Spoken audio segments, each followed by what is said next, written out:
out there. Hang card.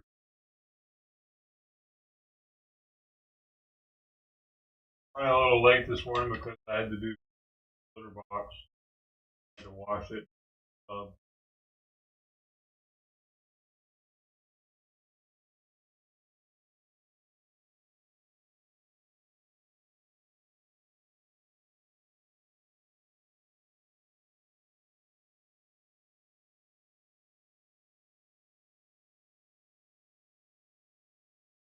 she's not in the front yard anymore.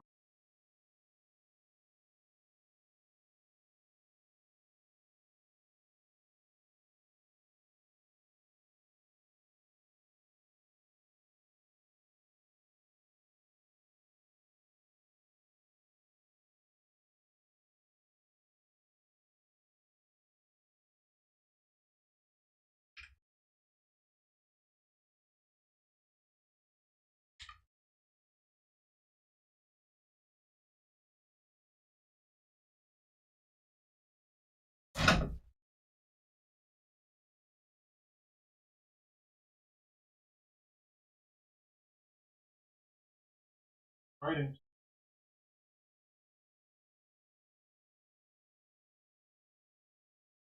Probably almost on the sidewalk. I'm going to scare her off because I had to take the trash out.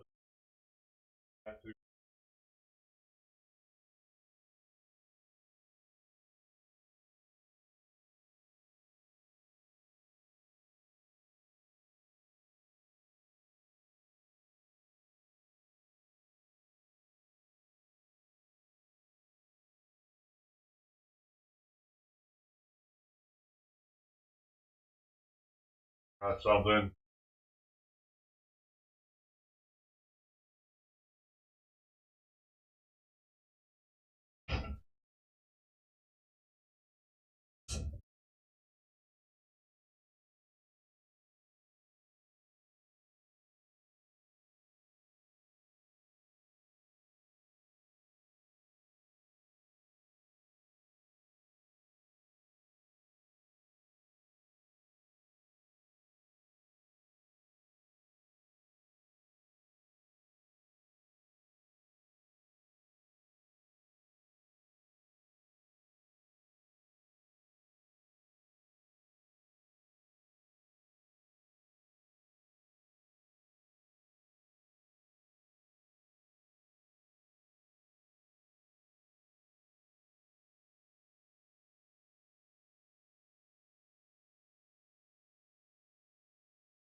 Right, I'm gonna give these cats some kind of parasites from these outdoor cats.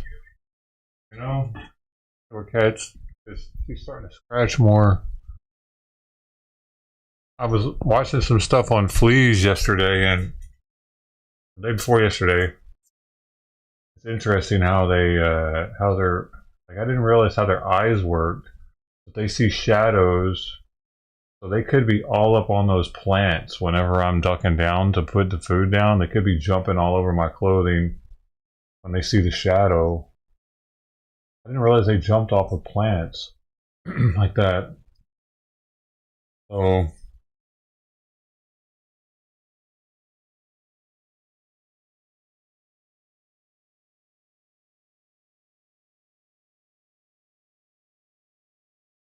Mark, Mr. T, Colt Girl, else, what else was here?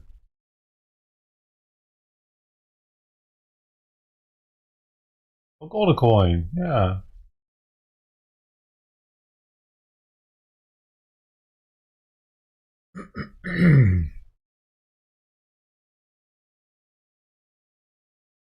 Oh, do I not have her fucking comics coming up again? Oh, this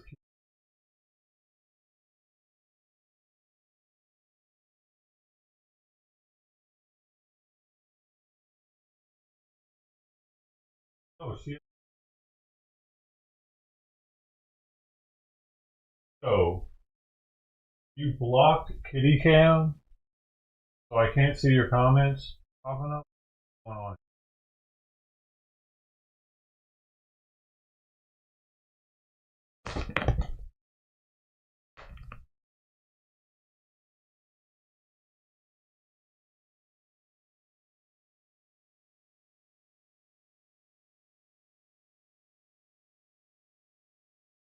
So,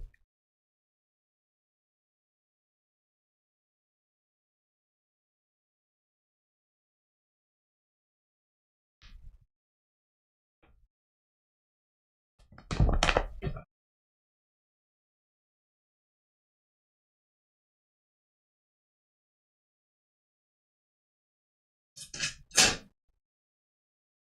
are you doing? Hey, out of here now? Whoever's.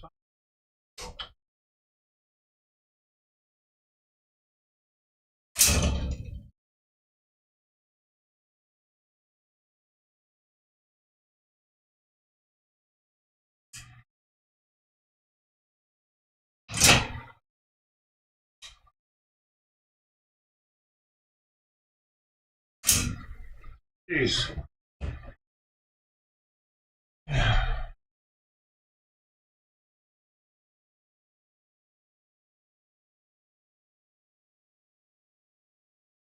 He is so skittish. There were two, or he, I should say, he was under the house, kinda. He didn't go under because I think that Mama and another Tux was under the house. So he ended up coming from underneath the house and going into the backyard. And then when I went to go get something out of the backyard, he or the other bin, he felt trapped and he freaked out. And he like tried to jump up my. I got like a 7 foot seven. It's like 7.5 feet with the brick underneath it. So it tried and it failed the first time, and I'm really like it ended up making it the second time, but the first time it like it wasn't able to get it, and its paw slid down the wood. So dude, I really hope it didn't get a splinter or something, man, because it looked like it hurt. See, there are two tuxes right now. Oh, that one's bigger. Oh no, oh no. They're good. They're fucking fighting. That's the bigger one that was under the house with Mama.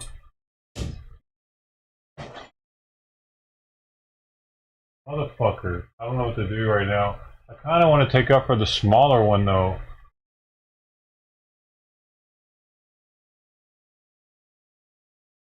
I don't really want them to fight, man. All I have to do is knock on the window and they'll break it up.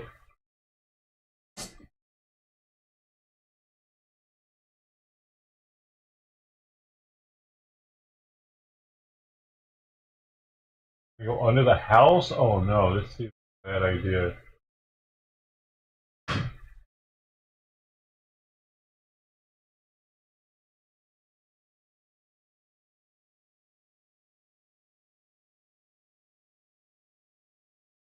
That might be the other one that I took the collar off of.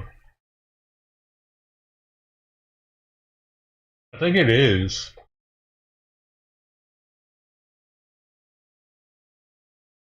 See, call girl, there's 3 collars up. Would you mind unbanning or unblocking?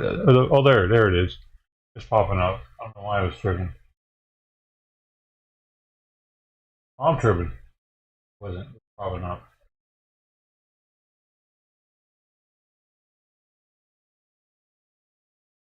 That's its collar. That's its collar, dude. That is its collar. That's the one that I thought. That's the one I thought it was, and it just snipped its collar. Interesting. Of course, it was the first one in the line, so we'll have to see if it sniffs the other ones. Yeah. Okay. Well, no, not really.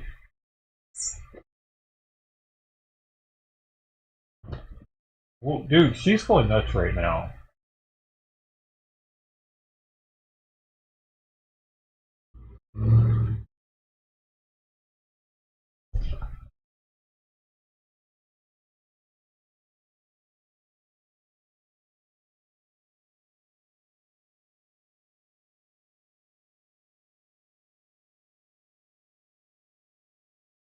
Hey, all he had was the cat that's underneath the house currently come by.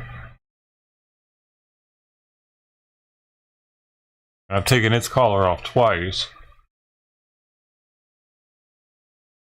Mom is under there too? Are you sure? Oh, yeah, maybe I didn't see where she went.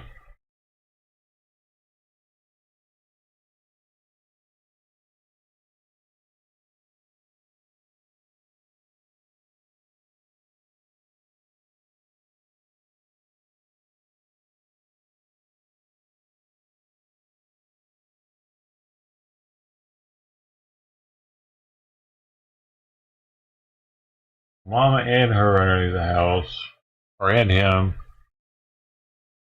I wish I could see Mama's rear end so I could verify whether or not she's actually Mama, but... Well, that was weird. Whoa! Did you see that? She had the mouse in her mouth, dude. Still, she grabbed it, jumped, she brought it in her mouth up to here, and then jumped from there to up here with it in her mouth. I think that's what just happened. And it was chirping the whole time.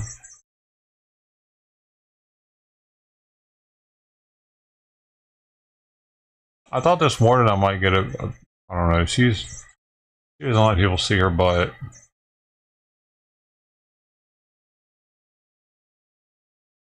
But she was hanging out in my front yard, just laying there. What the heck? Oh no. Oh no.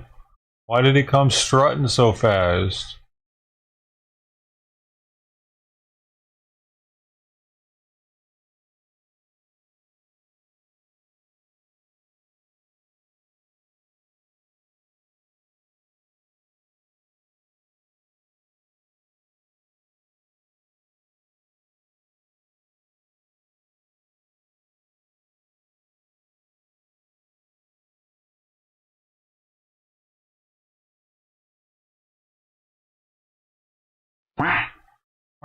Hey, thanks, man.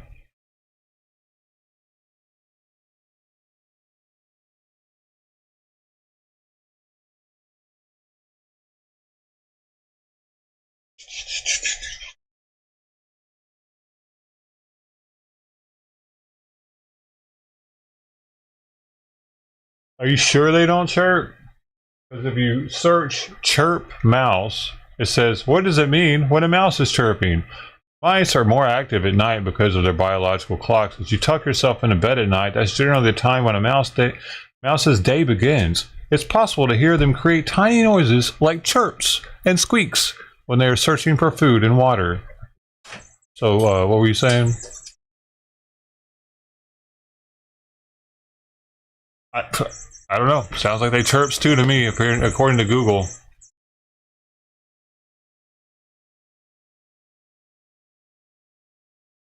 I'll agree with them.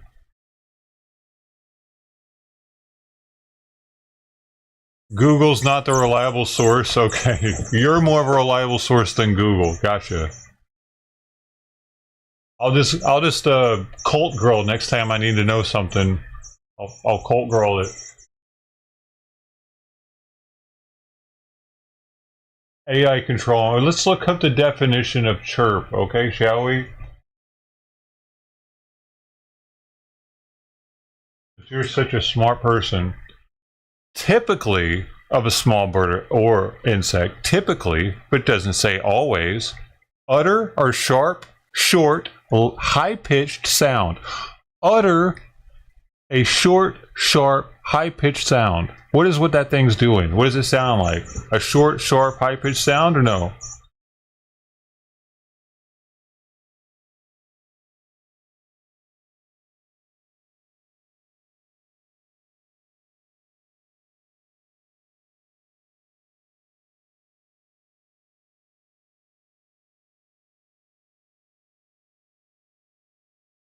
Look, this even says a chirp is a sound made by a fucking cricket. Who would have thought that? Anyway. I'm sorry, chirp, girls a better, let's just not Wikipedia anything. Let's just call girl up whenever we need to know something.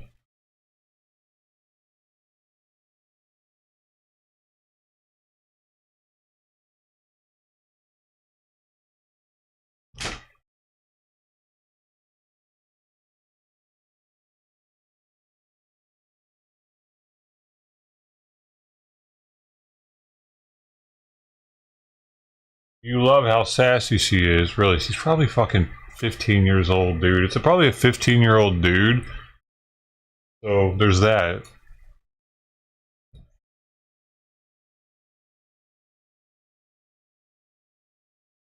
Remember, if it's a troll and it's a female online, it's wasting their time trolling. It's a dude. It's not a fucking girl, dude. You're tripping.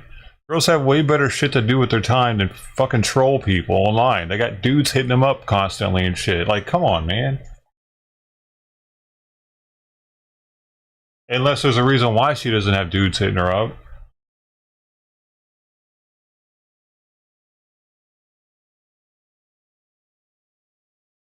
Ah. Oh my god, this is flat. A flat mineral water just ain't the same.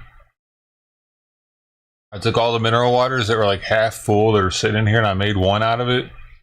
There's like the three that are like a third. And yeah, bro, it needs the bubbles.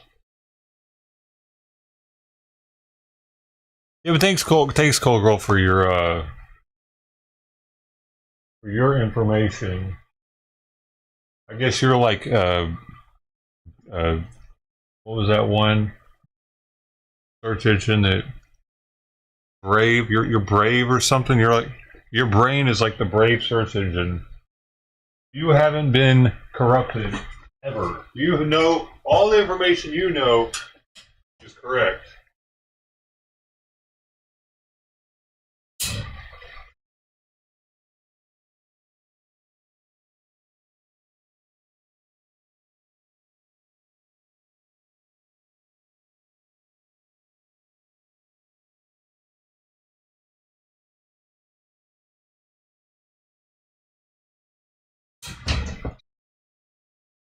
Oh my god, stop doing that if you know that you're crab spaz. What the fuck? She was like, nah.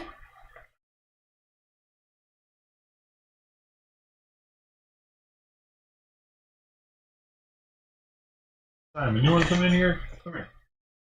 Oh, you can't go out.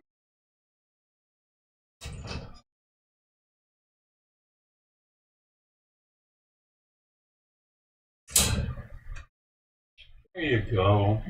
You wanted. Oh. Alright, now we wait. Hey! What? What? Mama doesn't like the chicken, apparently. They're going into the house a lot today.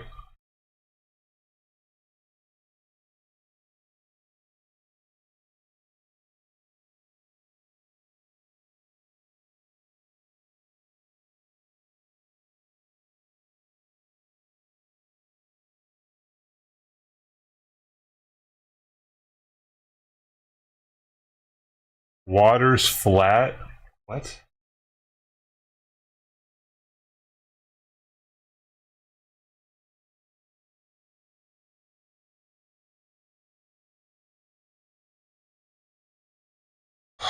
Right. Why don't you bring up like a fact that is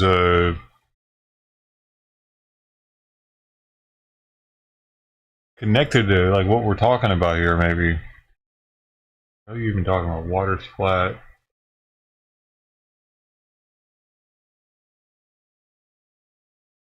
My mineral water? What?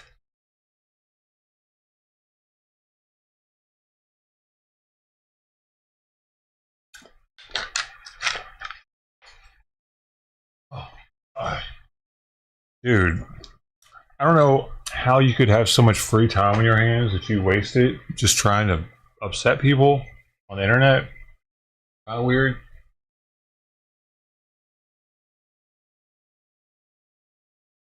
What is the deal? They don't like the chicken.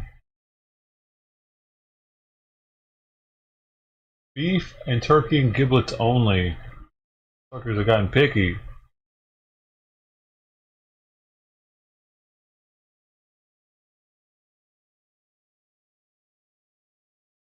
You ate that off the ground, kitty. What are you doing? Oh my gosh. Dude. When do they get sick? What is she doing? Oh, dude. Yo, bro, I can't keep these cats from getting sick, dude. They're probably just walking around, eating shit off the ground constantly. She would rather have that flavor off the ground than the chicken. Yeah, they don't like the chicken.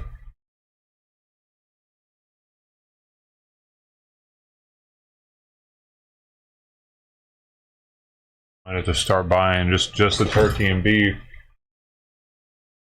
instead of the variety pack.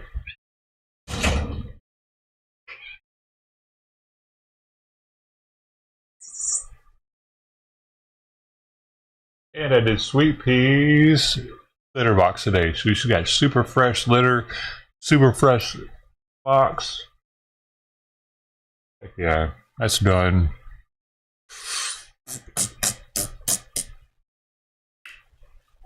Simon's medicated. Simon's food is up. He's been fed.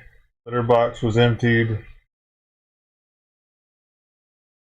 I've taken a shower, fed 3 cans of food to the outdoor cats, taken my outdoor trash cans to the street.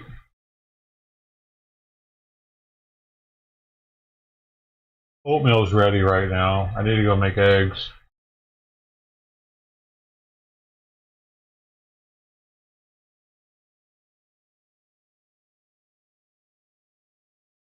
Takes an hour for that oatmeal to cook.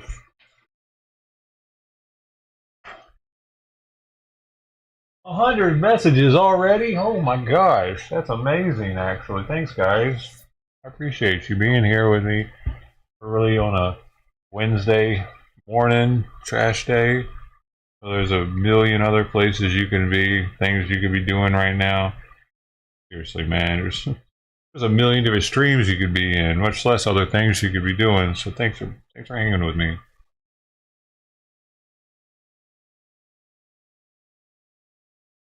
I mean, much more things you'd be doing. Like, there's so many, billions of things. 100 billion. There are 100 billion different things you could be doing right now. Hey, but don't forget, you could be doing something at the same time that you're doing this too. You know, before we had digital, or even let's say before we had radio, we weren't able to do that. You know, we weren't able to listen to something while doing something else. To learn something, you had to, if you weren't in class or something, you had to read. You can only read. You can't read and do something at the same time. That really, really propelled humanity to be able to take in much more information while getting stuff done. Pretty awesome that we're able to do that. They couldn't for so many millennia. They couldn't do that. They didn't have the ability. They had to either learn or do stuff.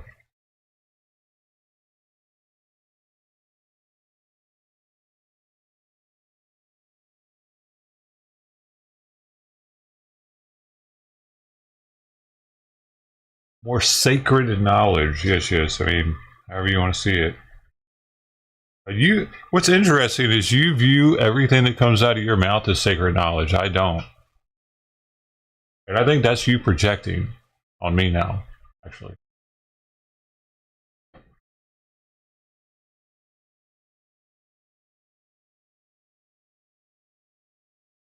I put out theories and uh,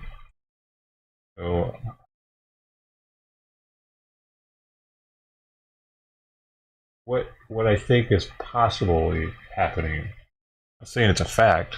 You're saying shit's a fact.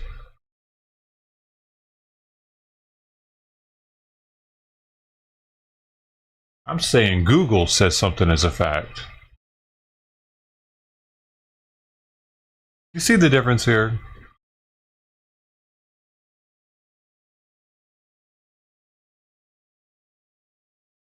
One seems like a narcissist who's always right. The other seems like someone who looks up information so that he can be knowledgeable on a certain subject. I don't.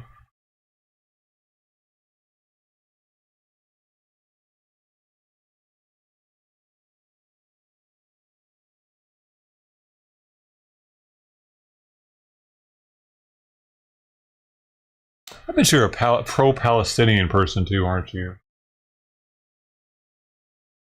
Oh, the fan just went down and back up. That was weird. Like I bet you're. If there was a pro-Palestinian protest near you, you'd be all for it.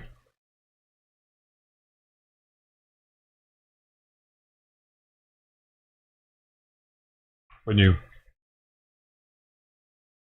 you? Yandex?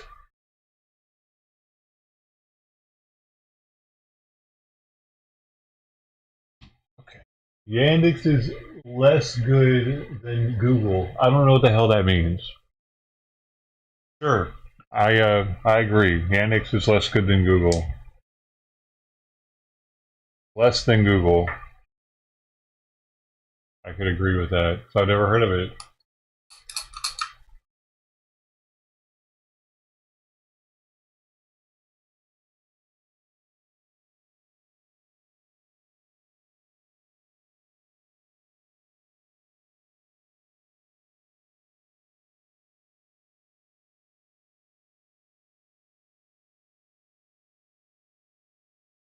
So you must be like outlaw. Are you outlaw reform or something? We haven't seen you in a while. You're supposed to have church. 'Cause I think I remember that's around the time you got banned, wasn't it? We were streaming outlaw.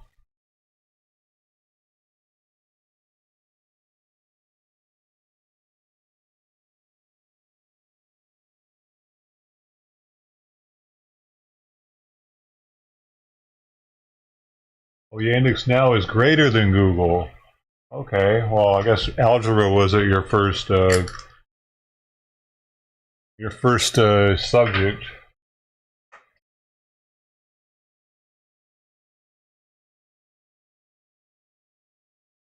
Google. It's outlaw. It's got to be, huh?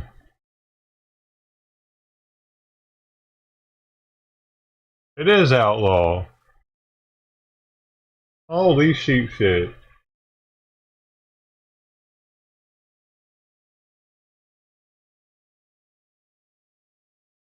What?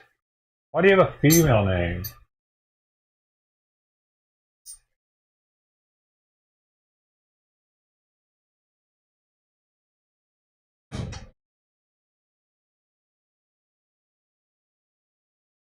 Oh, it's not him. Never mind.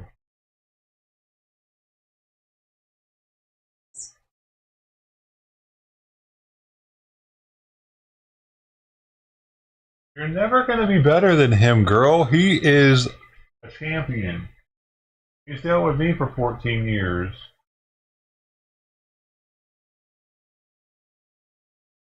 He's like the Kung Fu master. Splinter. That version of Splinter.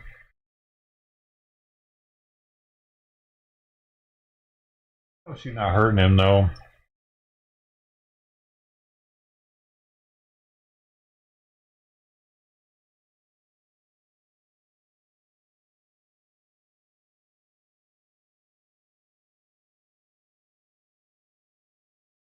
What in the world? Oh, man, I'm freezing up. He might kick me.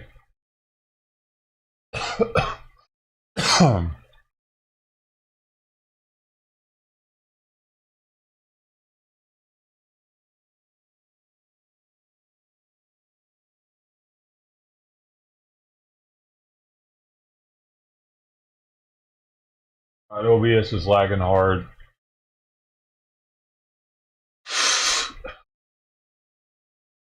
I lost a viewer from dabbing. Loser.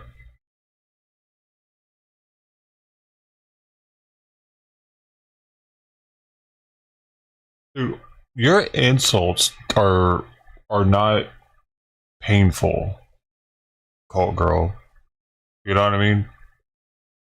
That's why I think that you're a child. You're just not good at that. You should pick up something else.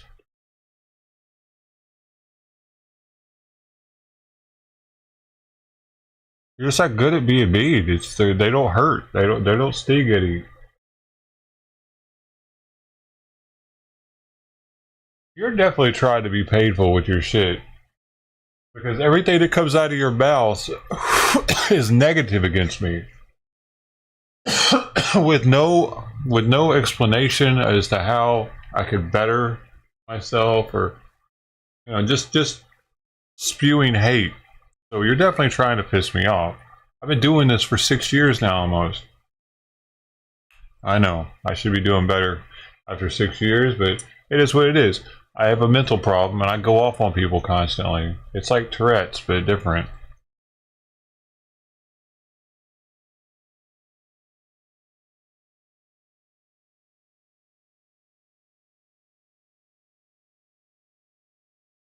What is her deal with not liking the chicken?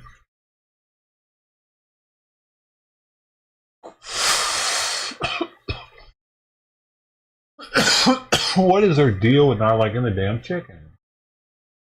Put it out first. I actually have been putting that one out first.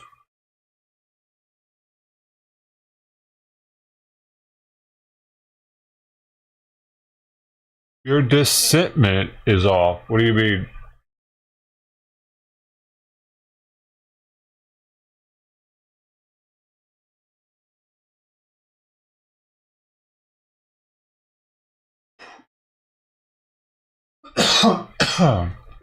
Discernment. Okay, what do you mean?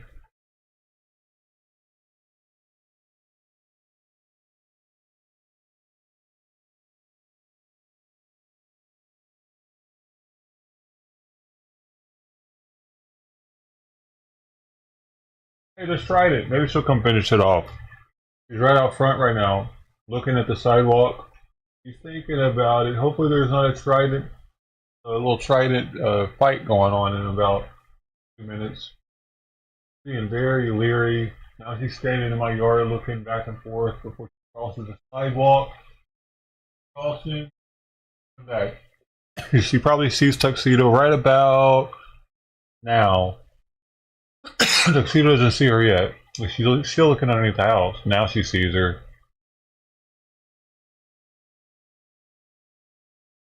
We're looking right at each other.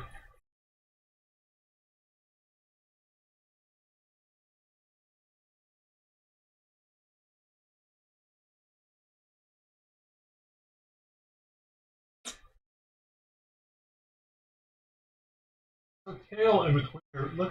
Look at how her tail's going in between her and into her tummy right there. That black spot. That's her tail. It's kind of odd how she's got it curled up in. Uh-oh. Damn it. They're fighting. Fighting. Easter. Wow, Tuxedo is funky. Got her hidden underneath the fucking truck right now. Not letting fighting. Hold up, I'm gonna break it up.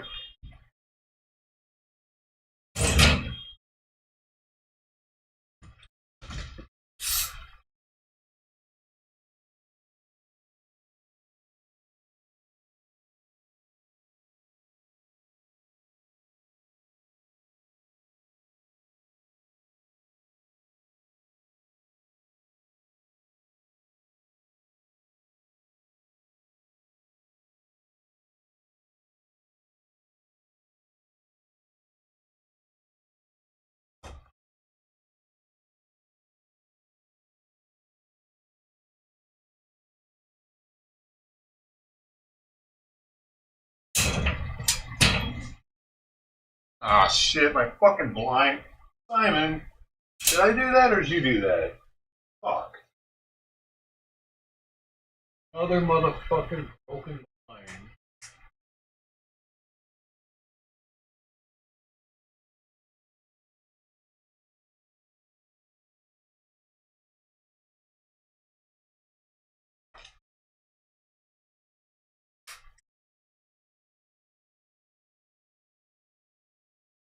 Dang it.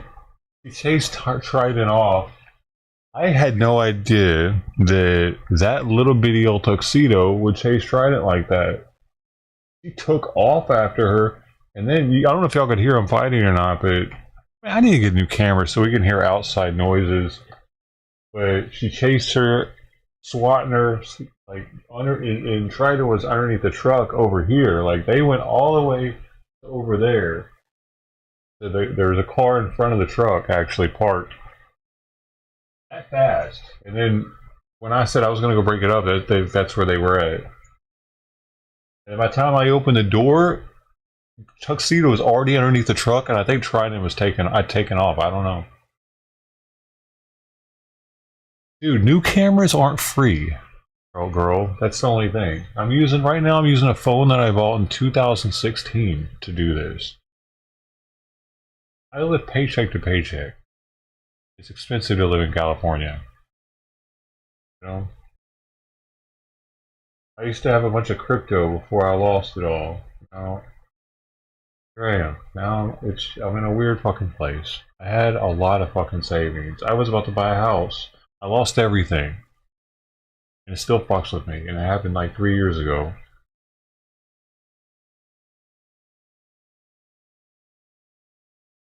Like 60K.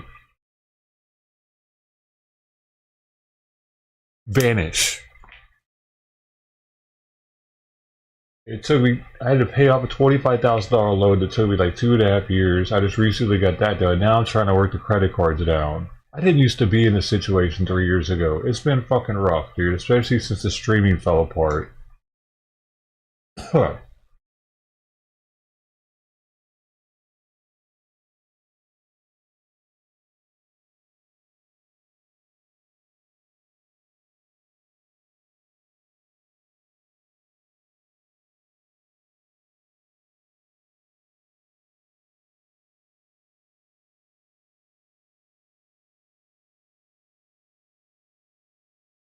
I've been thinking about looking into what a GoPro would cost that would be able to do. I could just hide it in the bush with a really wide angle.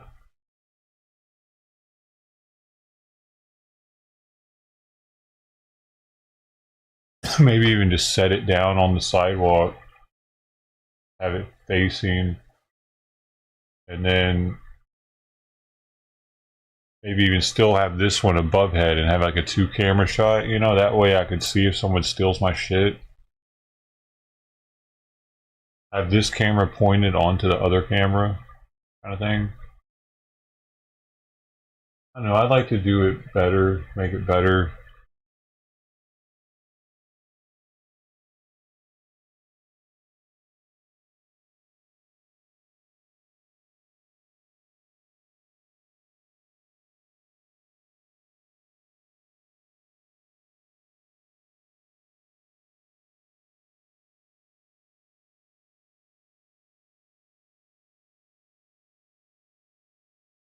Thanks, call girl.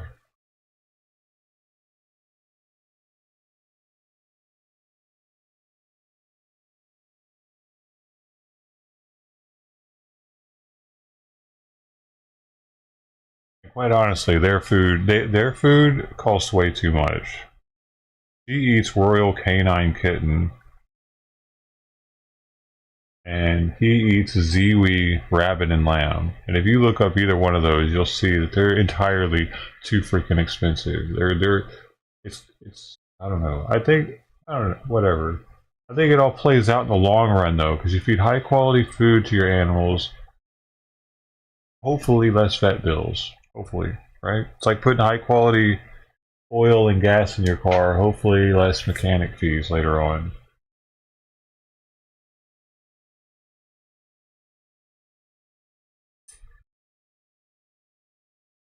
You missed me, dude. I dewormed. No, not dewormed. I took Mama's poop into the to the vet. I saw her poop across the street, so I put it in a bag and took it to the vet. Had to pay like, I don't know, 50, 60 bucks to have it looked at. I forget what it was. And it came back with having giardia. So then for like a week and a half, I was trying to get 5 dosages in a row into Mama, just to Mama. None of the other cats eating it. That was some other next level type shit. Actually doing that, dude. I feel like divine intervention like helped me.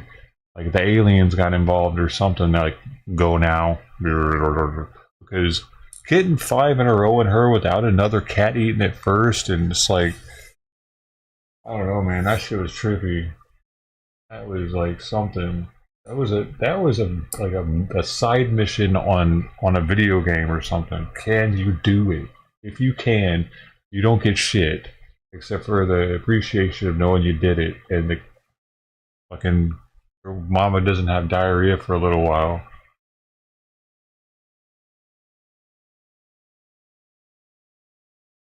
Probably gonna get it again, but hopefully not, because they said that she could have just been having a bad bout and it got out of hand. But for the most part, adults can handle it apparently and not have the symptoms like that.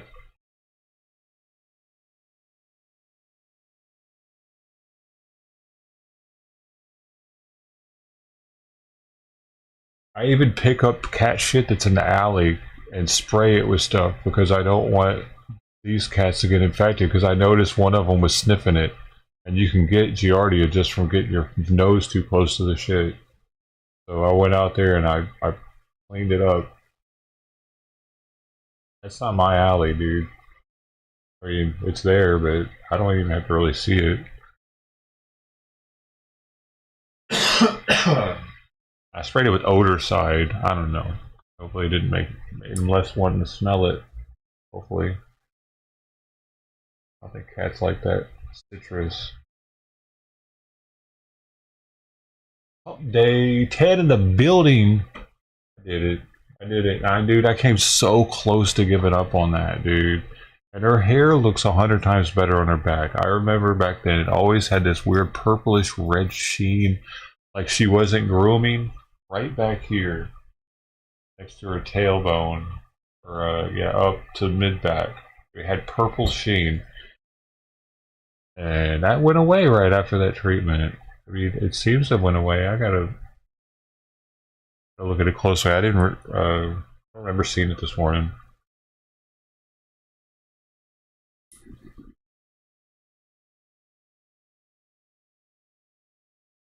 3 collars off. That's an accomplishment. And trust, but oh no, four collars off and a bell. 4 collars off and a bell. And I got homie to neuter and spay his kittens. And I pretty much got him to take them away from his neighbor who had already had it chipped. Precious. Precious was sleeping in the backyard. Man, that was wild, dude. That was so fucking wild, dude.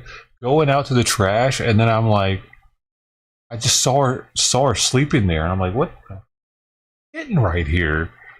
Sleeping in my backyard.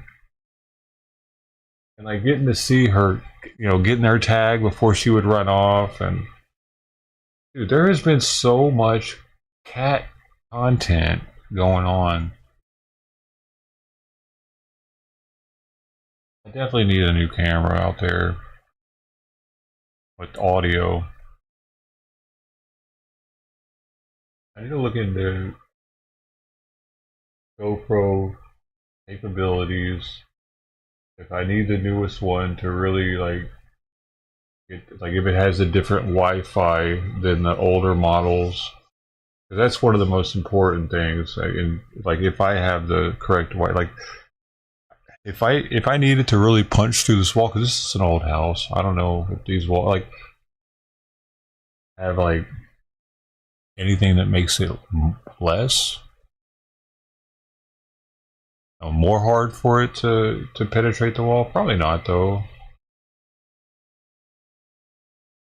Because it'd be right there. And it'd probably be able to get through the wall, right? Point, tilt, zoom. You can control a GoPro? What are you talking about? Oh, that's a different kind of camera, point, tilt, zoom? Yeah, but that wouldn't be wireless, would it? I would need a wireless one because I want to put it outside to get the audio. Because just running an audio cable to outside, I don't. I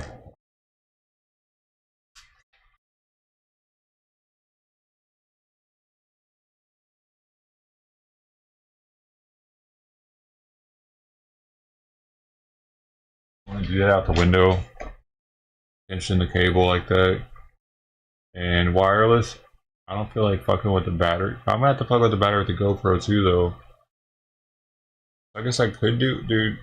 The thing is, with wireless sound, latency is something that's real, and the wireless one that I got sucked. So, like, if you want to go wireless with sound, I want to do that. I'm gonna have to get like $100 and something wireless unit, and then have it sitting outside. So, I don't know about that. I live in the hood, man. But a GoPro, if I can get like an older model that's still going to be able to punch through the wall with the Wi-Fi and have a good battery life and signal, whatever, good sharpness, resolution, that's what I'm looking for. I could probably get one for like $100, and it would come with, it would be the camera and the audio.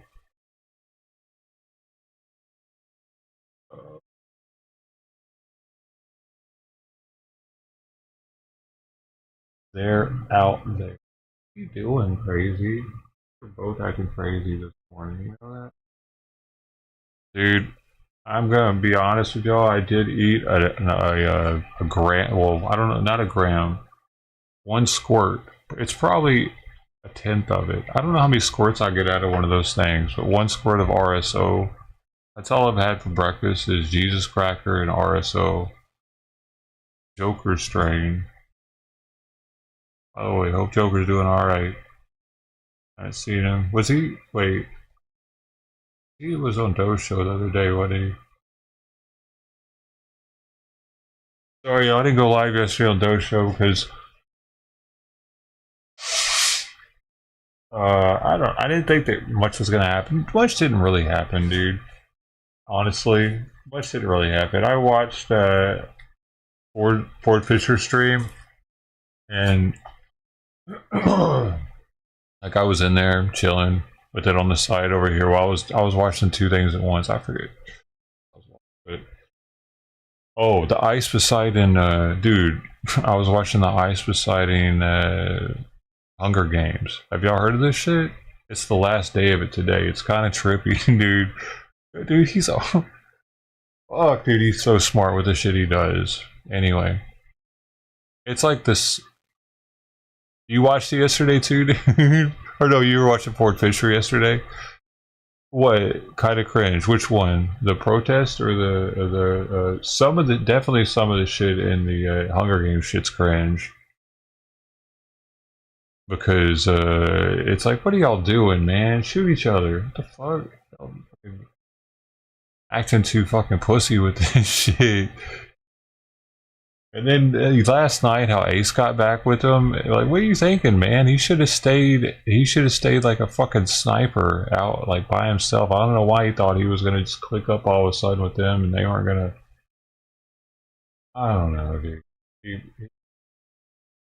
Whatever. Oh, and then Fousey being there is weird too. Yeah, the protest yesterday didn't really do much. It's just the cops. I mean, the cops got heavy-handed. Chicago ain't playing. I did see that. That was pretty much all. That was kind of like, whoa, holy shit, Chicago ain't playing. They were pushing them back really hard. Ended up pushing Ford Fisher into the bushes, and all the other like camera people that were there were pushed up against the like a barrier, or like not a barrier, but like they couldn't go backwards anymore. And they were seemed to be pulling some of the journalists through to arrest them. That was interesting. That I can't confirm or deny if they were journalists or not, but it looked like they were. And then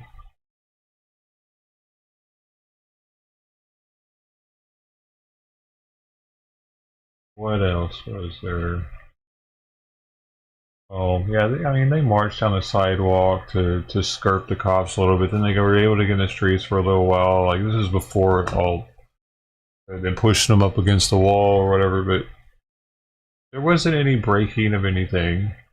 There wasn't even I didn't even see even painting any. Like there wasn't any Antifa like shit going on. It was just free Palestine. You know, it was who gives a shit, bro? That's not nobody's listening to that shit. Get out of the street. So cops really were able to handle it in Chicago. That's what I saw. Oh, fuck.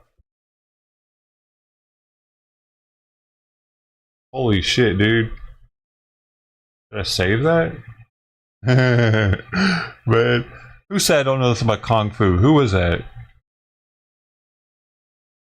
I actually saved that. No water got down the bottom.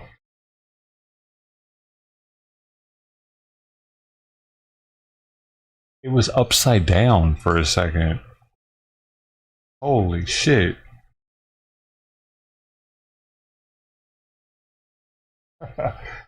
Like this, all it had was all it was upside down water. So,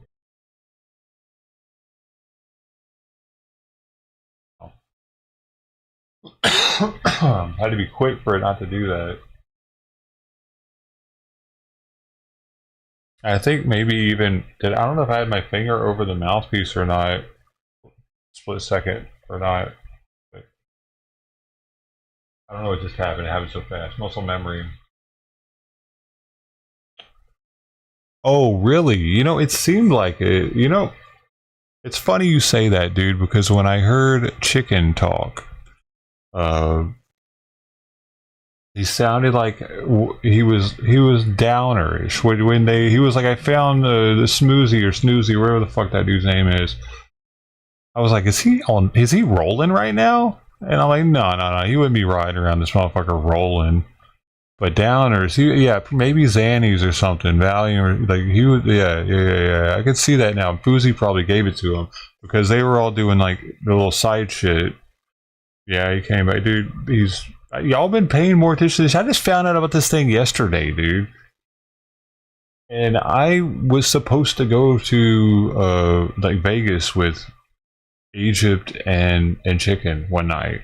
Like they were asking me to come down there with them. She was gonna pick me up, or no, I was supposed to pick Chicken up and bring him down there. Actually, yeah, and then hang out with them and stream and shit.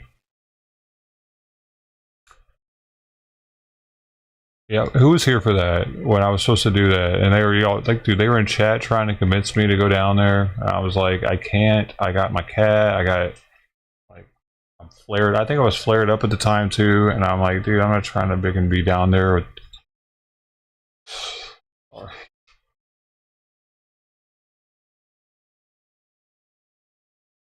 They know of me. They might not hardly remember who the fuck I am, but Ice probably doesn't know who I am. Who knows? I don't know, man. I botted the shit out of his Ukraine stream when he was going to Chernobyl. He only had like a few people there, so I put like a few thousand into his stream that day, that morning. He was on his way there in his suit and everything. I remember he was on this little bus or van, and his viewership was starting to fucking go. I was like, that's me. I don't know if I said anything about it.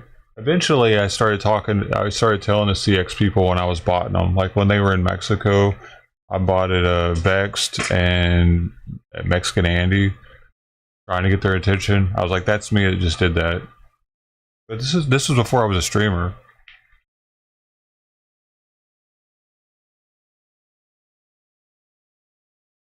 Pretty sure I was botting them. Maybe not. Maybe I was a streamer already. Maybe I was. Yeah. I think I was actually. I might even be telling the stream about it while I was doing it. All right.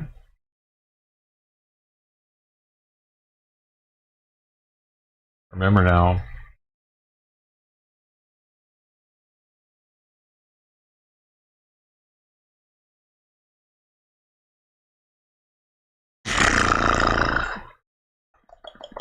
I knew the good bots though, the ones that worked. The ones that stuck. I don't use them anymore. That's how I want to fuck with Santa Claus.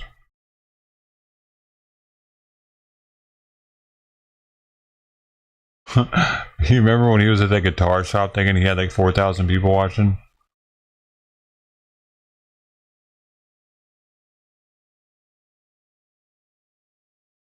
Cats really don't like the chicken, bro.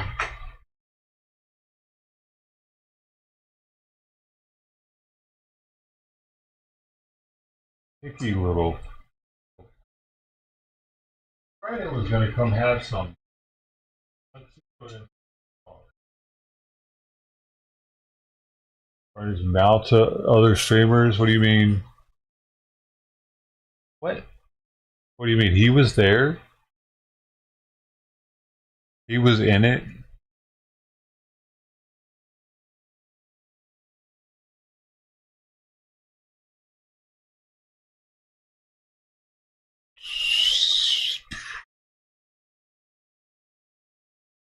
Come here.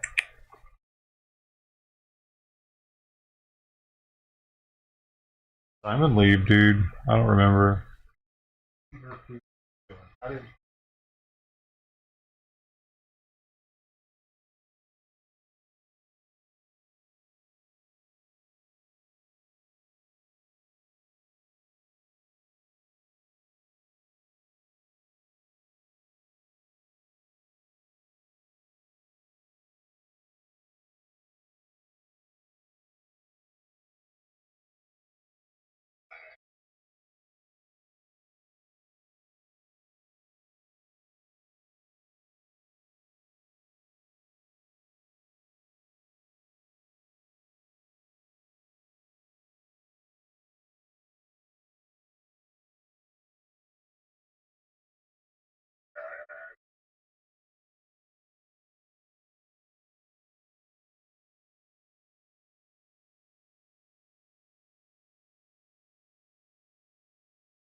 Right. Ain't let enough for you.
Here, okay.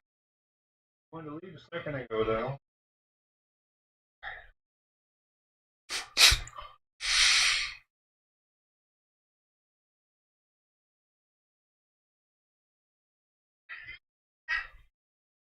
You better knock it off. He's gonna hurt you.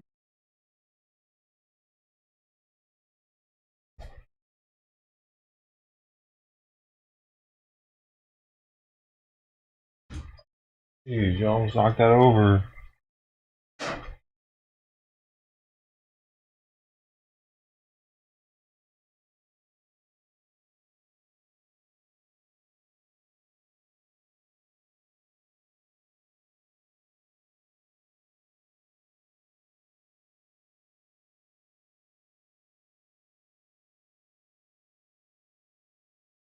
Simon. Boy. Boy, he could be scratching the carpet, but he's scratching the scratch pad. Scratching this thing. Dude, for so long, I had this hanging off of a door. Because it's meant to hang off a door. A rope goes here and it hangs, and they're able to play with this and stuff. One day I got pissed off because, like, it just doesn't work very well unless the door is shut, for one. And oftentimes when he would use it, it would move the door, it would like close it or whatever. Or it seemed like he was getting a good scratch out of it. I just threw it on the floor one day. Partially because I was like kind of upset with it being shit. That thing sucks. Right? He loves it on the floor. He started scratching it only, and not the carpet. And I'm like, oh my god, this is awesome. This is freaking awesome. And it's so simple. It's thin. And he only scratched it. He's such a good boy with that.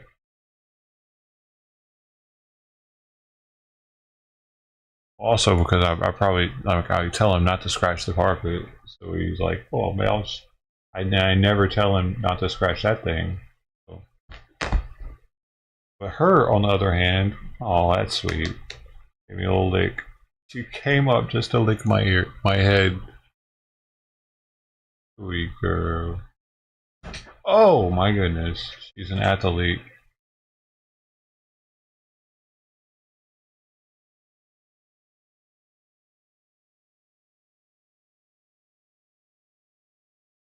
If you got that, it's further away now. Oh, it's not gonna do it. Maybe from there. She's right there.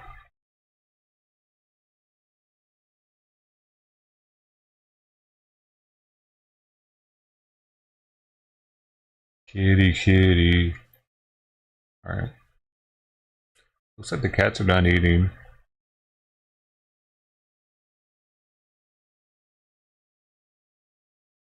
I really don't like it.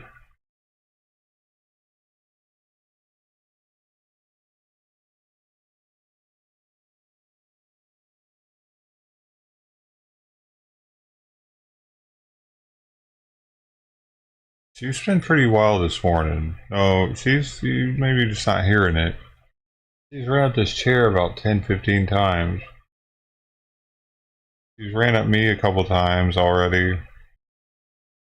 I think she's a little more hyper than normal. She just did it again.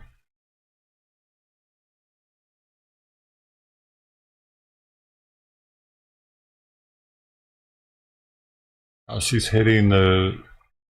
playing with the pull cord for the lamp, for the light. She's hitting it too.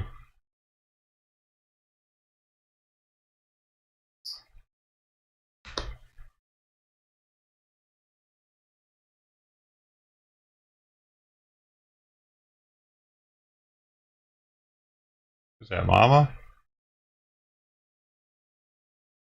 Yeah, I think so. Wait, don't tell me that's Tortoise or Lola. Is that Mama? Must be Mama. Yeah, the tail's short.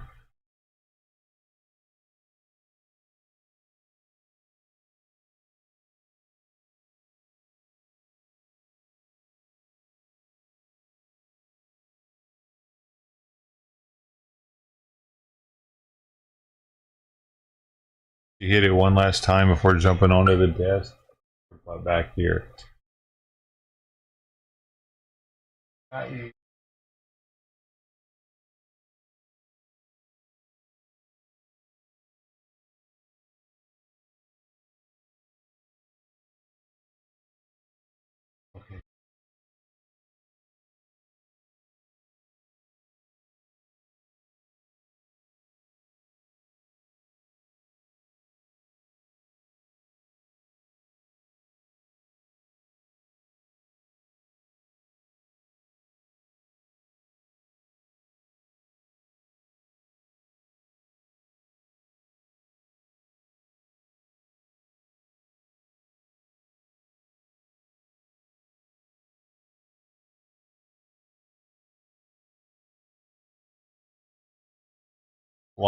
Simon's laying directly on top of that scratch pad now, in a loaf. He's loafed like perfectly onto it, taking up the whole thing.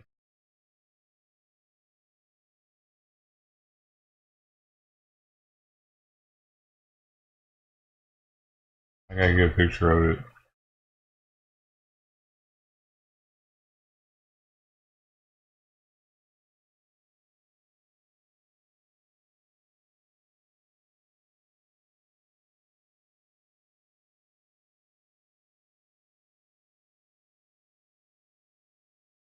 Like, how ironic.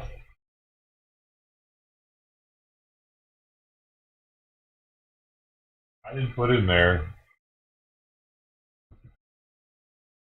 Maybe.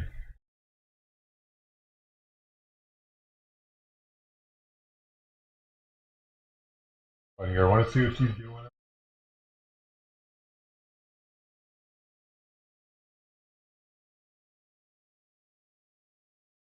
Don't go there.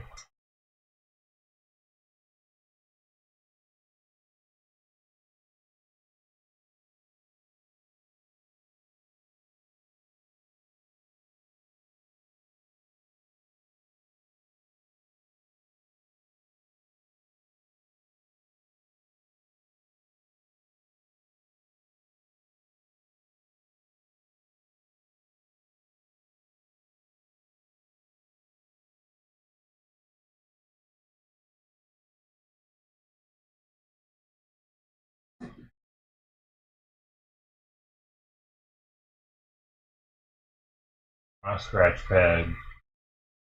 I think it's my scratch pad.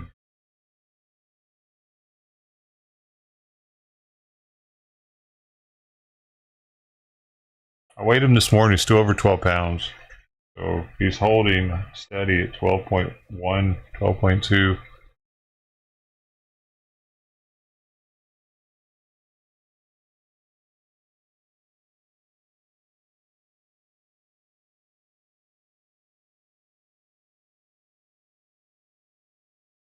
I think she's taking a poop. She's probably tickled because this is the first time I've changed. Well, in this box, it's the first time I've given her completely a clean box. But this is not that old. I think I got it three weeks to a month ago. I just keep adding a little bit of litter. I actually added way too much in the first time, so it took it a while for her to use it. I empty it once a day, so it stays pretty fresh. I think she really likes it being clean, though. I heard they do. You see Royce's new videos about McDonald's cups. And talking about McDonald's cups. Should we watch that?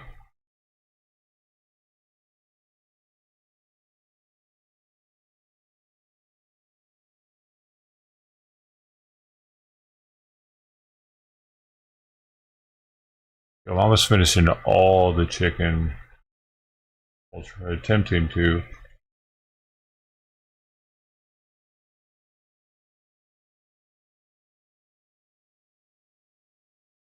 Oh, you want to see it? All right, thanks. I put my headphones on.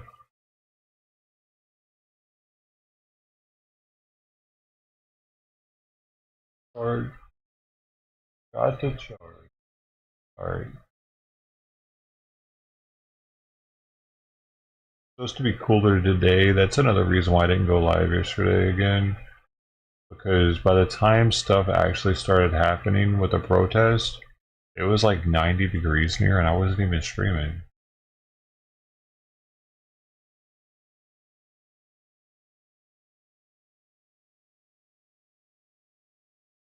Are looking under the house an awful lot today and going under there a lot.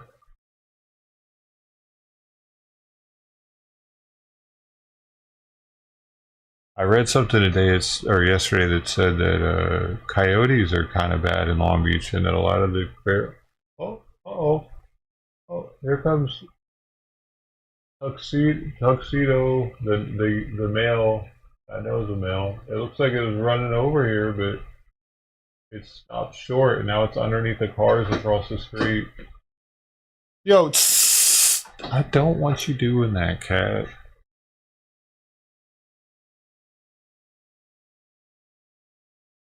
Damn.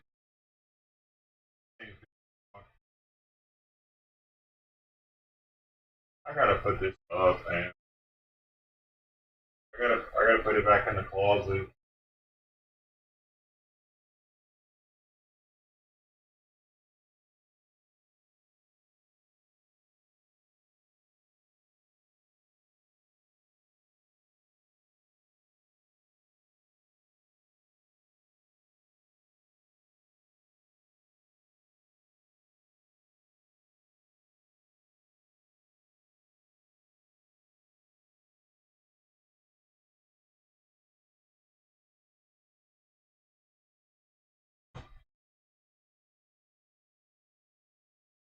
Run out of room though. Oh shit, she's right in front. I can't tell which collar is which.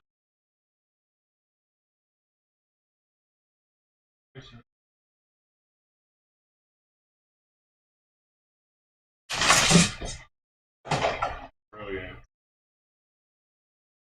I think this is the one that I took off originally. This out front. Wait, wait, I can't tell anymore. Yeah, I think no, this is the second one. Beginning of one.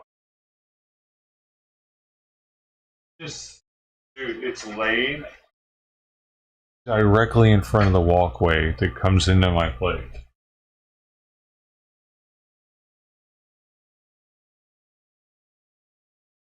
Like, I can't. If I were to leave right now, it would run off because I would have to. It's in the path I would have to walk through to leave. Interesting. It's hanging out right there. Where's mom?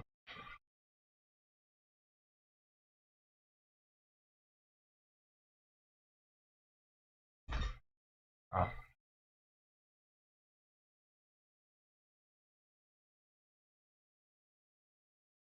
I need to go make breakfast though. Actually, I forgot. Here, watch this guy cook while I go cook. It's just what it yielded. I wanted it to be chocolatey too, just in case anything got lost or melted. Oh yeah.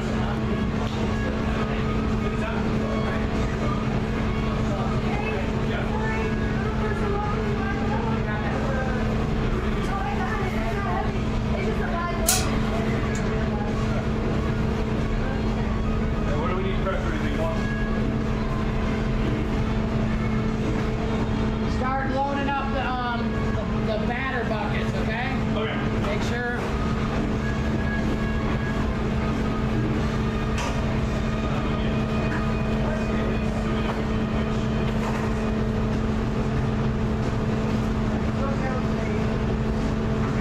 I can't trust him in here with her food right now.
double. What patties all day? 5? 6. 6 patties all day. And a jalapeno cheddar bite. See that olive oil right there? Two. Start out the jalapeno cheddar bites. Yep, and 3 fries.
Our male officers who were standing there didn't take the bait.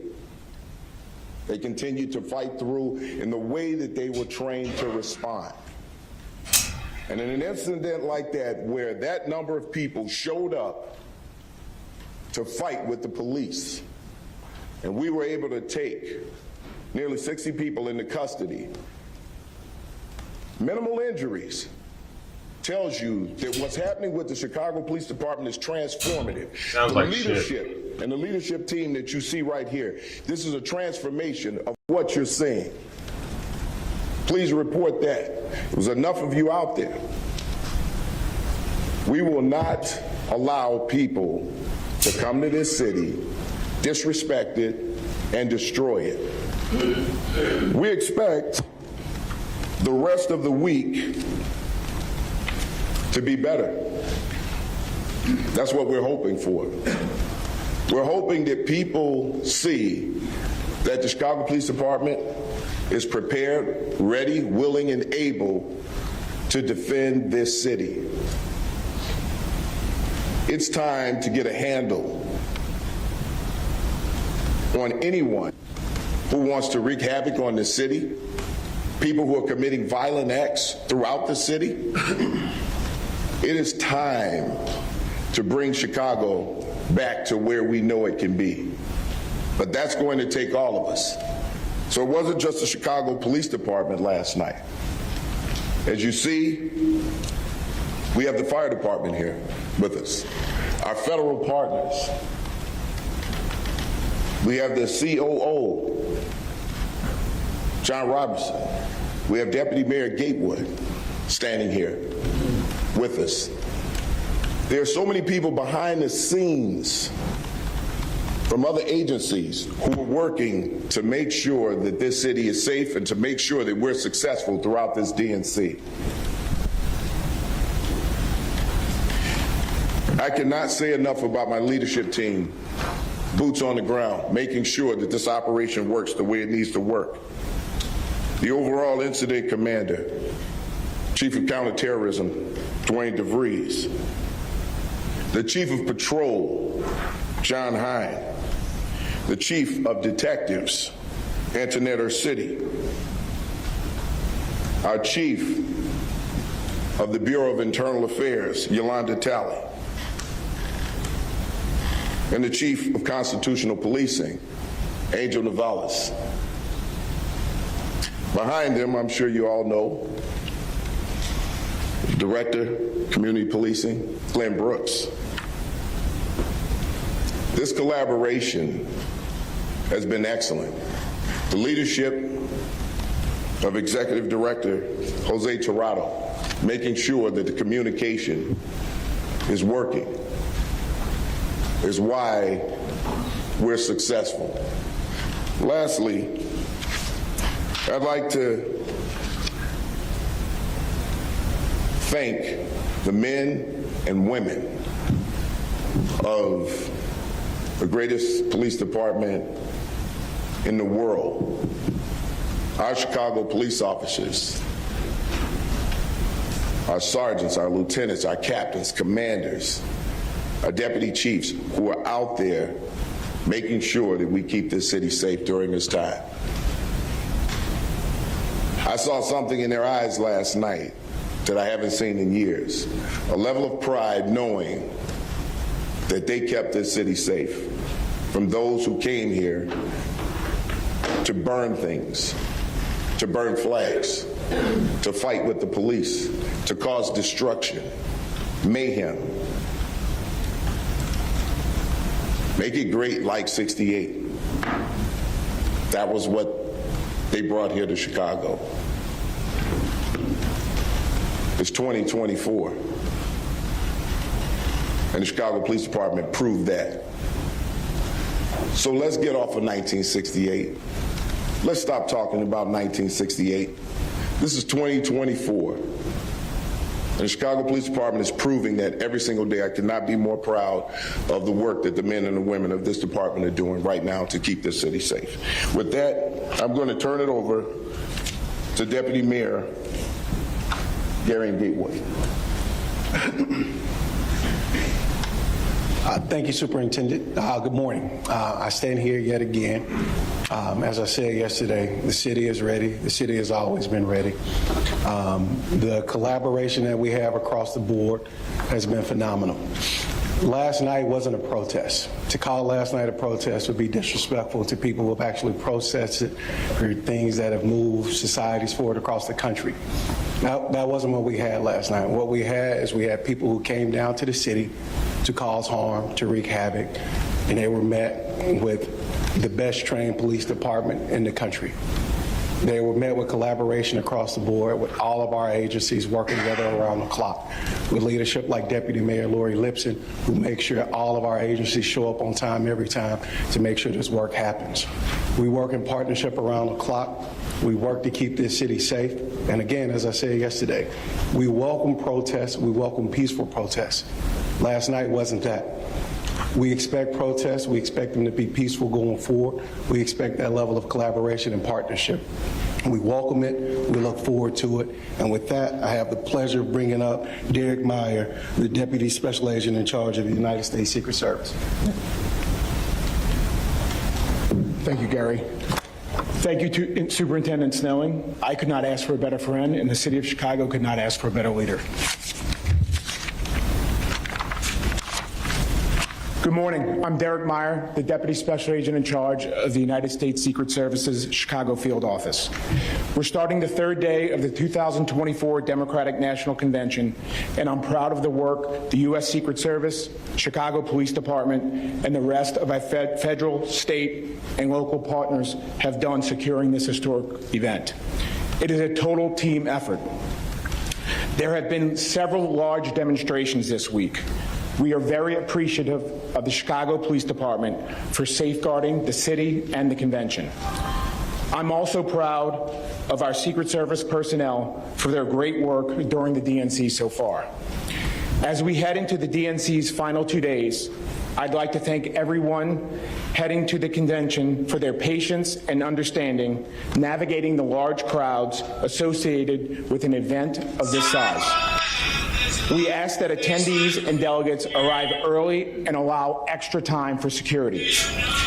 Also, I have a very important message for all drone operators. I would like to remind everyone that the FAA has temporary flight restrictions in place for the DNC through Thursday. That means that this restricted airspace is a no drone zone. The restrictions cover a large area, so drone pilots need to check the FAA's Before You Fly service ahead of flying. That app can be downloaded from your device's app store. If a drone pilot enters FAA TFRs without permission, their drone could be confiscated. They could also be fined up to $75,000 and could also be criminally prosecuted. Notices and TFRs are updated and changed frequently. There is a complete list of notices and TFRs at www.faa.gov. Thank you. We'll be open for questions. Okay, we'll begin questioning here. Mac Lederman with Block Club Chicago. Were journalists amongst those arrested last night? Yes, there were 3 journalists who were arrested last night. Look, you know, as I said before, and I said this yesterday at the presser, we have journalists. We want to allow you to do your jobs. We really do. But there are times when we're calling a mass arrest or we're attempting to move in, we need you guys to step to the side. If you don't do that, it's obstructing us, and it makes it harder for us to take the people into custody that we're attempting to take into custody. And what we don't want is for you to get caught in the middle of it and get injured and hurt. So if you're not moving, if you're not complying with our orders at that time, you may be breaking the law yourselves. So we need you to cooperate with us so that we can help you. We help each other in this way. There were multiple times where we attempted to get in, but there were so many journalists around and they were so close that it created a problem for us moving in. The other thing is I need everyone to understand this, because this is something that has been problematic for years when it comes to protesting. We've allowed people to walk right up into an officer's face. It goes against everything an officer is trained to do. There's something called a reactionary gap. Actions are quicker than reactions. When you get that close to an officer, you need to be at least 2 arms length distance away from that officer. Because if you walk up to that officer, you're hostile, you're angry. The next step is violence. And now, if someone decides to act violently toward that officer, and this officer's actionary gap has been shortened, that officer has to recognize the possibility of that attack, and then come up with a plan to defend himself against it. That 2 arms length distance gives the officer the ability to do that. So what we would like is, when you're out there, please try to stay at least 2 arms length away from those officers, because it's a safety issue for every officer on the scene. Good morning, Superintendent. Sam from the Tribune. How are you, Sam? Well, thank you. How are you doing? So last night, obviously, there was no permitted march after the rally outside the Israeli consulate. And after the group began to go south on Clinton and then return back to Canal, it appeared that officers assigned to monitor the group not necessarily corralled them, but sort of surrounded them, and as that happened, the group dissipated with each pause in the march. Was that a planned tactic by responding officers? It was planned by the leadership. So the leadership makes the decisions based on what we're seeing. And when we're seeing people peel off, they're having these conversations, and that's why I can't say enough about this leadership team. They came up with a plan as it unfolded. And what you have to understand are demonstrator tactics. At some point, sometimes people break off to cause a diversion for officers, all right, to try to split the resources. But that's not something that the leadership fell for. We made decisions on the fly, and as we saw things unfolding and moving, we knew we had to take action. We could not allow these people to continue to move through our city, you know, unwatched, you know, because they would have committed other acts of vandalism and violence. So yes, these are things that we do as we see them unfold, and it's a part of the training. Hi, this is Bruna with WGN. I'm good. How are you? I just have a quick question. We were talking to people last night, and they said that, you know, people that were protesting, they said that they felt that the police response was overwhelming. That's their word, not mine. Is there anything that you would have done differently last night, given what you know now? And then could you just clarify the arrest number for us as well, because we heard another number from a different agency of 72 this morning, and I just want to get a handle on that. Well, first off, the word overwhelming, if that's the word they used, then we were 100% successful. because that's what we wanted to do. We wanted to overwhelm them. We wanted to overwhelm those people who decided to come to our city and destroy it. Now, overwhelming doesn't mean that we were excessive. The response was proportional.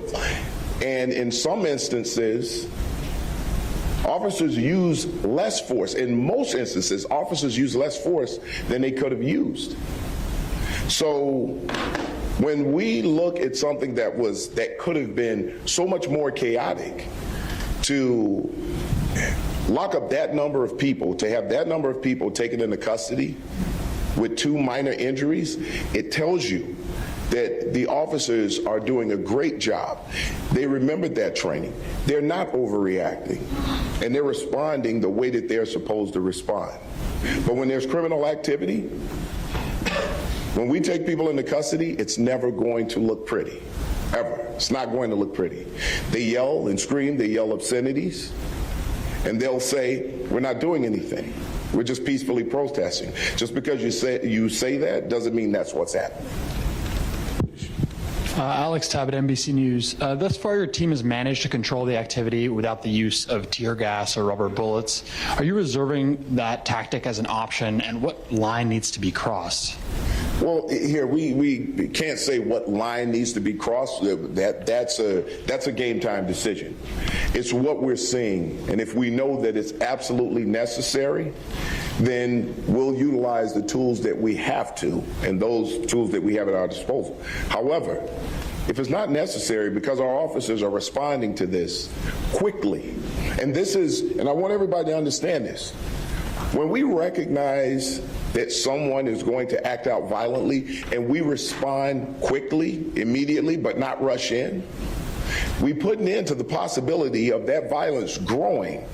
And then now we have to resort to the use of those types of tactics. So we can reduce that by putting an end to any types of violence or vandalism as quickly as possible. Hi, Dave Strew at Sun-Times. You've talked about the extensive training that your officers have gone through for dealing with protests. Was there no other way last night could have ended than with 55 arrests? No. When you have people who show up with the intent on fighting with the police, destroying things, burning flags, and I can tell you right now, I'm looking at a leadership team who tried to talk to them, tried to negotiate, tried to get them to leave, gave them a reasonable amount of time, even though this was unpermitted, to speak and then leave. They refused to do that. And at some point, we have to take action. Look, I know everyone wants to believe that we can de-escalate every single situation and we can walk away and everybody is going to be fine. There are those people who are out there right now, it's a non-starter for them. They don't want to talk. They don't want to negotiate. They don't want to cooperate. They want what they want, and that's it. And if what they want is to harm others and to destroy property, we're going to put an end to it. Superintendent Martin Costi, NPR. How are you, Martin? Hi. You spoke about the 3 journalists and said the problem is they were too close. Legally speaking, what's the charge that they're facing? We'll get back to you on that one. I don't have that in front of me right now, but I'll get back to you on that one. Good morning, Superintendent. Michelle Gallardo with ABC7. I know that. Question for you. So Sami Dun, which is one of the 3 groups that is listed as being behind last night's protest, has been designated as a terrorist organization in Israel. It's banned in Germany. The list goes on and on. And so as such, was this the protest that you were most concerned with in terms of your planning for it? And I guess the second part of that is, in light of that, is CPD working with federal authorities to confirm people's identities and really look through their backgrounds before just processing and releasing them? Well, we always look at that, right? Because when you're processing people, they're fingerprinted. We're looking at all of that. However, what I will say from the start, we don't just look at groups. We don't necessarily just look at affiliations. What we're looking at are actions. Because you may have people who show up here who are affiliated with particular groups who just talk. They're not here to commit acts of violence. We're looking at actions, and everything that we do and have planned around, we plan for those who show up here to cause destruction, chaos, criminal activity, violence. And that's what we've trained for. So no matter who shows up here, we're going to be ready to respond to them. Good morning, Carmen Vargas with Univision. Superintendent, what is going to happen from now on with protests that are not approved by CPD? Are they going to be allowed to carry on or not at all? Well, listen, we'll assess those as they happen, just like we did this one, and we'll prepare for it.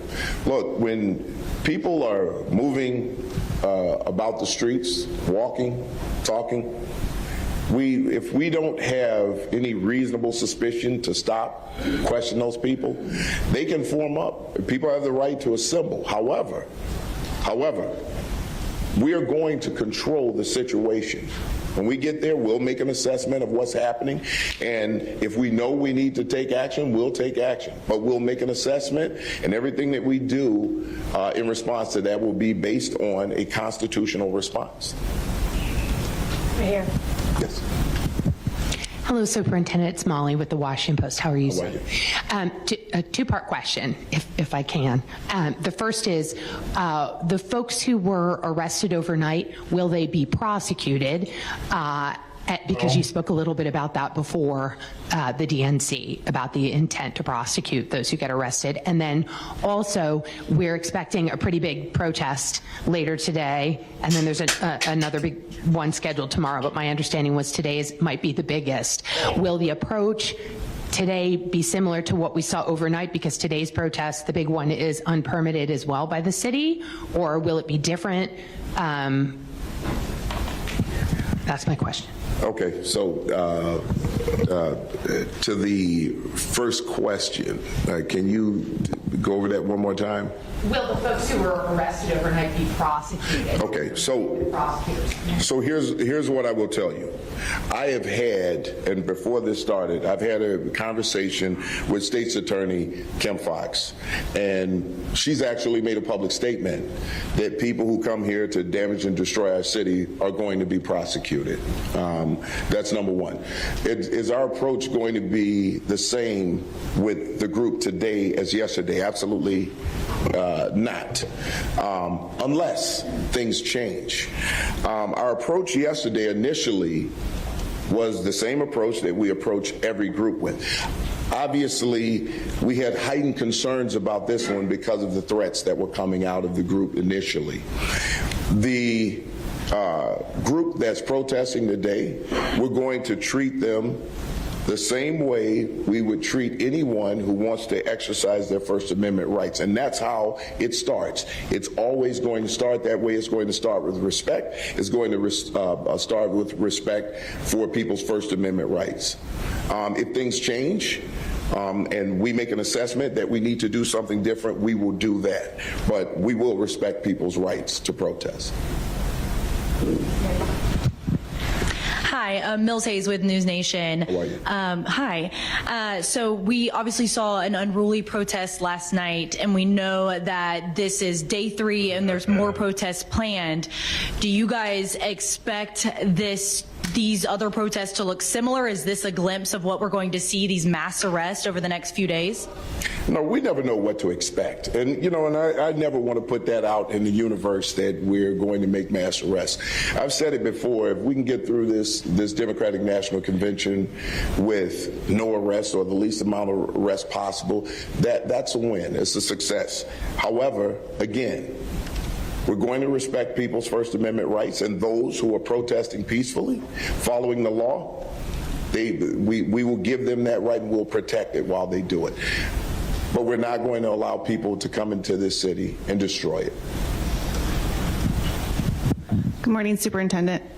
Julie Bosman with the New York Times. How are you?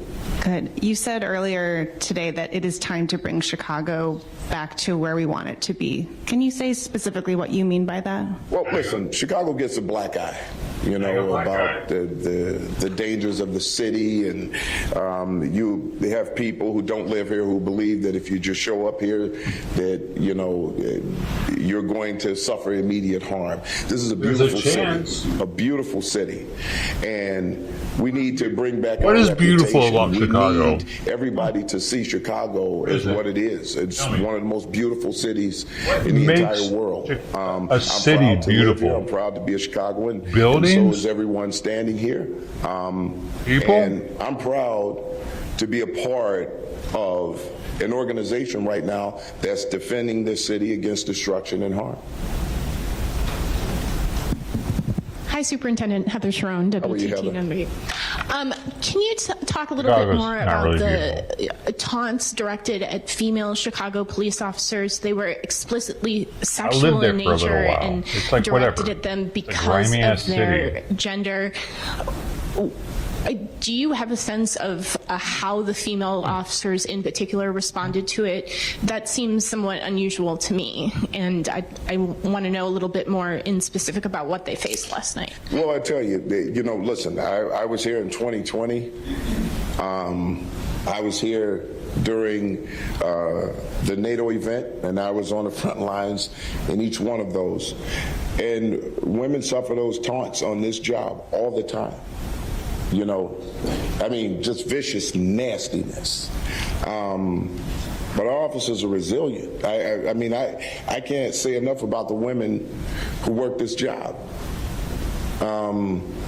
Do they? Are they necessary though? That they showed to work through that. Women police officers is an oxymoron. We have to make sure that we check on them to make sure that they're working their way through it. But I tell you, the level of resilience that they showed through this was amazing, and I can't say enough about it. Sorry, Barbara. And you know, a lot of times we see these tactics because they're demonstrated tactics to also upset the male officers who want to stand up for their fellow officers. But they didn't take the bait. They didn't take the bait. But I just can't say enough about these officers and those women Slight who dealt liability. with that and were resilient throughout it all.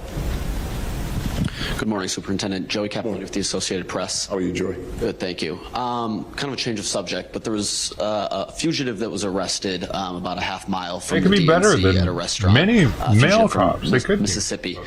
Do you have any more information at this point about that? How that fugitive was located? Sounds like he was in a restaurant, and how that kind of seemed like he was taken into custody this morning.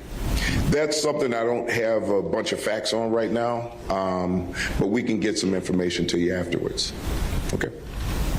Good morning, Superintendent. Megan Hickey, CBS Chicago. How are you, Megan? They had infinite amount of people to hire. Do you have any sense of where the majority of these protesters who were arrested are from? Are these locals? Are these people coming in from out of town? So right now we have identified 22 of them from out of town.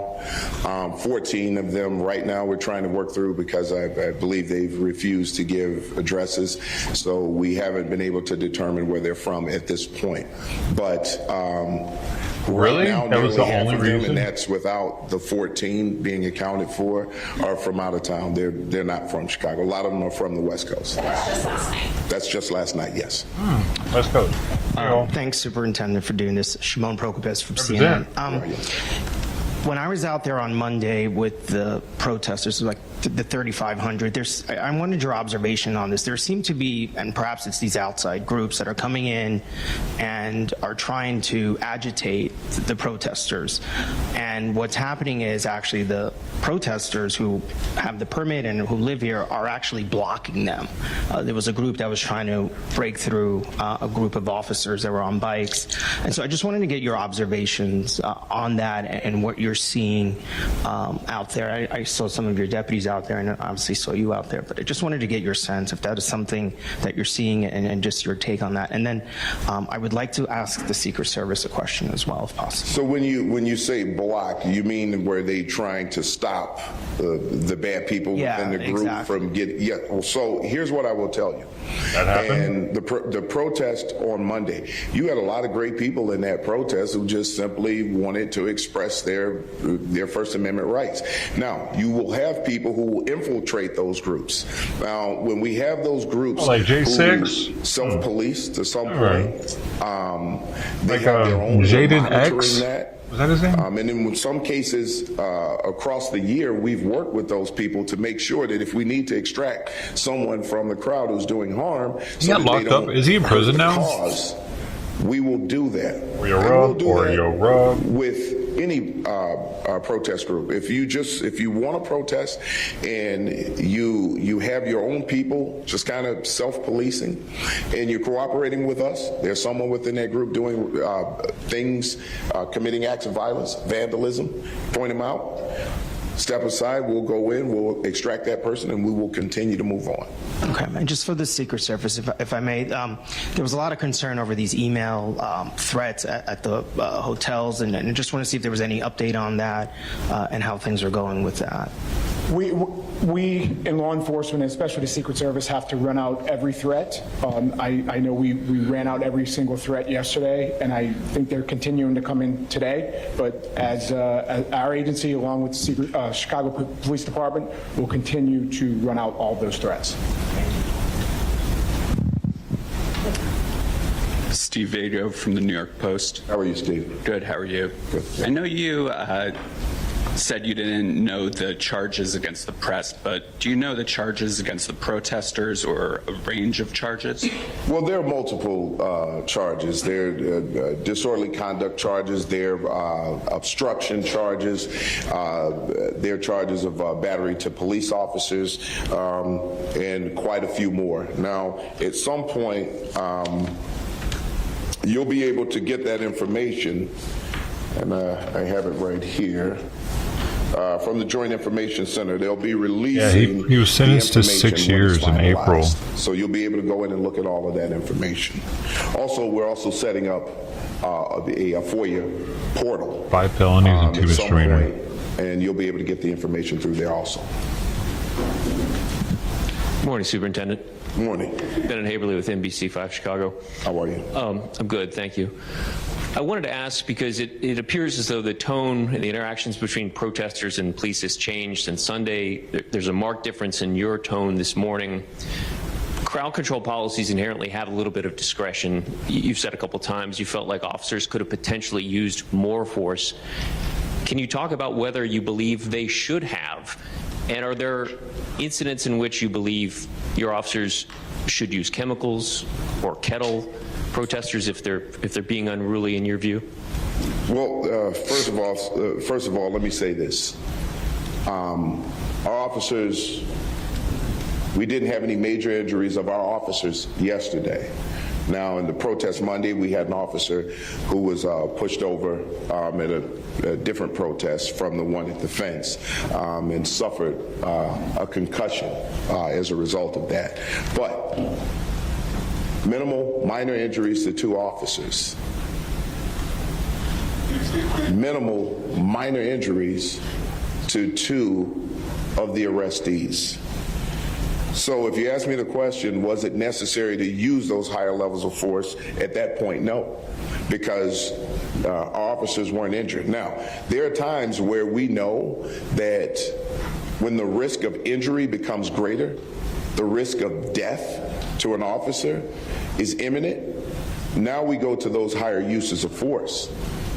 But because the officers worked together, there was a coordinated effort, and we had a number of officers where they could work in coordination with each other.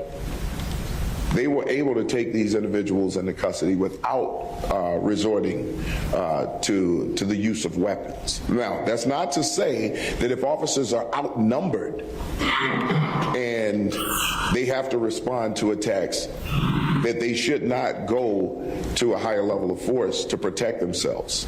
So it's based on the conditions and the circumstances, and then having a leadership team out there guiding the officers, recognizing certain things, and making sure that the officers are staying within the boundaries of their training. I mean, it was just an excellent job by everybody involved. Final question. Morning, Superintendent. Chip Mitchell with WBEZ. Great, Chip. I was last night. I was covering a different protest on it was Montrose Harbor on the north side. 120 people, interfaith, Muslims, Jews, Christians speaking. Very similar demands, calling for a cutoff of U.S. military aid to Israel, Palestinian self-determination. And I think I might have been the only reporter there. I saw a couple of cameras, but I may have been the only actual reporter. And I'm just wondering, why do you think the public is so fascinated with this relatively small group? I've met with some of them. They're mostly kids in their 20s. I'm not going to argue that whether they're just naive or idiotic. I think it's up to people to make their own judgments. But why is the public so fascinated with this group of young people that are talking about skirmishing with cops? Okay, so I think you're a thoughtful person. That's why I'm asking. I think you answered your own question. You said you were the only reporter there, right? I'm asking for your thoughts. So here, it sells. It sells.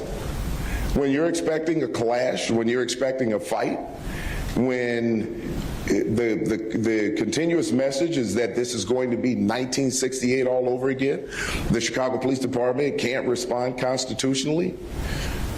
Everybody wants to see the carnage. Why should we cover the people who are talking about peace?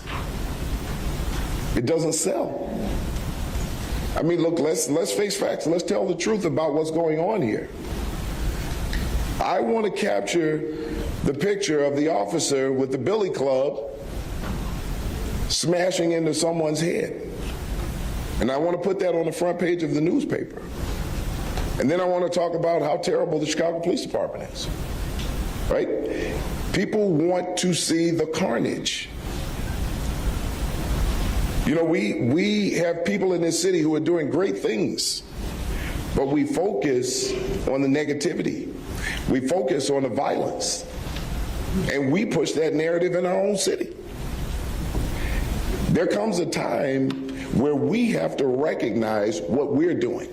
See, what I've decided with the Chicago Police Department is to look at where we've made mistakes. Look at where we've been wrong. Look at the history of this department and take corrective action so that we don't repeat those things again. Transformative and transform this department. You're seeing that right now. But in order to get to the bottom and answer the question that you just threw out there, is that we all have to look at ourselves. And we have to ask the question, why are we not covering the good things that people are doing? Why is it that we're looking for the bad things? That's what we've got to start looking at. So if we want things to get better, we've got to look at things good that are happening. But I will tell you this right now, with our teens, when you see teen gatherings and people running in the street and acting wild, you know why they do that? Because they know they're going to get coverage. And there are great teenagers who are doing great things across the city. Nobody says a word about what they're doing. We have to look at ourselves. What is journalism? I'm not a journalist, so I'll let you guys answer that question. But you asked me for my observation. That's my. It was a bunch of teenagers out there. Leslie, I just like to. No wonder they want to watch it. Have to acknowledge rats, the women in leadership in this department, and our female officers. Last night and times before was a reminder to me of what they have to deal with. Being a woman in public safety.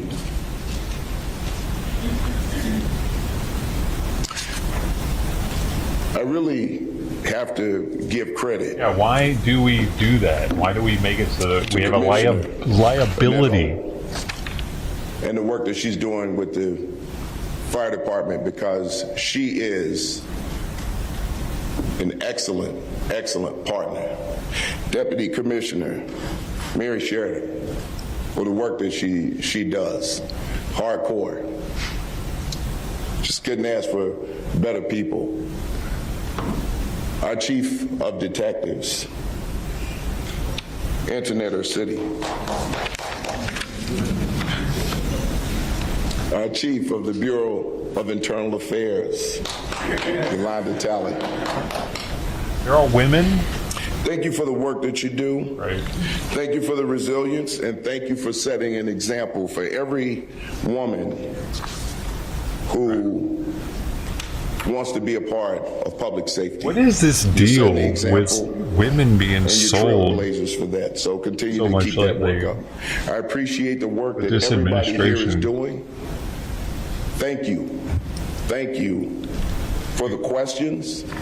Shouldn't they be thanking the police department for giving them a chance to be a police officer as a woman?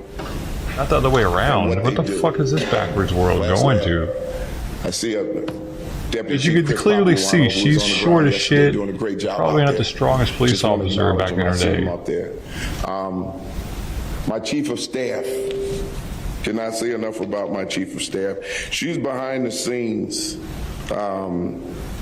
Dana O'Malley just, she does a great job. So everything. They feel so good about themselves for putting females in charge of things and giving them a chance. What I did, and they be sure to tell everybody that they did it too, don't they? Like Biden, talking about, I put the first female into this, and first black person into this, and first. I did that, guys. I did that. What are you doing? Like, were they the best one for the job? Because it seems like you're just trying to fill it with the fucking best female for the job, or the best black person for the job. That is fucking stupid. Because they're not usually the best for those jobs. Let's be fucking real about it. Like, that's just some of the jobs that they pick. You'll see what to be part of. It was like, what? Hold up. Who put Floyd Austin in charge? Was that Biden? What's he doing? Does our history have more, like, great white generals or great black generals? What is he? Is our country a fucking experiment to him or something? I'm not saying there aren't good ones out there, man, but, like, oh man. We had a lot of affirmative action going on this year in the government. This administration in the government. I mean,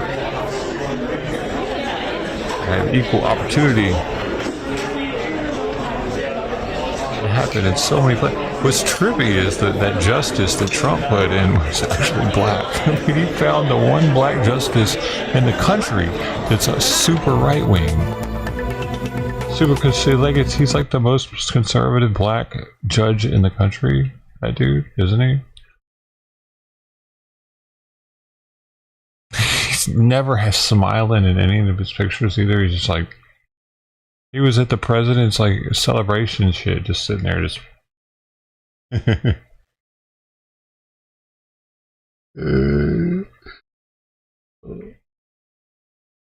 does it work with them? Do they have term limits? Wait, let me see. Term.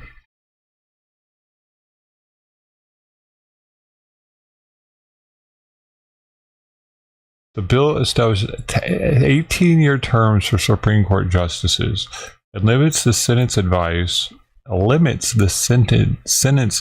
and consent authority in relation to the appointment of justices. Specifically, the bill requires the president to appoint a Supreme Court justice every 2 years. So did Biden get one? Did he got to appoint? Or did he get... I'm confused. 18-year terms, but the president appoints one every 2 years. Anybody know more about that? I'm not...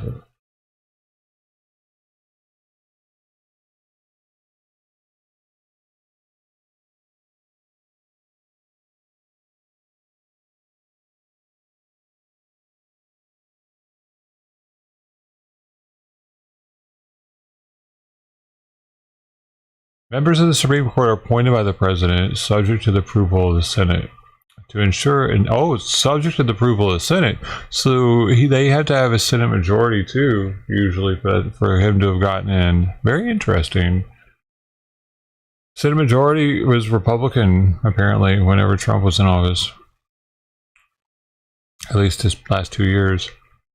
To ensure, and wait, does the Senate change halfway through a president's? Is that how it works every time? Does the Senate vote every 2 years on a new Senate? So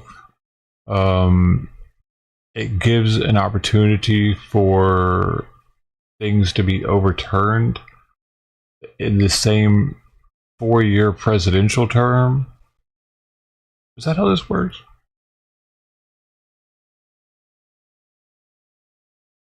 How often race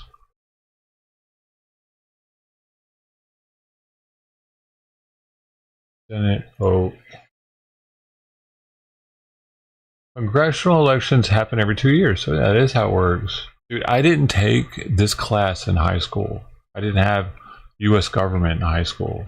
I dropped out the first semester of my senior year, and U.S. government was the second semester of the senior year. Yeah, I know they're voted by the people, but I just didn't know if it was every 2 years or not. It's every 2 years. So that gives the people the opportunity to either give the president, to either give or take away power from the president specifically, because if he has if he has more rights than lefts and he's a right winger, then he can get stuff passed way easier in the Senate. So that's why it can put the brakes on shit. Did that happen during his, or did it put the steam on shit? Like, which happened? Dude, I'm learning about government right now. I didn't realize this is how this worked. So during Trump's administration, was the beginning of it a Democratic Senate, and then he went to a right-wing Senate, or vice versa, or was it right-wing the whole time? Because it must have been right-wing for him to get that dude in the Supreme Court, because it would have taken, it says here, the approval of the Senate as well for him to appoint someone to ensure an independent judiciary and to protect judges from partisan pressures. The Constitution provides that judges serve during good behavior, which has generally meant life terms. So, but on this other one, it says it's 18-year terms for certain conversion. Maybe that changed in 2021 to 2022. It seems it.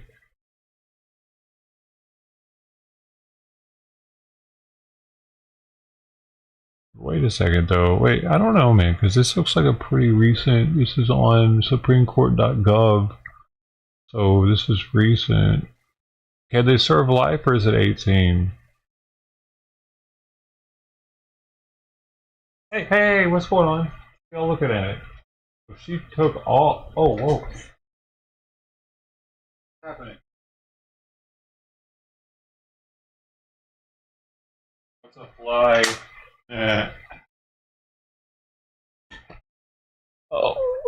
Was it? Opposite presidential election. Well, I mean, presidential election is people too, right? Because the electorals are going to do what the people want.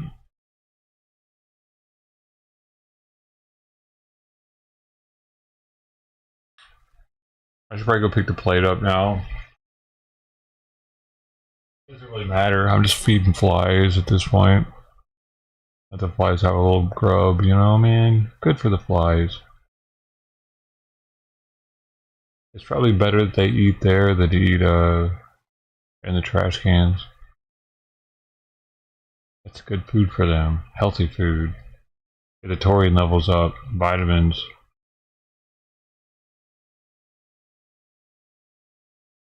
So no one knows if, okay.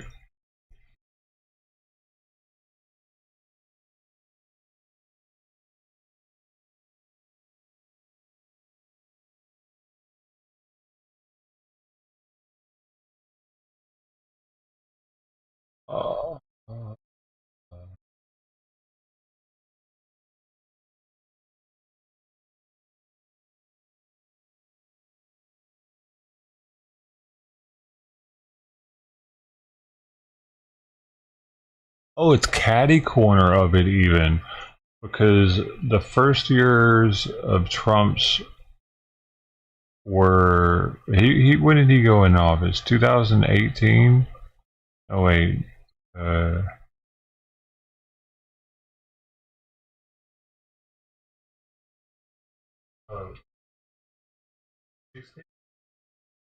16. So it's all wonky. Okay, no, he got inaugurated in 2017, ended in 2021.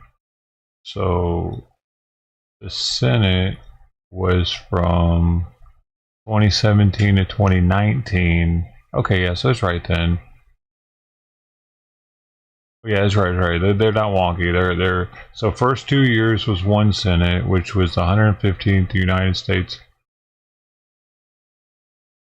Congress. Was it 100 senators? It's not giving me the breakdown right now. House majority Republican. So Senate majority was also Republican. Oh shit. The Senate president at the time was Joe Biden, dude. I didn't know that, dude. Mike Pence was a Senate president and the vice president. That's confusing. How do you do that? I don't get it. Mike Pence was the Senate president for the Republicans.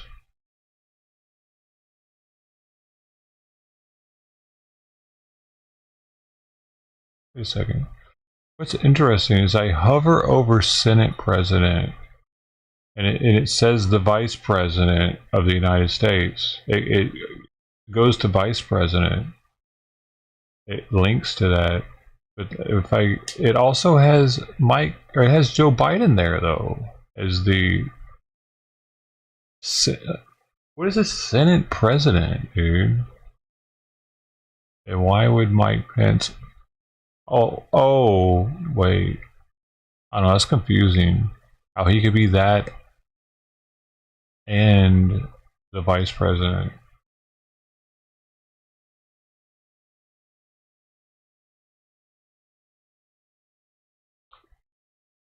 So then from the 116th Congress, let's see if it was also, it must have been.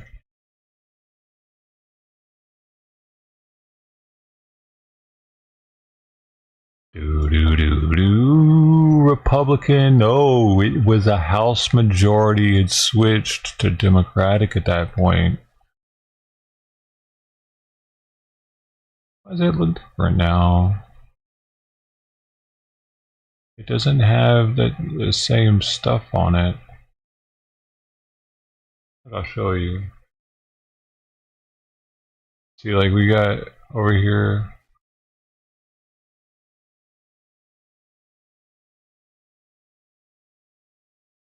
We're learning about government. All right, over here to the right of 2015.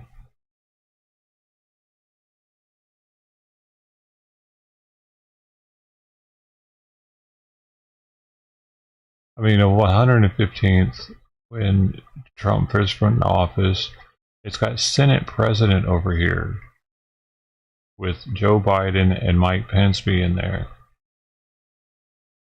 Oh, wait. Oh, I see why.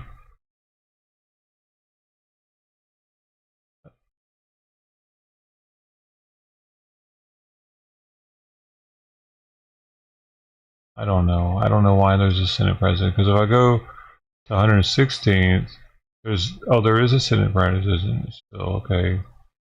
Oh, so is that also always the vice president? But why was... Oh, that's right. Joe Biden was fucking Obama's vice president. I forgot. So apparently Senate president is the same thing as vice president. They have two titles because when I click on this, it goes to vice president.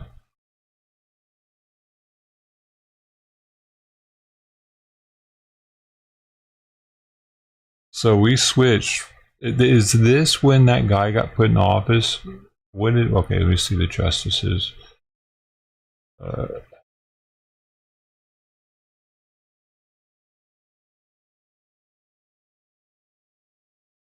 it wouldn't matter though, because they couldn't have stopped it anyway. I see here, even in the second, because it was the Senate majority that would have passed it through anyway. But it says, yeah, it was Senate. Wait, no, I'm looking at the wrong thing. Lost it.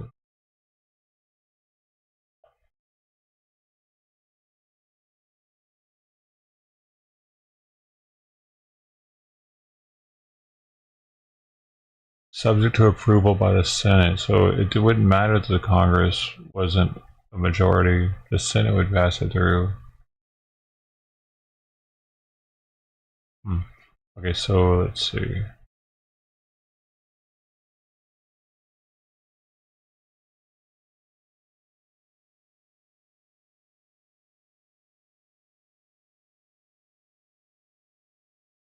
This dude is the guy, right?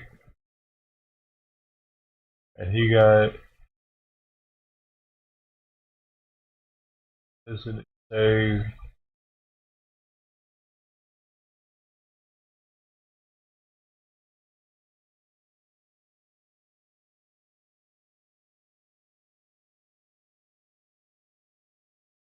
when he was added?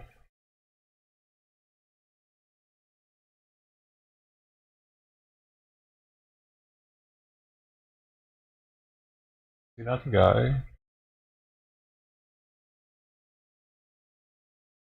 I know who I am.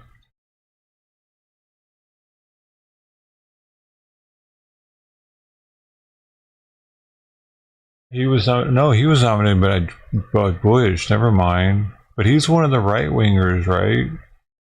Does it show over here? Does it give?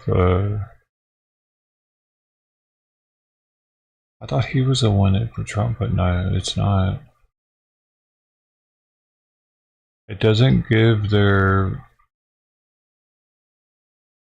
political. I guess that's probably intentional, huh? They're supposed to remain like indifferent or in the middle. I'm not sure how that all works. Oh, here you can try to right here. So vote to confirm Thomas. 41 Republicans, and he's okay. So he's Republican. Ready?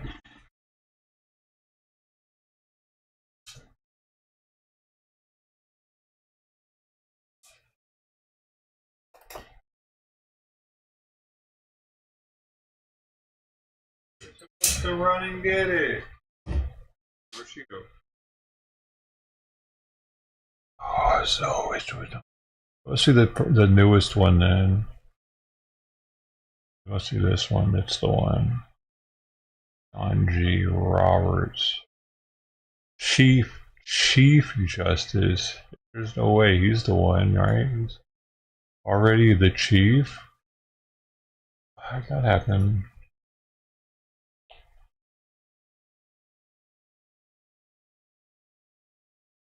He is John Roberts. No, he's George Bush. Another Bush. So he's a right winger too then. Let's see his votes. Where they at? Oh, they don't do it?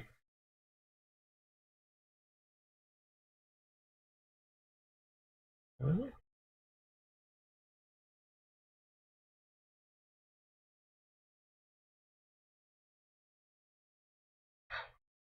Why does my left ankle always hurt though? That's not a heart thing too, is it?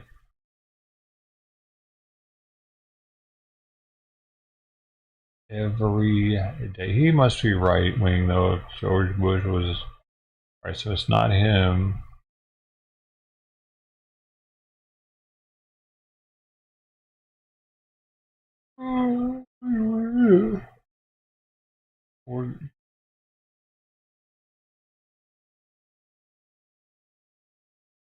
These guys are still judges? 1938? Wow. 1936? Oh no, retired. You say retired. Wow, man. They be judging. It must be this dude, Alito. I think I've heard that somewhere.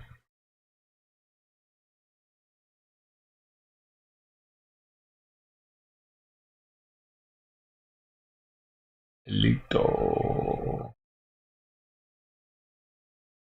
George Bush, dude. George Bush freaking put almost every one of these people into office.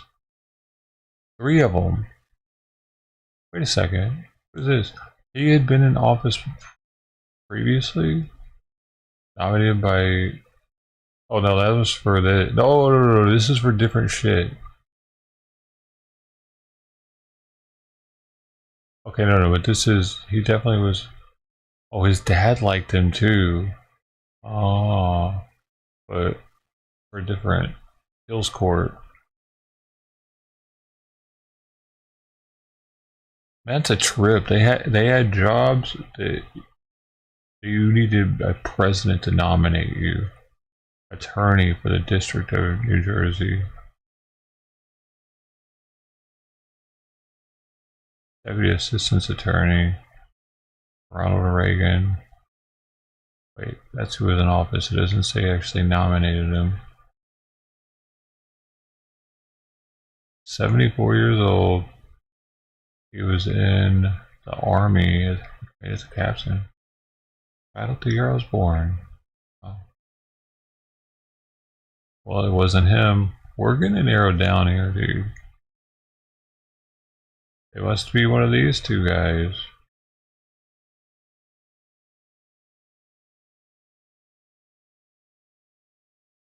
I really thought it was a black dude this whole time.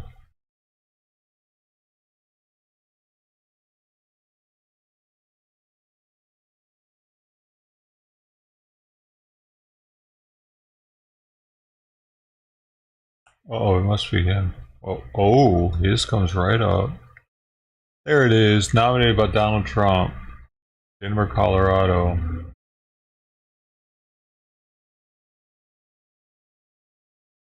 Preceded Antonin Scalia.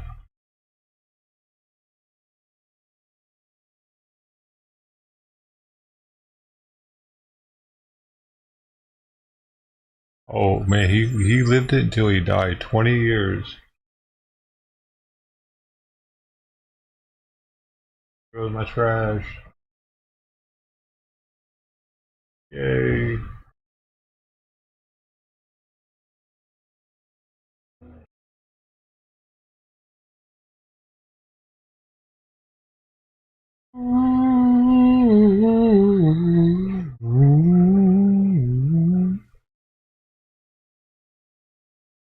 So he's the Roe v. Wade guy.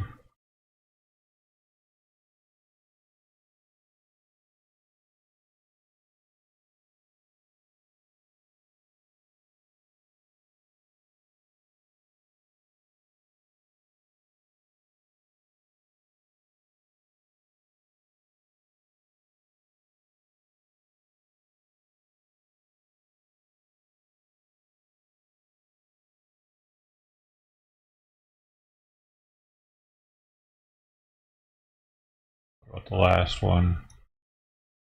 I don't think he put any girls in, any women in. But I haven't heard of that. Kavanaugh. I've heard this guy's name before.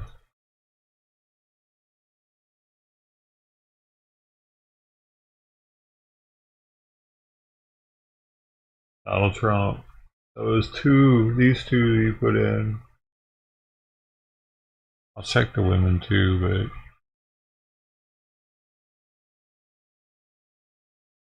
but Amy, Connor, Barrett. Maybe? Okay. Maybe he did.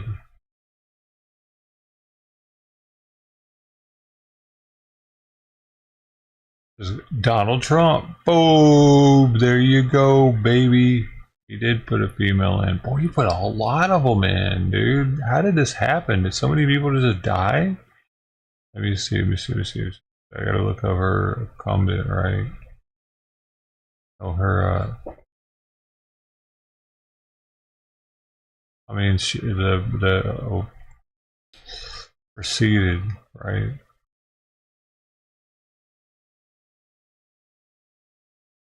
He just retired, I guess. Oh wait, this doesn't say he's a Supreme Court judge. Why doesn't it?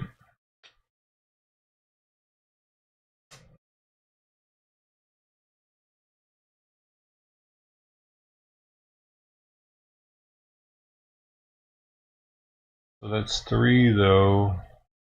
Did the guy die, man? How do I see who she...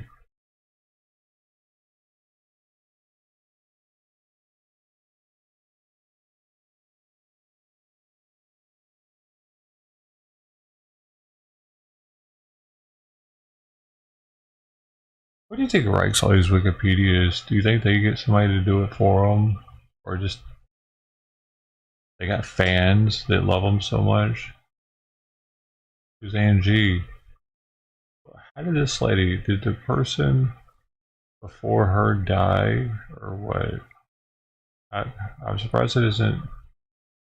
Oh, here it is. This is the one preceded by. She did die. Wait, no, wait.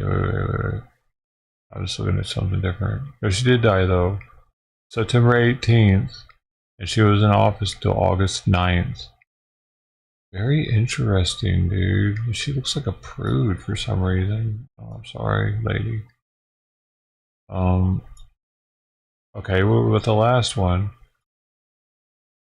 No, there's no way. There's no way. Did he put Ketanji Brown Jackson on the panel? The Supreme Court? Do you think Obama? Obama did it. I'm going for Obama. Baby Ruth. Rocky Ruth. She is the first black woman and the first former federal public defender to serve on the Supreme Court. And Joe Biden was the one. Joe Biden. Of course he was. Of course he was. He's got the record, baby, of putting the most black women into everything. We got a black woman in charge of the Navy right now. No, wait. Hey, wait. Is she white? Let me look into it. Navy.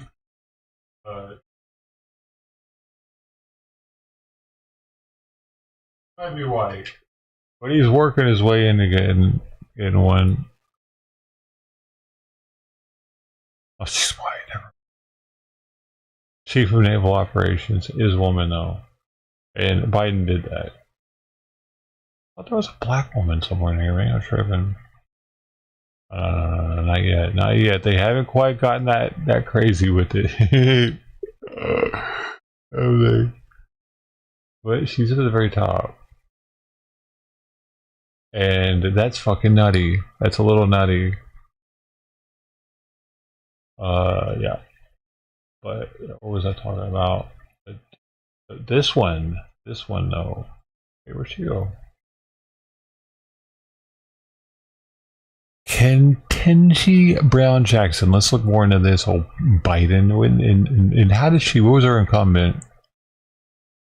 Or preceded by. Did he die?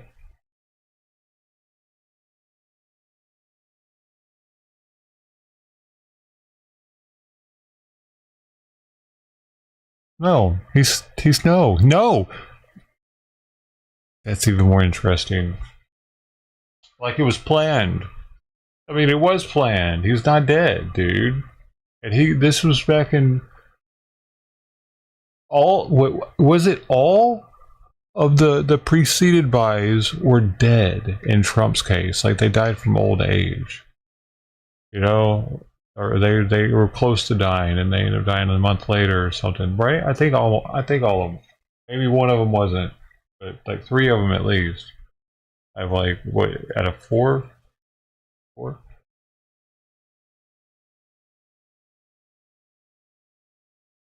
This dude decided to leave. Was he a Democrat? Wait, who put him in office? Bill Clinton. There you go. There you go. Dude, this shit's so planned. Hey, what happened to my camera? Hold up.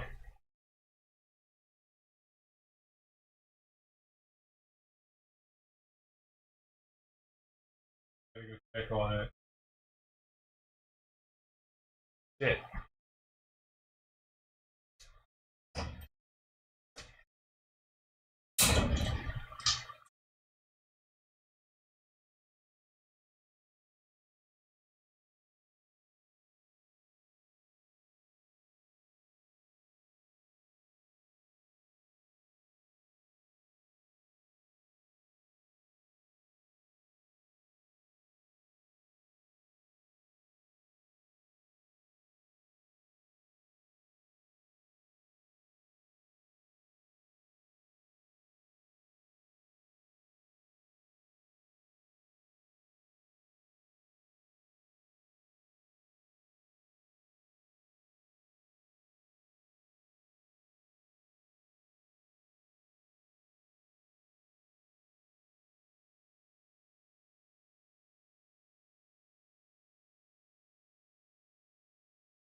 No, a woman is.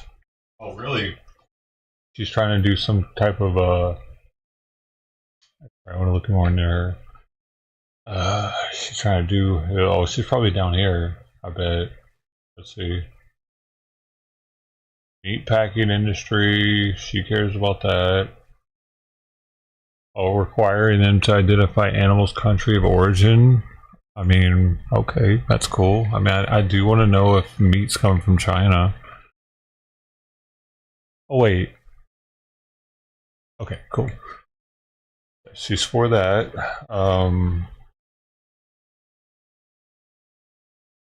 She ruled that Food and Drug Administration had violated the APA when it failed to grant pharmaceutical company DPOM market exclusivity for its orphan drug Graylease.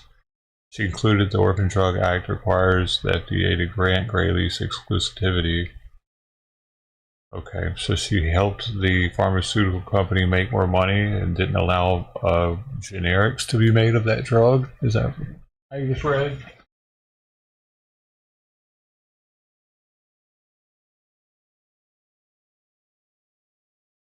So she's for higher percent costs, at least for a few years.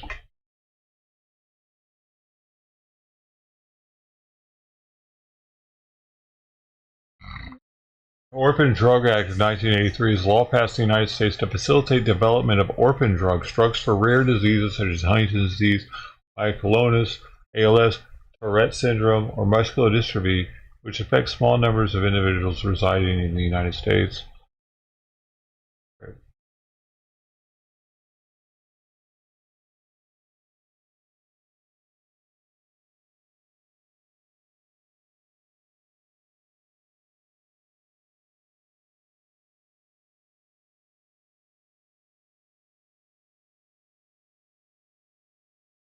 Okay, that's what it seems like though. Pierce, here's another one.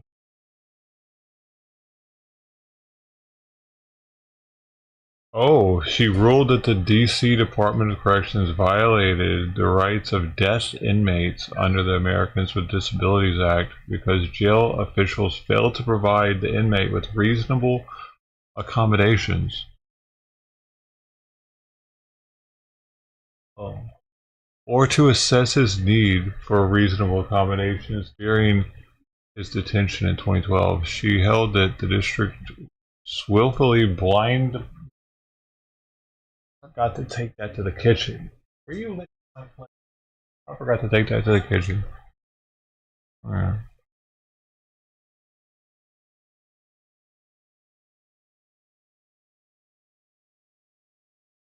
Oh, willfully blindness regarded Pierce's need for accommodation and its half-hearted attempt to provide Pierce with a random assortment of auxiliary aids. What? And only after he specifically requested them fell far short of what the law requires. What do you mean? What do they do for deaf people? What do they do for deaf people that are locked up that's special? They have, like, I guess they have someone that does sign language to talk to them in that area. They have to have a. Does every jail have a sign language floor? Like I never thought about that.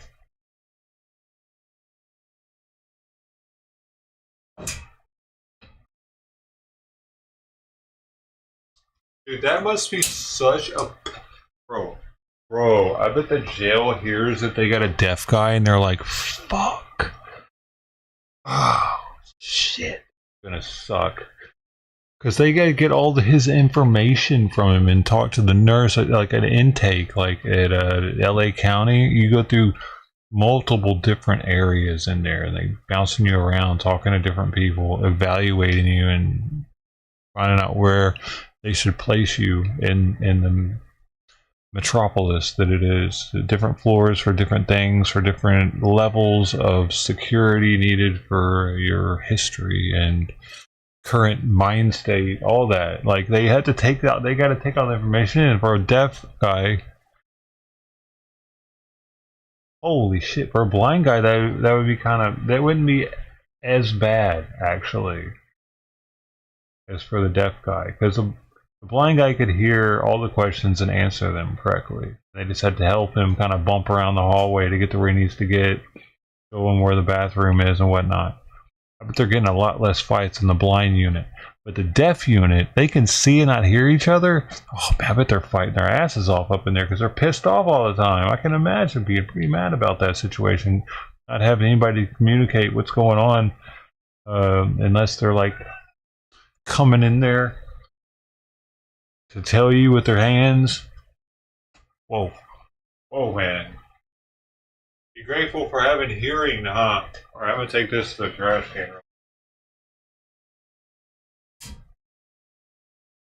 Oh, no. God, fucking bitch.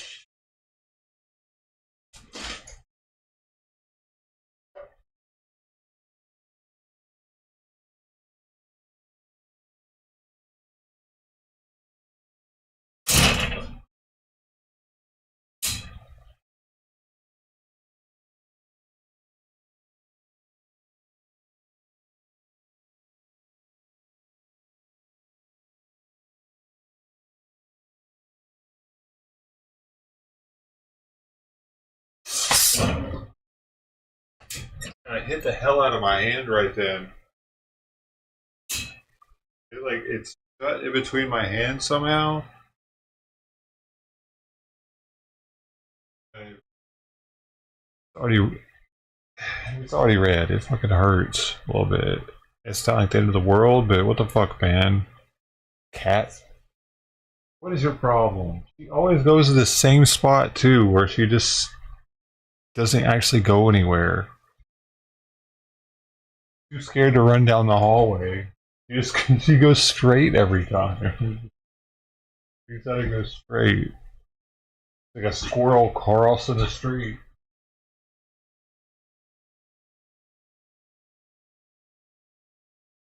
Printer paper. So yeah, I mean, I can imagine if you're in a small town, I can imagine they don't have someone that knows sign language, and that would be more of a cruel and unusual punishment to not have any communication. Like, that's like having a solitary confinement, kind of.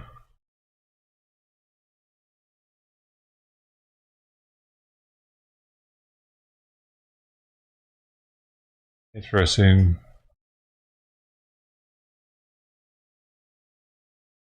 Because I bet a lot of jails, they'll only have like one deaf guy. LA County, they probably got like 20 deaf guys up in there at any given moment, maybe more. Like big city jails, Chicago, LA, or, New York, Denver, like any major cities probably got more than one deaf guy, like completely deaf. Where they can have somebody that they can kind of relate to a little bit while they're locked up. I don't know, would they want two deaf guys together? Probably. Probably, man. Because it would just be frustrating to both of the people if one's deaf and one isn't.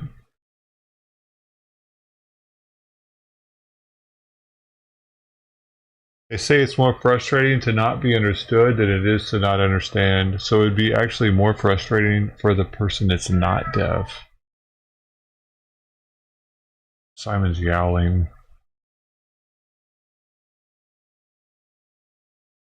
Because the person that's deaf's used to it. Right? They're used to not being able to understand people. The person that's not deaf is like, oh my god, I don't know how to get it through to this guy. It's chow time.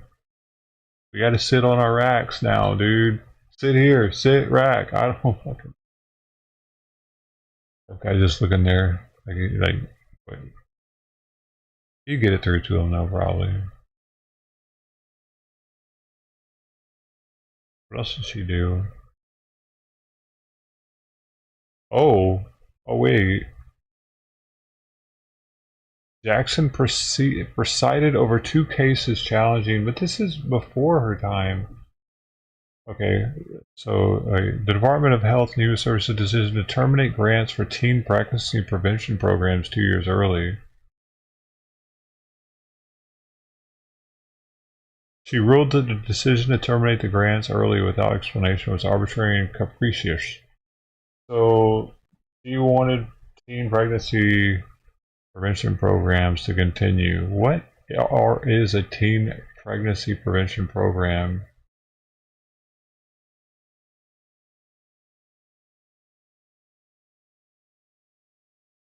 Is it a federal thing?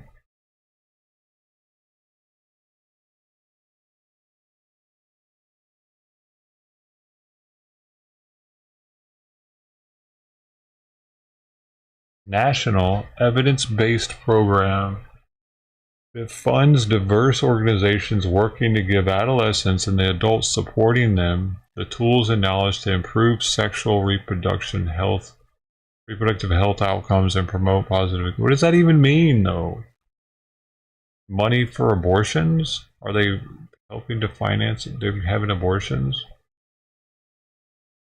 Where's most of the money going?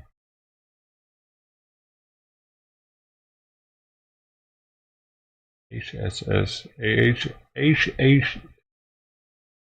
What is HH?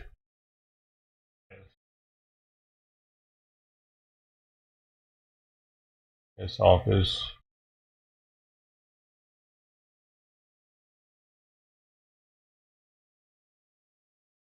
Health and Human Services. Teen Pregnancy Prevention Program. Learn more. I want to learn everything.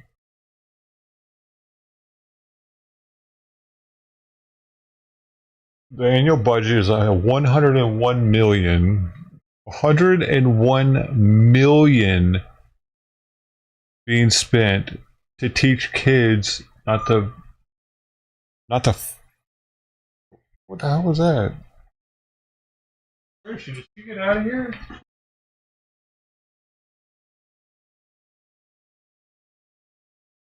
Here you are. Oh, I thought I heard a high pitch. Can't they just not have so much sex? Why, like, we didn't need federal funding to teach us not to fuck around when we were kids, did we? This is what's happening, dude. The government's taking over for the church. Like, the church used to do this by teaching people not to have sex before marriage, and a lot of people were listening to it. Didn't listen to it, but I still waited till I was 19. I wasn't a fucking high schooler.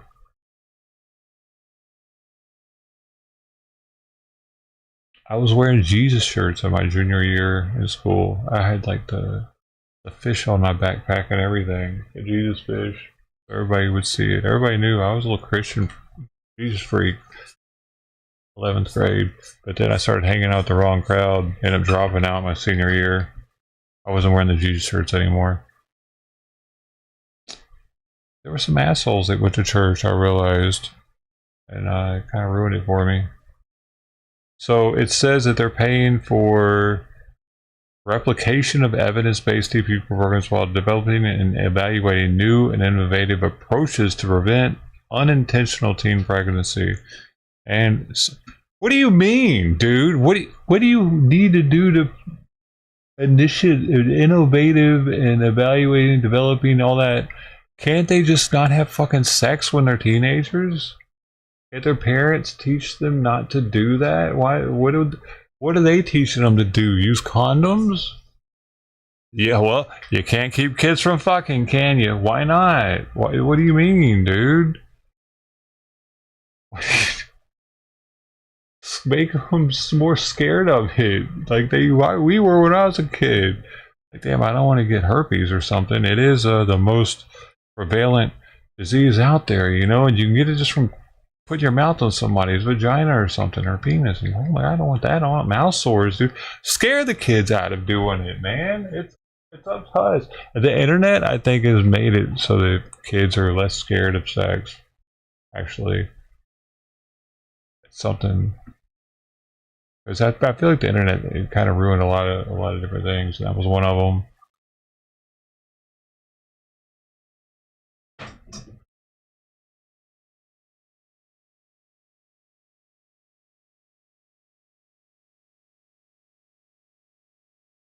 Sexual transmitted infections among adolescents, promoting positive youth development and advancing equity. Advancing equity in adolescent health. What does that mean? In equity.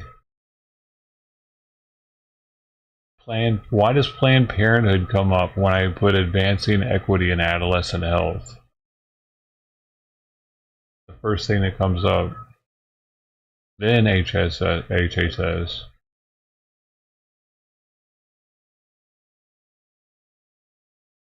Oh, this is HHS website too. Planned Parenthood, California Central Coast. Annual funding $798,000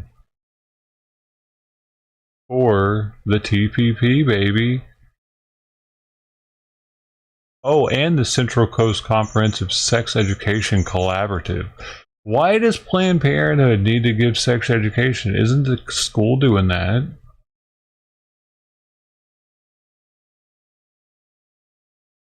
The overarching goal to 1, improve sexual and reproductive health outcomes, promote positive youth development and empowerment. What does Planned Parenthood have to do promoting positive youth development and empowerment? Is that the parents' job? Dude, the government is trying to do a lot of shit that's for parents to do lately. They're funding programs to take, like, or like Planned Parenthood are taking over for parents, and the government's paying them to do it. Babysitting. Somehow, like, what are they doing? Hand them a pamphlet? Here you go, read this. Don't have unprotected sex. This is your third baby. Advance health equity and inclusivity for adolescents. What is that exactly? That's the thing I was trying to find out what it was, and they're the ones that are actually helping to give that. So apparently adolescents don't have health care the same as adults. Because where's the equity here? Where they're trying to equal them to? Who are they trying to make them equal to?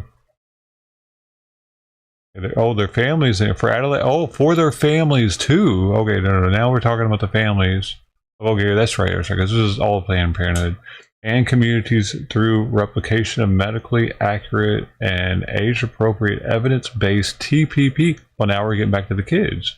The teen pregnancy prevention programs in diverse and historically underserved areas. Oh, you mean where they're poor areas, the ghetto. It's very interesting. Dude, and with what we know about how they take these embryos and sell them, they are almost. They're putting these places in it's like having the slaughterhouse outside of the ranch. They know that these people just had to go a couple blocks, get rid of their baby, and that's another one. The closer they are to the neighborhoods, the more embryos they can get.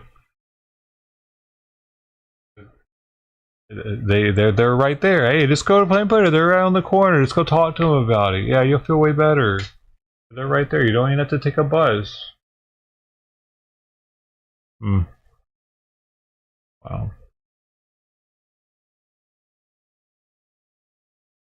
They're farming them, ranching them, man. Baby ranchers. Through SEC planned CSEC, Planned Parenthood, California Central Coast, PPCCC community health educators will be trained and deployed to underserved areas of the Tri-County Central Coast region. Central Coast region. What is this? San Francisco? Oh no, it says below where it is. Ventura County, Santa Barbara, San Luis Obispo. Whoa! These aren't areas usually known for being poor or ghetto. So, but I guess they have their parts. Those are the good placebos. They're just barely ghetto. They're ghetto for what we consider ghetto here in California. The rest of the world would see them as pretty nice areas, probably. Like, go to South Central LA sometime, you'll know what I'm saying. It looks nice. You got the palm trees, got the nice green grass. It still looks like beautiful California there.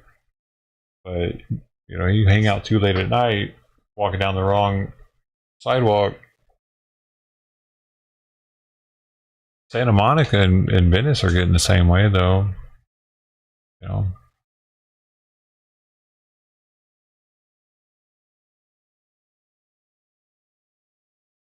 Our kitty's distracted me on my butt. Here we go. Delivering. Oh, there it is. It's the Latinos that they're going after. Latino placebos. I mean, embryos.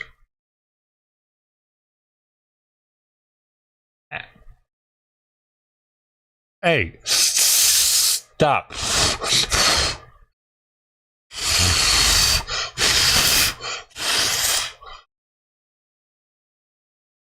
I try to get her to stop. I put my hand in the way. She starts biting and attacking me.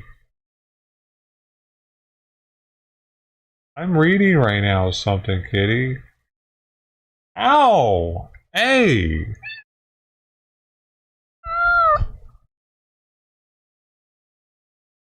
What is your problem? Huh?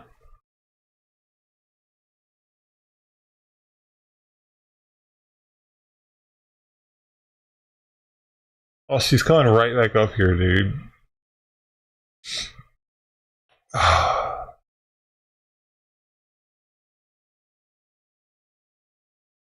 There it is. Delivering evidence-based curricula that targets Latinx adolescents. What is a Latinx?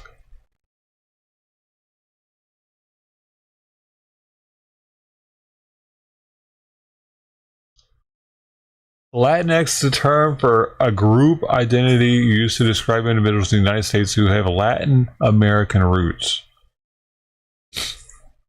What? What's wrong with Hispanic and Latino? The fuck is Latinx, dude? And why? Oh my god. When did this happen? First seen online in 2004. Who was president in 2004? Obama? No. Clinton? No. Maybe. One of them. Bush? What? Man, how did that fucking happen? I should have known that was Bush. I should have known that was years were Bush. 2001 to 2009. I forget.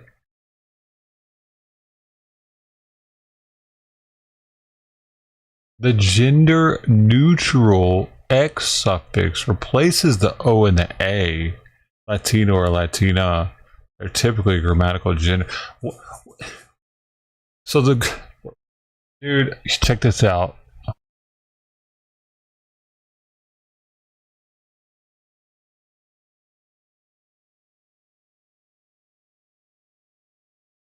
Just because it was used in 2004 doesn't mean it was used a lot. So let's look up something else here. We're gonna look Latinx, Google Words.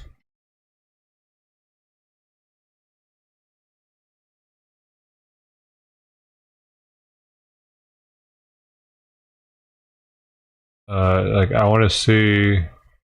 Can I look at? Does it let me go to?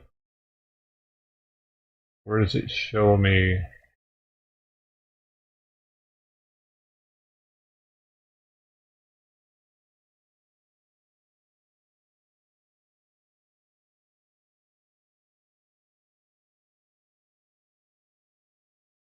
Latinx used by just 3% of U.S. Hispanics.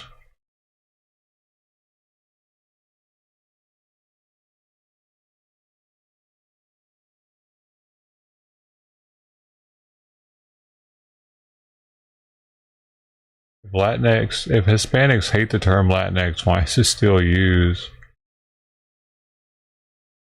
I thought there was a thing where I could see where is something where I can see the use of a word over time.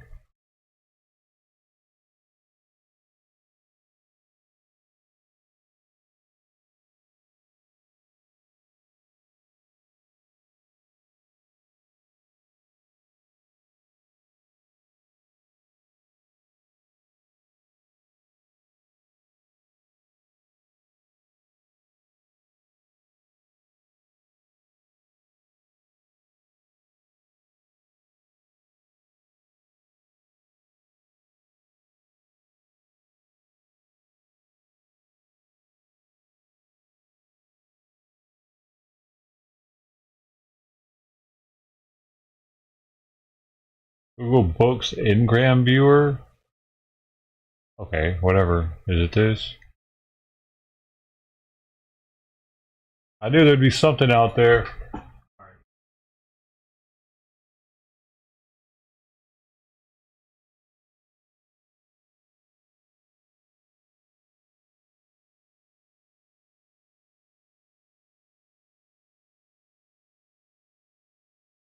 Boom! Look at that skyrocket. Oh my god, this is this is awesome. I knew there had to be something like this on the internet to do this. You see how little it is used? I'm gonna make this a little. It said 2004, so I'm gonna put it at 2000 to 2022, and to make this much easier to see. Look at that! Look at that beautiful footage. So 2017, it took off, dude, because right now it's at 12,172. 2016, it's doubled in use in that amount of time what it was here. You can see both 20. It doesn't even show it really being used until 2013 or so.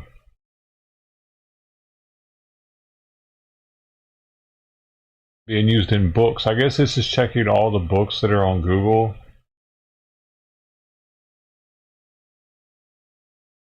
I could even put it down even lower to 2016.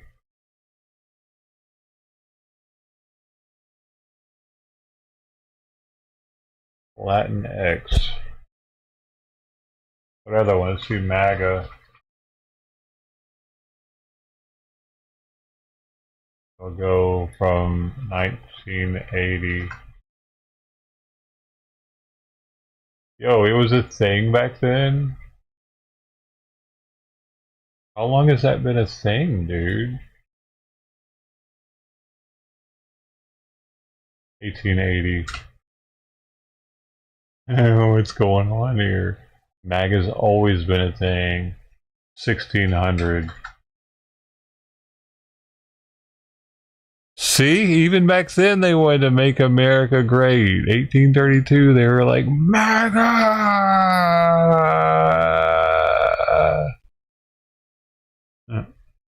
I don't even know what I'm looking at anymore, honestly, now. He was a different form of MAGA. Let me see.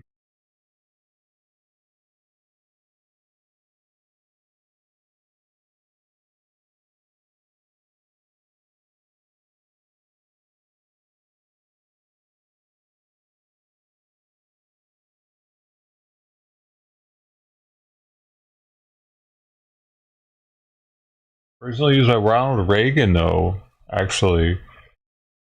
Did you know that?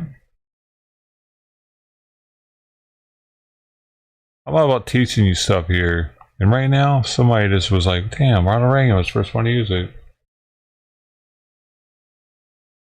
Not Trump, actually.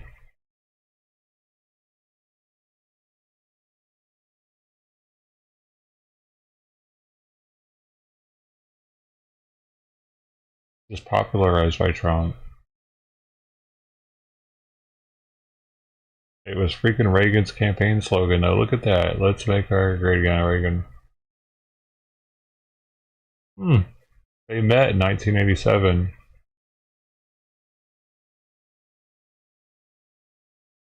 Well.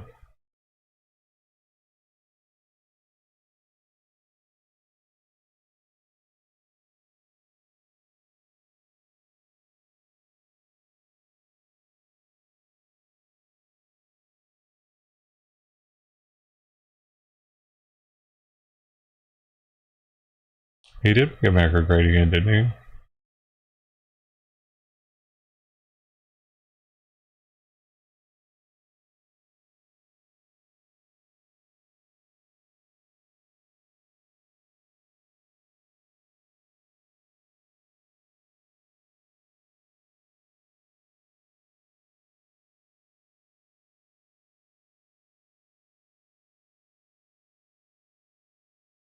Dude, look at this. USA was used in books at a hugely increasing rate after World War II, or during World War II and then after World War II.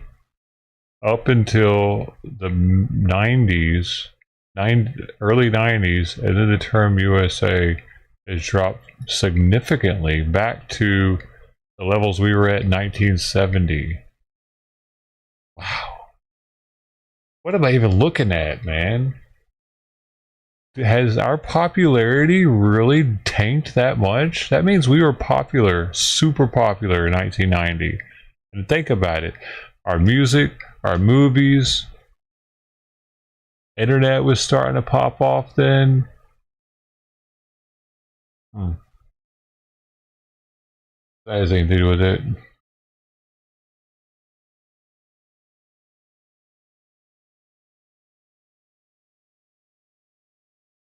About China.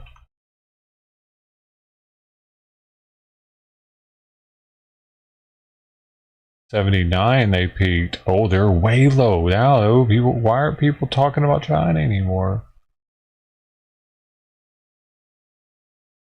Okay, so if I put Ukraine or Russia, they should be at the top if this thing is correct. If we're looking at what I'm thinking, why have they tanked too? Why is everybody tanked since the 90s? Okay, I'm just going to look up exactly what the Google Books Ngram viewer is so I know, because I'm not really sure right now. The Google Books Ngram is an online search engine that charts the frequency of any set of search strings using a yearly count of engrams found in printed sources published between 1500 and 22 in Google's text corpora in English, Chinese, French, German, Hebrew, Italian, Russian, or Spanish. Well, that's a sharp nail you got there, Missy. Ah, ha, ha. You know I got that with your nail. Ha.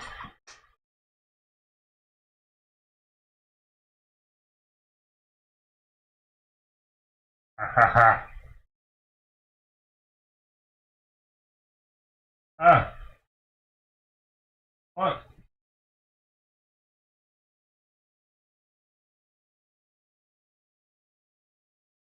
You just stop moving so much. There we go. Here you go.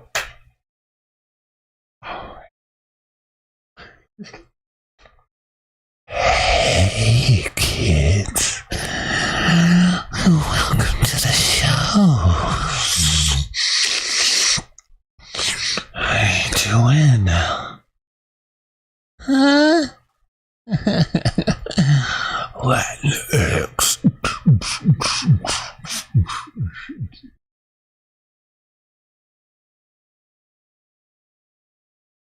Free vasectomy. Really?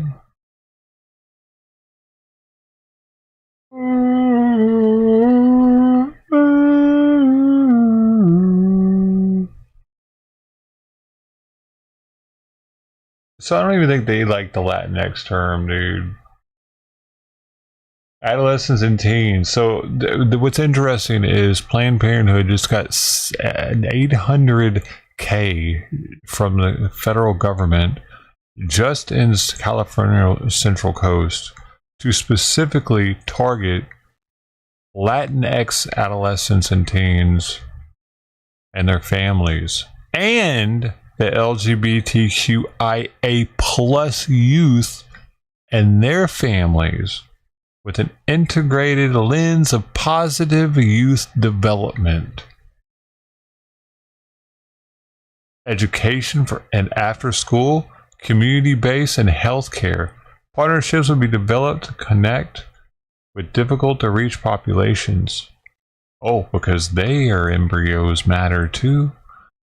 Their specialties, they're exotic. Ooh, tasty. Including the many immigrant and migrant farm worker families in the area. Yes, you must get them. Convince them that they don't need the baby. The project will assess and select at least 2 evidence-based practices, EPP-based curricula to implement across 3 settings and serve 2,900 participants over 5 years. 2,900 participants, and they're hoping to get at least 5 embryos out of each one, probably. Target population: Latinx teens and their families, immigrants and migrant farm worker families, LGBTQ plus identifying youth. Oh, and that's to cut their balls off. Oh, is this money go towards cutting their balls off too? For hormone therapy and shit? Probably. And this is just one small area of California. This is California Central Coast. How many of these government grants are going out? This is almost $1 million to this one. I mean, of course, it's for 5 years, 2023 to 2028. But that's not to say they won't get like a kicker if they start running a little low. I don't know, man.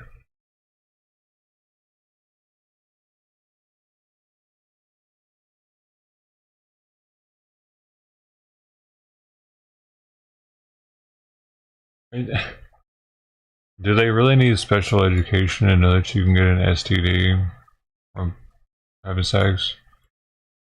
Are their parents really not having the talks with them? Like, all the school will do that. I'm not gonna...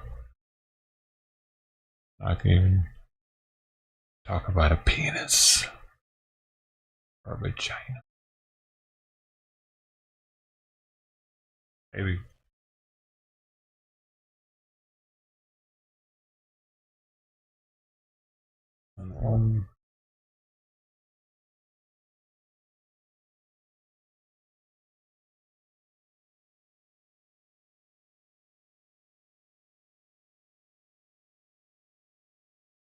Like, I mean, they know about STDs. They don't need to have Planned Parenthood teach them.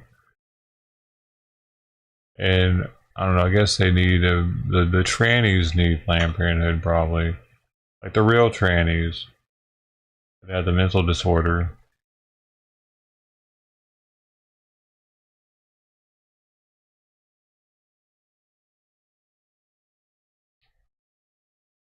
You need folic acid. Yeah, put it in the corn masa. That's right.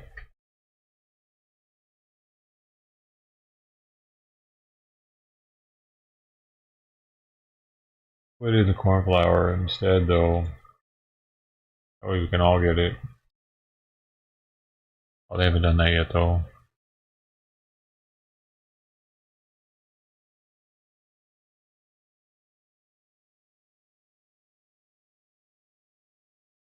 Like Lindell was out there arguing with the Palestinian protesters last night. I missed it.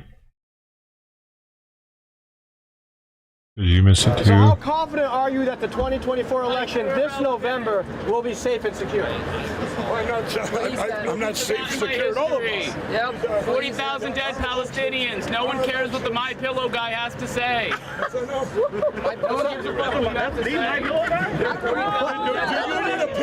Do you need a pillow? Do you need a good night's sleep? 40,000 dead Palestinians. How do you sleep with yourself at night? No, you need a good night's sleep. You need a good night's sleep. What do you sleep on? You sleep on a My Pillow. I think you need to get your shit together and realize what side of history you're fucking on. Do you know who said what side I'm on? I'm trying to secure our election by go paper ballots. Secure our election? Genocide of the Palestinian you have people? quite a mouth on you. You need some sleep, I think. You have quite a mouth on you, motherfucker. I think you're about to go to sleep right now, bro. If you keep going, I'm just. All right, relax. You guys. You're part of nothing. He's a nice guy. You won't even give him a chance. You're just yelling at him. What are you doing here? You support Palestine? You support Palestine? What? You support Palestine? No. Okay, get the fuck out of my face, bro. Move on. Move along. I can have my opinion. Move along. That's right. I support Israel. 40,000 people are dead. Get the shit out of my face. I can hear it right now. What do you do? What do you act on? They want to go. I get my dad here. You had nothing to decide. You had nothing to decide. They can't hear you. Wrong. You stand against genocide? I stand for Israel and Jesus Christ. That's the response to do you stand you idiot. That's the response to do you stand with genocide? Come on. Jesus was alive right now. You got bombed. You're fucking stupid. I will be praying for you. Move along. Move along. I will be praying for you. Jesus doesn't claim your ass. Jesus Hey, don't use my commit genocide in the name of Jesus? I will pray for you guys. You guys, I seriously will pray for you. I will pray for you guys. 40,000 dead Palestinians. You need to pray for yourself. You need help. There are 40,000 dead people. So what do you want me to do? Shouldn't I pray for you? Shouldn't I pray for you? You're speaking about Israel. What about all the dead Palestinians? Shouldn't What about all I the pray for you? victims? What about all the people under the Shouldn't I pray rubble? for them and pray for you? No, you're not. Unless you care for the Palestinians. What would you like me to do other than pray for you? What would you like me to do other than pray for distract you? people and talk about immigrants. You add nothing to society. And meanwhile, you're talking about people this is that need about to a be U.S. taken This out. is You about a need United to States like election. you add nothing to America. from here? Those are people who are the backbone of this country. And meanwhile, am I from here? Are you from here? Where are you from? Who funds you? Who gives you your money? I want to know what super PAC is behind you. You seem like you get paid a lot to be here, so I want to know who's funding you. I come here on my own dime, but who pays you? My Pillow. My Pillow? Excuse me. Excuse me, I'm sorry. Let me just say one thing. I don't want to say anything. This is complicated, but It doesn't matter. Listen, this is what I don't know either. 40,000 dead cops. Call back. I hung up on him. They gotta call back. There are people murdered, that there's a genocide. I understand genocide. I understand genocide. The Hamas terrorist group. You're dealing with the Hamas terrorist group. You're dealing with an Israeli terrorist group. Yes, but you know what? I'm sorry. Yes, it's crazy. Yes, it's crazy. Yes, it's crazy. I'm standard human life. But I'm sorry. I'm sorry. She said yes because she's acknowledging that's what she believes. Yeah, like, she just simplified it by not saying, yes, that's what you believe. That's how I heard it. But of course she's going to latch onto that and be like, yeah, you're agreeing with they do it. They're terrorists. Of course she doesn't think that Israel's terrorists, dude. She's using her slip of, like, not being more explanatory to, if you say that that's a contingency or whatever, like, you can harp on that. It's bullshit. It's a bullshit. It's empty. I'm sorry. I don't want it. That's what it's more complicated than anyone. And she's completely shut down from having any more dialogue out of it. She's grabbing onto that because she took it incorrectly. There's no way she thinks Israel's terrorists, because that's what she said. She said yes, but I think it was really, yes, that's what you believe, instead of saying that outright. And they ruin now they're like, dude, whatever, dude, it's what they fucking do, man. Dems are known for this shit. Look at the Jerry Springer show. That's mostly Democrats in the audience. You see Republicans, a lot of Republicans on the stage, though, a bunch of hillbillies and shit. And the audience was Chicago, wasn't it? It was a very black city where that was being filmed at.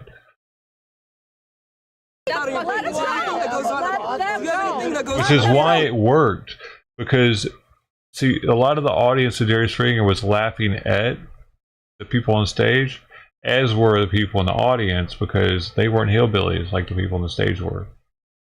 They were like, if they were, they wouldn't have been laughing as much at them. So of course, there were some hillbillies and rednecks on the stage, but most of the people that were in that city were it was like a very ethnically. What city was fucking that in, man? Was it Chicago?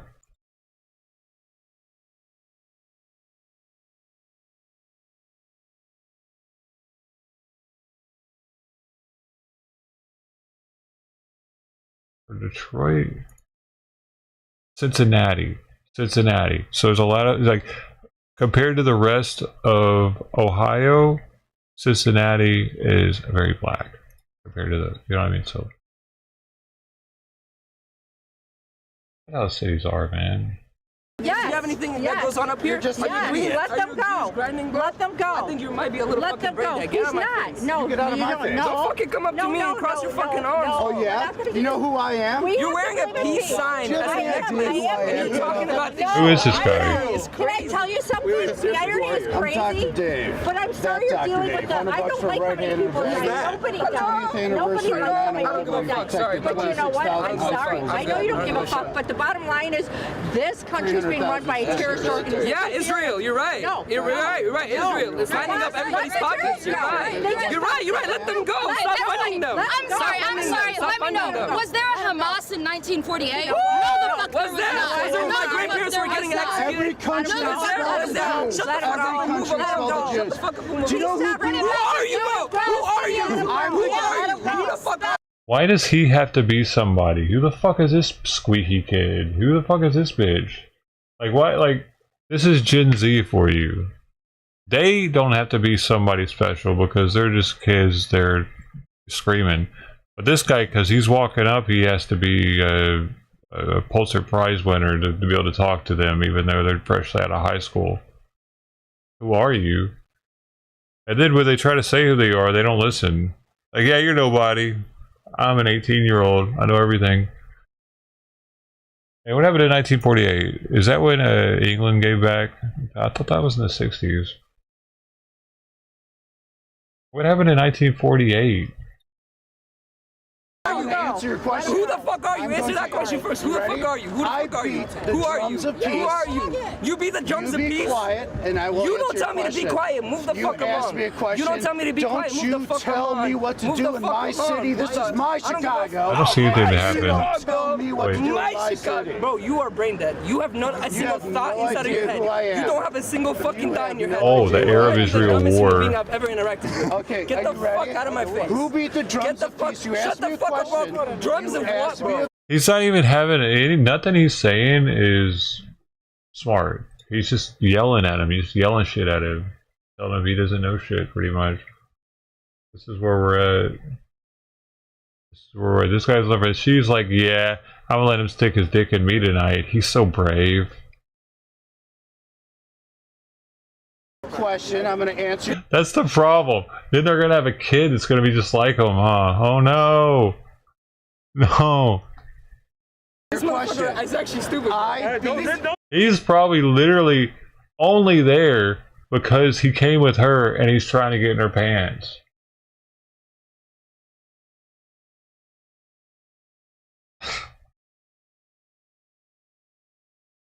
The drums of peace. I'm lowering my IQ the more that I go. With the first ever Palestinian delegation to the United Nations. Shut the fuck up. He's not even listening to anything he has to say, but somehow his IQ is being lowered by being there. What the fuck, man? Wow. Shut the fuck up. Shut the fuck up. You're just saying shit, bro. You're just saying shit. Oh, I can prove everything I've got. Good for you. What do you want to prove? I have all the what are you trying to prove? and all the videos. Okay, what's the point? What are you trying to prove? Notice how quiet she's actually listening. Respect on her for that. And she's probably starting to think, yo, he's being kind of a dumbass. Hopefully. I'm showing you that 10 years ago, I beat the drums of peace in Minamata, So Japan. who the fuck are you? With the first. What's your name? Who the fuck are you? Dr. Dave. You're a doctor? Simone. Yo, wrap it up. We're done. Hey, yo, we're right. What? Why is she so happy about that? What? Oh no, I'm looking at this guy up. Dr. Dave Simone?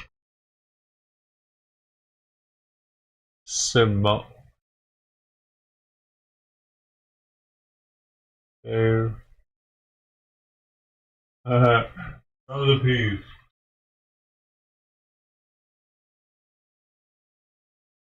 Dave Simone's. Oh my gosh. I don't know. I can't find this guy though. Because you're smarter. You're smart. You just insult people. Okay, go ahead. You want to I don't have my jacket with all my medals on it. You want to have an intellectual conversation? Go ahead. What do you want to talk about? Yeah, what I'd like to talk about is peace for 1,000 years in the Middle East. Oh, really? Right. Really? Okay, go ahead. Explain. Do you know how to negotiate that? Go ahead. I'm not negotiating shit with you. Go ahead. Explain, though. Well, then what am I talking about? Say it. I'm Okay, a go ahead. diplomat, sir. I spent years at the United Nations. I'm listening. I used to have people like him. I know. The brains and motherfuckers. This makes no sense. Crazy Bro, shit. do you know anything about Palestine? I sure do. What do you know? I know that you elected Hamas 30 years ago, and you let a terrorist organization run your country and never stood up for your own rights, but you want to come here and bitch at us. So that's what you know about Palestine? What I'm going to say That's what you know about Palestine. Hold on. That's what you know. Is this the extent of your knowledge? Is this the extent of your thousands of years? You should thank the Romans, kiddo. Brother. Do you know why you should thank the Romans? Thousands of years. But Israel is less than 100 years old. Bro, my grandparents were alive when Israel became a fucking state, bro. What the fuck are you talking about? Bro, you're just saying shit. I don't know, you just said Hamas, bro, and then you were like just saying a bunch of shit after that. Is this the extent of your knowledge? Is this a mafia Bro, we are living in the fucking mafia organization. The whole entire United States is a fucking mafia organization, bro. You might be brain dead as shit. Huh? The Clinton Bush dingleberries. Are you a Republican? I'm an independent. You're an independent. You're right. All of it is fucked. Listen, my brother. Do you know what I do? My brother, listen. I decide elections, because the swing vote decides elections. Listen, he does. Hey! Newsflash, this guy decides elections. Just so you guys know. Right. That's crazy. That's crazy. Did you vote? I do vote. Okay, good. Yeah. Did you vote in 2020? I did vote in 2020. Who'd you vote for? It's not worth it. Who'd you vote for? Joe Biden? Who'd you vote for? You're not a doctor, bro. Joe Biden? Leave alone. You're not. It's kind of bad. You're not like It's not worth it. It's not worth it. Inability to believe the truth isn't my issue. Bro, you have not said a single thing that makes sense, bro. You're a You have victim not of said a single thing. propaganda. I actually feel bad for you, but as a Jewish No, man, that's crazy. Hey, I bro, always we're love good, my enemy first. We're enemies now. Well, you We're kill enemies people. now. You kill us I for kill thousands people of years. now. You how many bodies you got? Bro, listen, yo. You support the thousands. I actually think you're a fucking NPC. I don't think you're a real human being, bro. NPC? You're an NPC, bro. What's that? You're an NPC, a non-player. What the Non-character. Yeah, a non-player character. Bro, you just say shit. Is that like a video Do game you thing? exist I don't in play reality, video bro? Do you actually exist in reality? The people like No, you I don't fucking exist. in reality. I don't exist in I front can of you. tell, bro. You I just can tell. automatically insult people. You have no diplomatic skills whatsoever. Diplomatic, I'm not. There's nothing to diplomat. Man, I wanted to hear the actual question. Jeez, that's what last night was like. That title would have been perfect. I'd have probably had 1,000 viewers. Just that interview alone.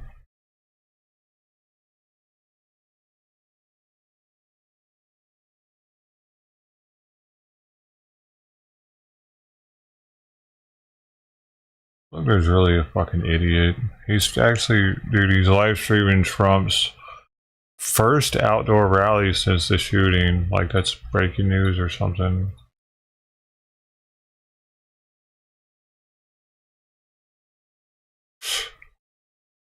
I'm not even subbed to this fucktard anymore, and they're still recommending him to me on like the top of the list.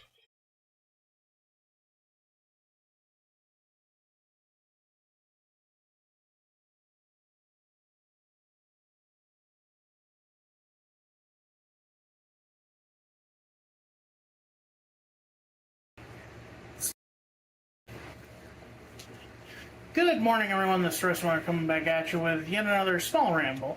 Again, I'm going to be trying out smaller videos. Again, not focused around food.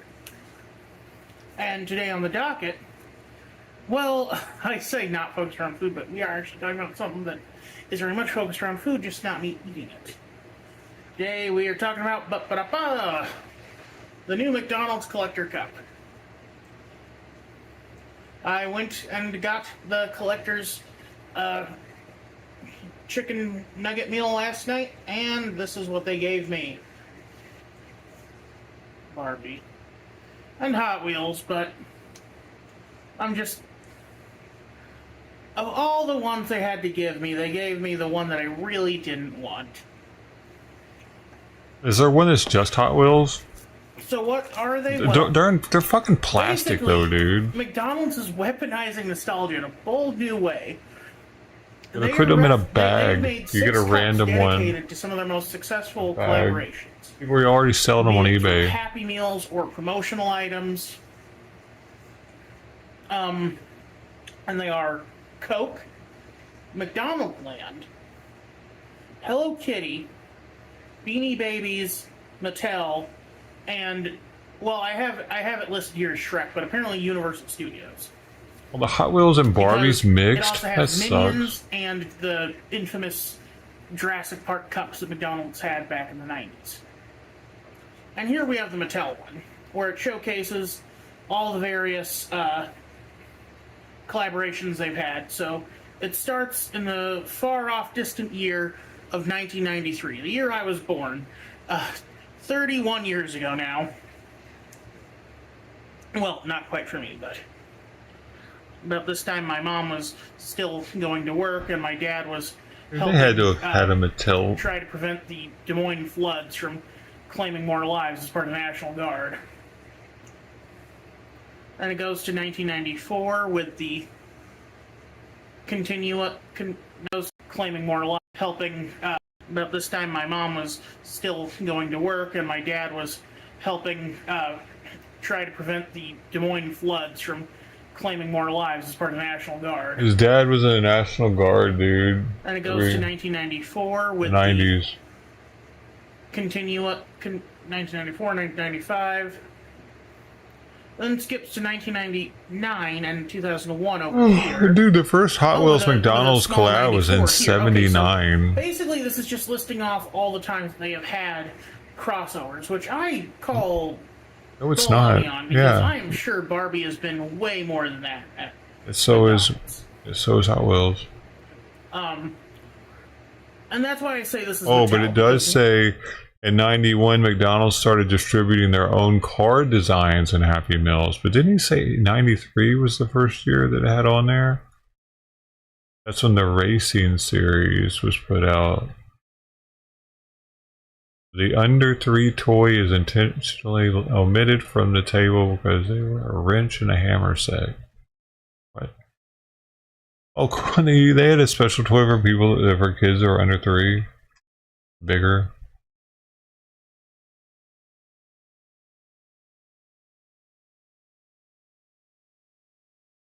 one, you got that Mattel logo right there. Two, Mattel famously owns both Barbie and Hot Wheels, which makes sense. Like, I'm guessing that whenever Mattel did a collaboration with McDonald's, they had Female and Barbie boys for the and girls, girls, Hot yeah. Wheels for the They boys. did actually. It's. They sure did. Girls and boys Happy Personally, I Meals. wanted I to forgot about that. Because, I don't know, I like the design of the polar bears, you know? Also, it reminds me when I was a kid and my parents got us all snow globes of the Coca-Cola polar bears that Hardee's was selling. The McDonald Land one looked a lot more like their more recent collaborations with artists, where it's like just weird art. Like, I think they had Grimace shaped like a Happy Meal. Hello Kitty was just a very nice, like, you know, pastiche of Hello Kitty in various costumes playing around. The Beanie Baby one, I think it's just Beanie Babies, I'm not sure. And, you know, McDonald's Beanie Babies are probably one of their most iconic, what do you call it? You know, like, Happy Meal prizes. Is Up it? there with, you know, stuff I still remember fondly, like the Inspector Gadget, who you can still see right there, next to Lady Death. What are my other favorite, like, McDonald's ones? I love the Treasure Planet ones. I should review those one day. Dude, the Hot Wheels are cool though. Look. He's all talking shit. He's like, oh, I don't want the Mattel one. Dude, I think most dudes would want the Mattel one. Right? Most fucking guys. Oh man. Look at these cool, but like, what is this? That was one of the first ones. McDonald's. Kellogg's used that one too. Yeah. 14 cars in all, different car every day. That is so cool. Look at all of them, man, dude, bro. This I could see this selling a lot of Happy Meals, dude. Because look at all the different ones you can get.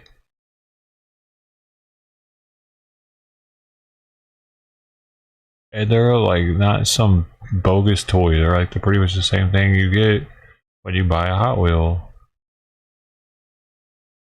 That was pretty good. Well, all these are McDonald's ones. 1983.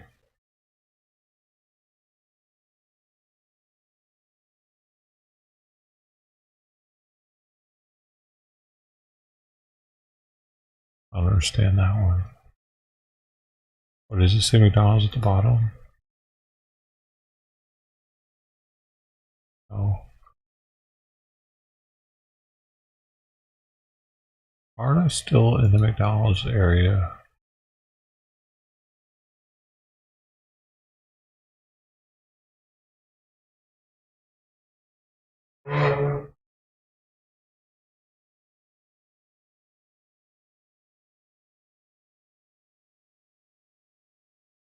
Yeah, McDonald's.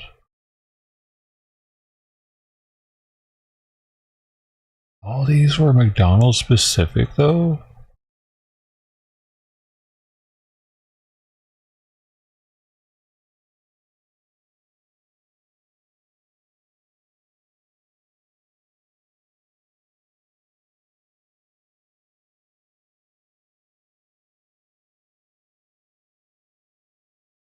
Oh, look at that. They would have this out front so you could see all the different cars that you can get in the Happy Meal, and they would show which one that they currently had. So it wasn't like you hope to get one. They would show you what you were going to get that day. That's pretty neat. It's way cooler to know what you're going to get. That way, if you already have one, you don't waste it. You don't want to get a Happy Meal, right? Yeah, but so dude, him not wanting the Hot Wheels one is kind of weird to me. That would definitely have been the cup I would have been stoked on.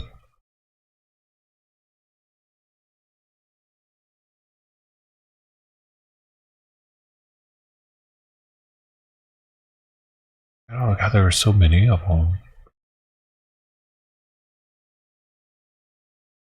Maybe they also made them for outside of McDonald's. I can't tell. Oh, that's sweet. Yo, I bet that's worth something now. You got one of those in the packaging still. What is that from? 93? Yeah, 30 years ago. Pretty sweet too.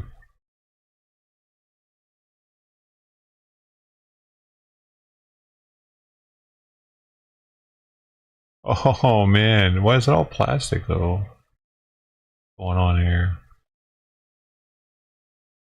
That should be chrome colored. I cheaped out on that.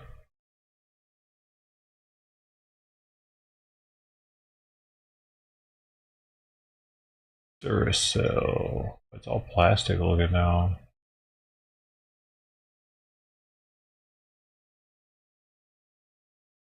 China? Wait, was there a time when they were made in America? Malaysia? Hong Kong? They were always made in Hong Kong or Malaysia? What the fuck? Were they really? Were Hot Wheels ever made in America?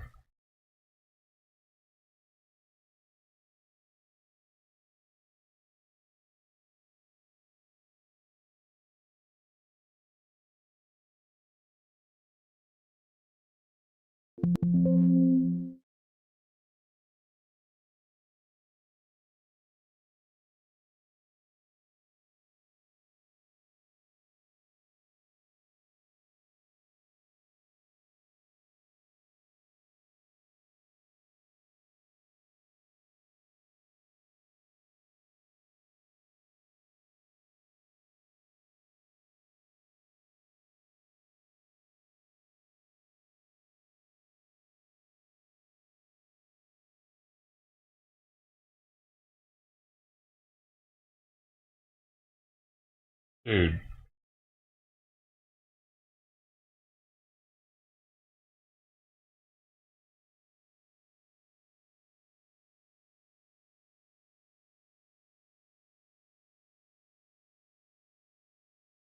Somebody asked it here. US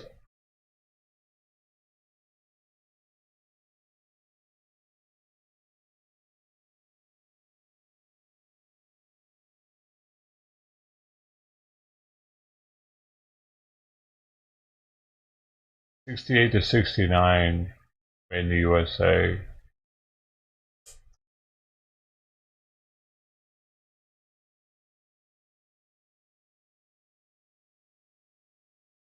Interesting. What the heck, man? So it seems that Hot Wheels was never really a very American country. They don't manufacture here. What the hell is their problem?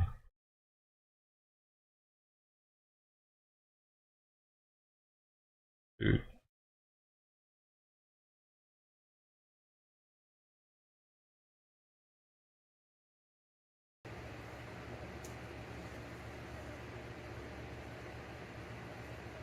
Oh yeah, the stretch screamers. God, that was one of my first videos. Oops, sorry. But I have a complaint. This is clearly meant to be referencing the iconic, well, iconic to me because my grandma has them all. The iconic Matchbox. McDonald's, Why? They're better? They're made in America? The iconic McDonald's glassware that they released in collaboration with Disney Parks for the new millennium stuff Disney was doing. They had these gorgeous cups, wide glass, little pictures of all the Disney characters on the side, and little factoids about it, like Simba meaning like prince or king in Swahili, I think. A cow. And They used to be British owned. just beautiful, like actual. Like they were made in England or, until like you could have mid '80s. stuff you wouldn't mind setting the table with. I didn't know that. Are plastic. Exactly. That's some bug shit that they're made out of plastic Like, right there, bro. And like I can kind of understand these are But supposed he to be has free plastic items, plates but that they're he already collected from upcharging for a. the meal, so may as well go the whole 9 yards and just charge $20 for the meal. Give us a real glass cup. I may try to post a picture of what those cups. Bro, did he complain about those plates being plastic though? I think he might have said something like he said so maybe. But I don't think he didn't seem as disappointed about those being plastic as he's not being glass. Cups look like too, because those are good cups.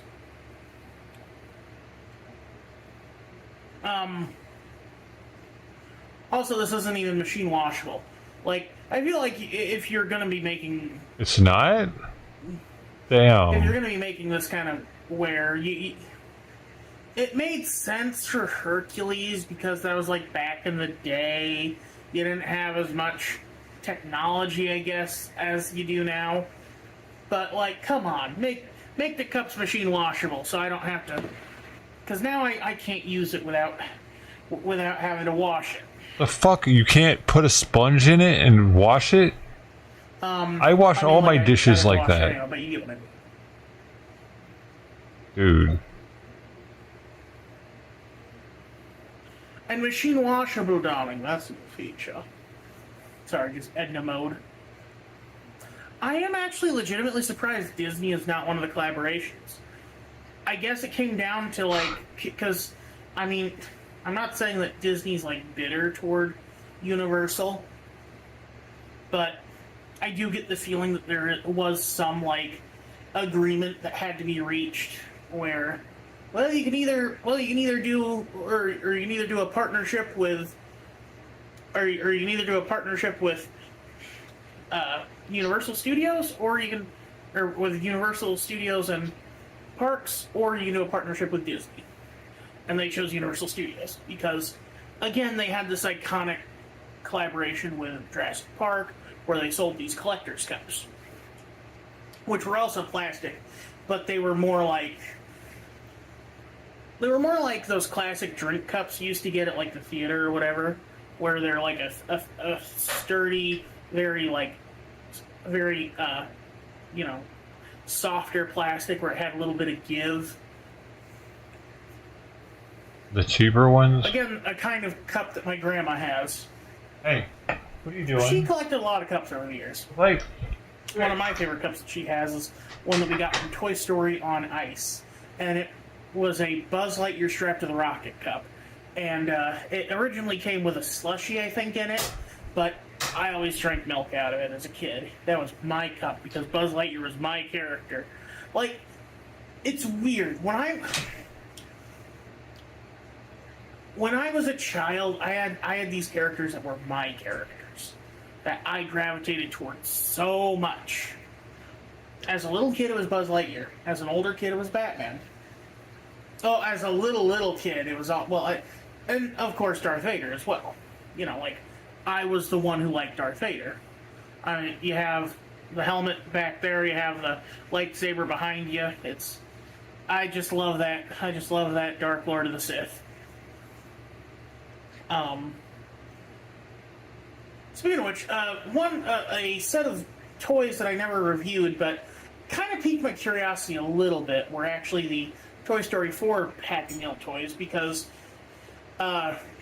you could assemble, because like it came with like each character came with a piece, and you could assemble them together to form the RV. Now that's not as cool as being able to create an action figure out of it. Oh man, Lego should have been one of them, or at least, you know, like, I think they only did it with Bionicle. They never did it with, oh no, they also did it with Galador. They should have done one with Lego so that they could have Galador and Bionicle on the glasses. Because when they did that collaboration, there was a special thing where, like, the pieces that came with the Galador set and the Galador sets and the Bionicle sets were actually compatible with the actual like buildable figures. So you could put like the little Motnua mask or whatever you call it on your guy if you had a Bionicle, or you could use the little legs that came with one of the Galador figures to put the big head on and have just like a torso, or have like a torso-less leg head thing. I should talk about Galador sometime. That's one of those like esotericas that very few people remember. Anyway, that's gonna be it for me today. You all have a good one. This is Bryce Miller. I'm outie. Oh.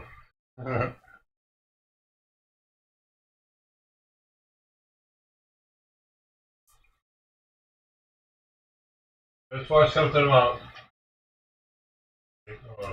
Gotta find it.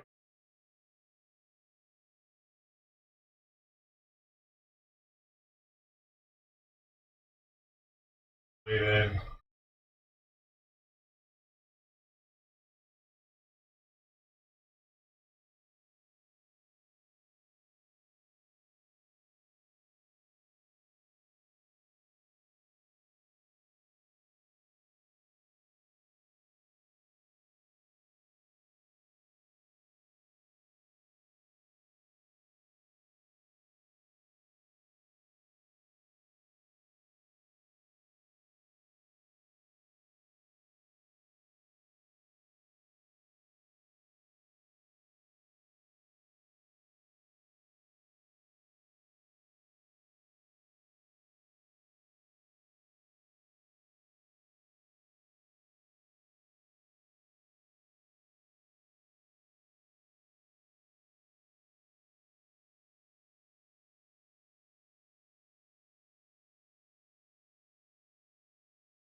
Find it.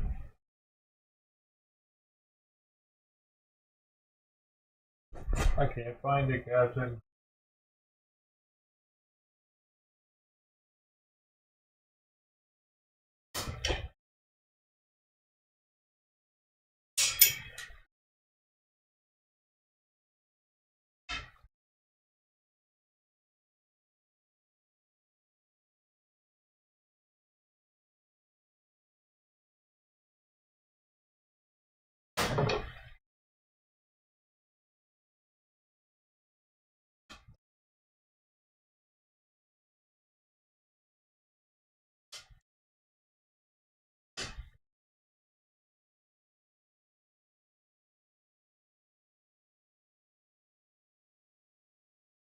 Oh, shoot. Can't see anything.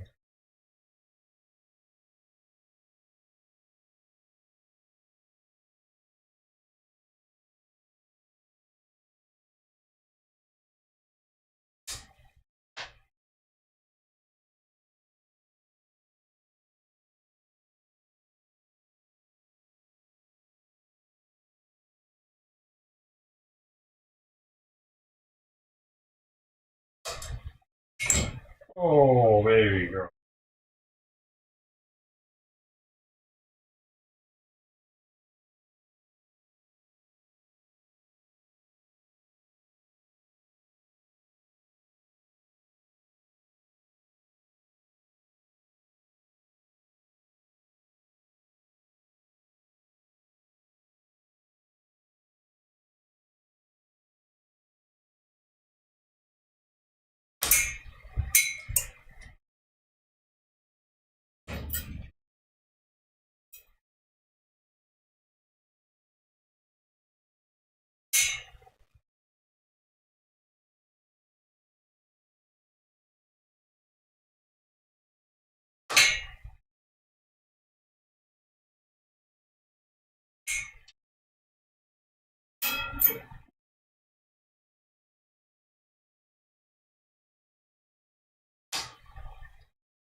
Tired right now.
I get some of his food back out.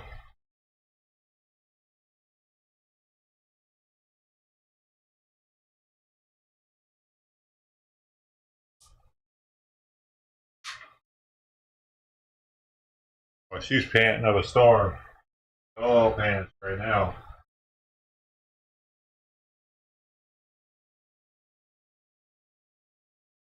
All right.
Hey, moments on Twitch.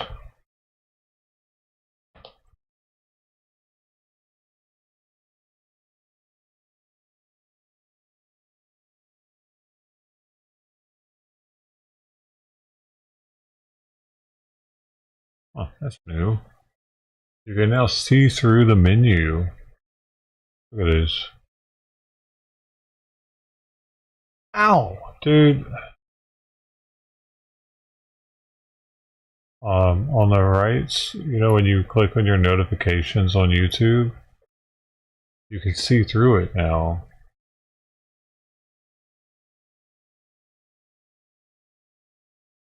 It wasn't like that yesterday, was it?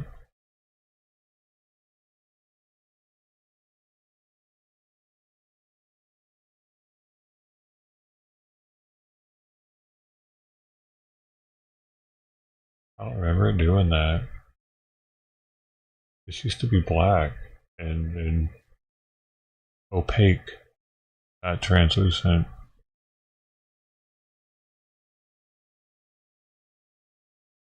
You remember?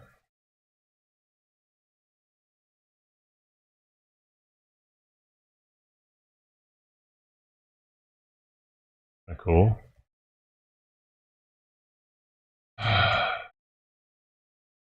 Nobody remembers but me? Guess I'm the only one that notices new shit around here.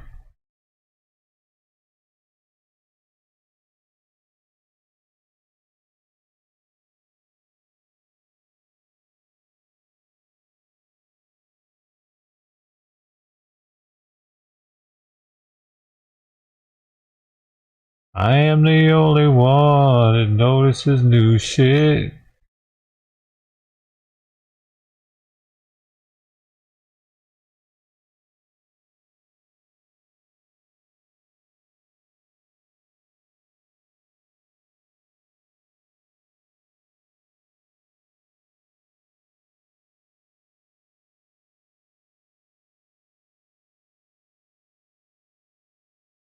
What is grass jelly? Have a good day. If YouTube demonetizes this video, fuck you.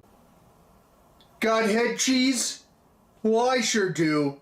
LA Bees TV. Oh, okay, here we go. Is that green? What, grass it just jelly? Made a suction noise. Is it though? The very first questionable and strange food item that I'm going to be tasting right now is grass jelly. And what is grass jelly? I have no idea, but I'm interested to find out. And just by looking at what it looks like it would taste like the black Easter jelly beans that my mom would put out in a dish on Easter as I was growing up as a kid. And will it probably taste like grass?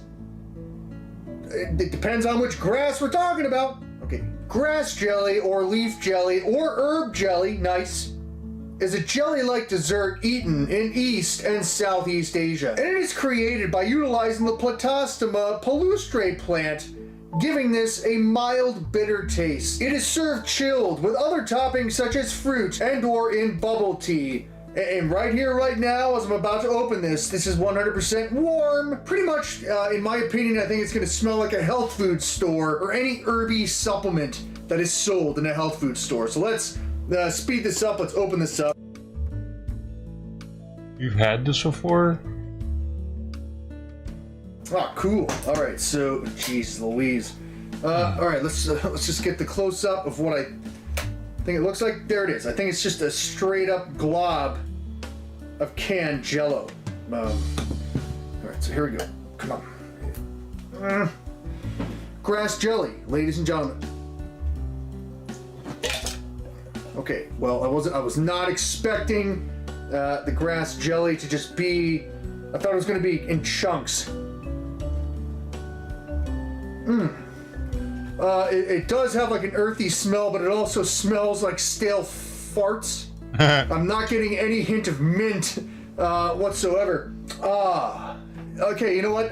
If you've ever smelled the inside of a brand new sneaker, and it smells actually pretty good, just take that pretty good smell and let's take it down 30 notches. It's like a 30% good smell of brand new sneaker. Let's taste this. Ladies and gentlemen, grass jelly. Oh, okay, here we go. Oh, it just made a suction noise.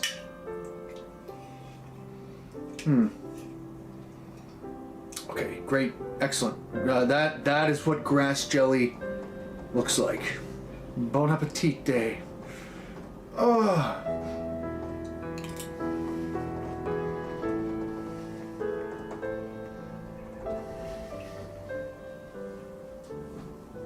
Well, the texture is definitely like, ooh. There's like a dirt. It's like a dirt after finish. It smelled and tasted like as if an old-timer tree just farted in my face. Oh, okay, you know what? Exactly. Probably, you know what? Probably if one of the trees from Lord of the Rings farted in my face, that's pretty much what grass jelly tastes like. Jesus, I'm not getting any hint of candy canes whatsoever.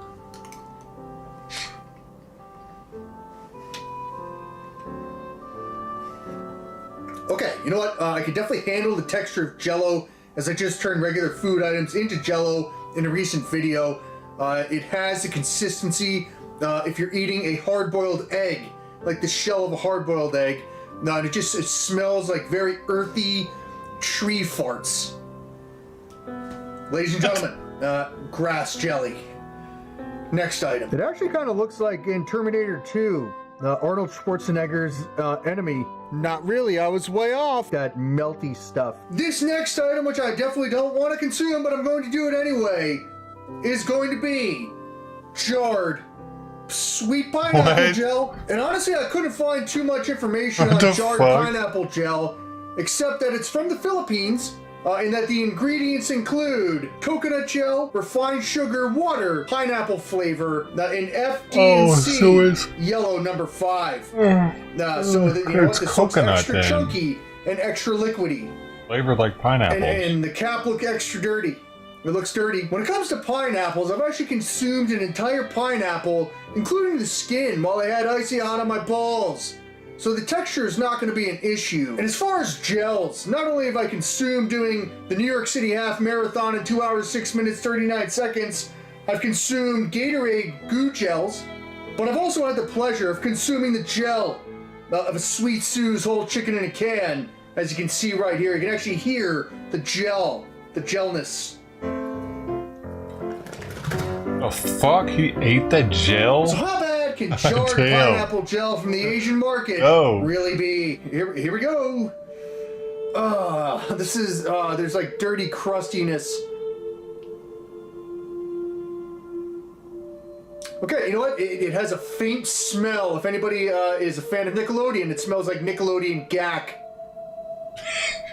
That's gross. It smells like grass jelly. Here we go. I remember the smell of the gag. I can imagine eating that smell. Not bad, not bad. It's got. I can smell that FDAC yellow number 5 times 10. Just eat it. Here we go, ladies and gentlemen. Let's have some pineapple gel, which may really just be coconut gel. Okay, there we go. Up close shot. Here we go.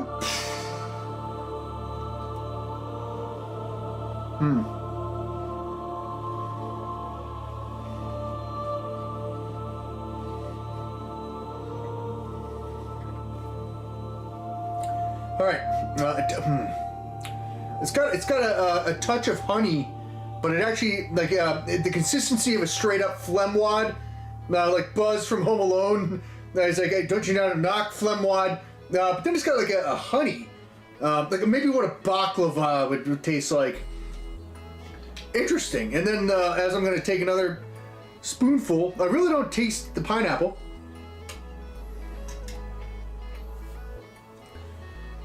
Weird. I'm trying to just. It's not like gel to where it like goos in your mouth, like gooey. It's not gooey. There's like a chewiness to it. Ooh, yeah, it's escaping me. I'll actually have to go back when I edit this. I'm actually going to go back and do nothing while editing this. Bite of chunkiness with a finish of sweet honey. Pineapple gel to me isn't that bad. I thought this would be the worst one yet. Not bad. What I have in my hand is a glorious 1 pound block of head cheese. Head cheese, or yeah. brawn. Like the brawny paper towel man, quite possibly. And all that is a cold cut terrine meat jelly, which originated in Europe. And this is made from the flesh of a head of a calf and or pig, set in aspic, which I have no idea what that is. And it's usually eaten cold and or at room temperature, but I've had this baby in the refrigerator for the past couple days. And despite its name of head cheese, this actually contains no dairy, and it's not cheese whatsoever. Quite honestly, I feel like I'm going to enjoy this head cheese, as people have said that pork head meat has a bacon-like taste and flavor. And I'm actually no stranger to consuming animal head, as back in 2015, to help the Chicago Cubs overcome the curse of the billy goat, notorious P.O.P. Bob Shout, Tim Gravy Brown, Pat Deep Dish Bertoletti, Takiro Kobayashi, and myself, we all, in under 10 minutes, consumed a slightly undercooked 40-pound goat, to where my job was actually to eat the head, which included the eyes, the tongue, and the brain. And even though it was quite flavorful, as I was being interviewed afterwards by a local Chicago news station, I had to excuse myself and go to the bathroom as I fell ill. So hopefully this local Polish deli, who supplied me with this Salsazan Łyżeczki head cheese, hopefully this is a fresh block. You know what? We're just gonna slash the table and open up this straight up head cheese. I'm touching head cheese. Get it onto the plate. It's got like a bologna salami-ness to it. But I think it's actually, it looks so cool. Now you can actually see the gelatin right there in one of the chunks. Let's just do this. It smells like a very rich bologna bratwurst. Okay, let's get a nice slice right here. Let's see if we can even get that on camera there. So it's got like a casing to it. Wow. Whoa. Yes. And they say that head cheese, it kind of like, let's put the knife away from me. It's kind of like melts in your mouth. Like once the gelatin melts, it's kind of like just like a bacon fat flavor. And I really hope right here, right now, I don't think I've ever had that. I'm about to experience this. Is it good? Head cheese. We're going with Mostly that gelatin fat? spot right there. I think that's fat. Corned beef.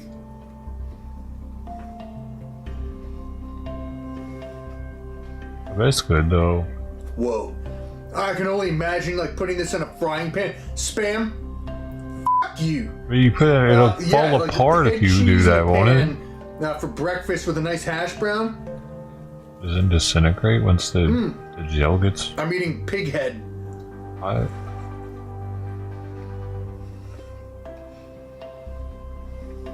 Had it either. You haven't had either, Ted? Nice, okay. Now, whatever, it was like salt, pepper, seasoning for sure in this thing. Is that the Ghostbusters toy? It's like a corned beef feeling to it. Very flavorful. I can definitely feel like the oils and everything. Like if you're eating salami. Very good. Very delicious. I think, even though you're supposed to actually eat head cheese cold, grilling it up and like adding it to a sandwich, that would actually be amazing. I don't think you can though. It's falling apart in your totally. hand, dude. I would recommend Polish head cheese. Hell yeah. I'm going to save this and eat it. This is good. Head cheese. The following item was a last minute pickup based solely on the name alone, and that would be Yoder's hamburger. Yoder's hamburger, to where the ingredients read straight up beef. Now, I know the Yoder's company make other canned foods, such as canned bacon, which I actually tried on my weird canned food taste test video. But when it comes to consuming hamburger, I've had that pork brains in a can before. No stranger. As back in 2014, I failed to achieve my goal of consuming as many canned cheeseburgers in a can in a 3-minute time period after plowing through a door for the first time.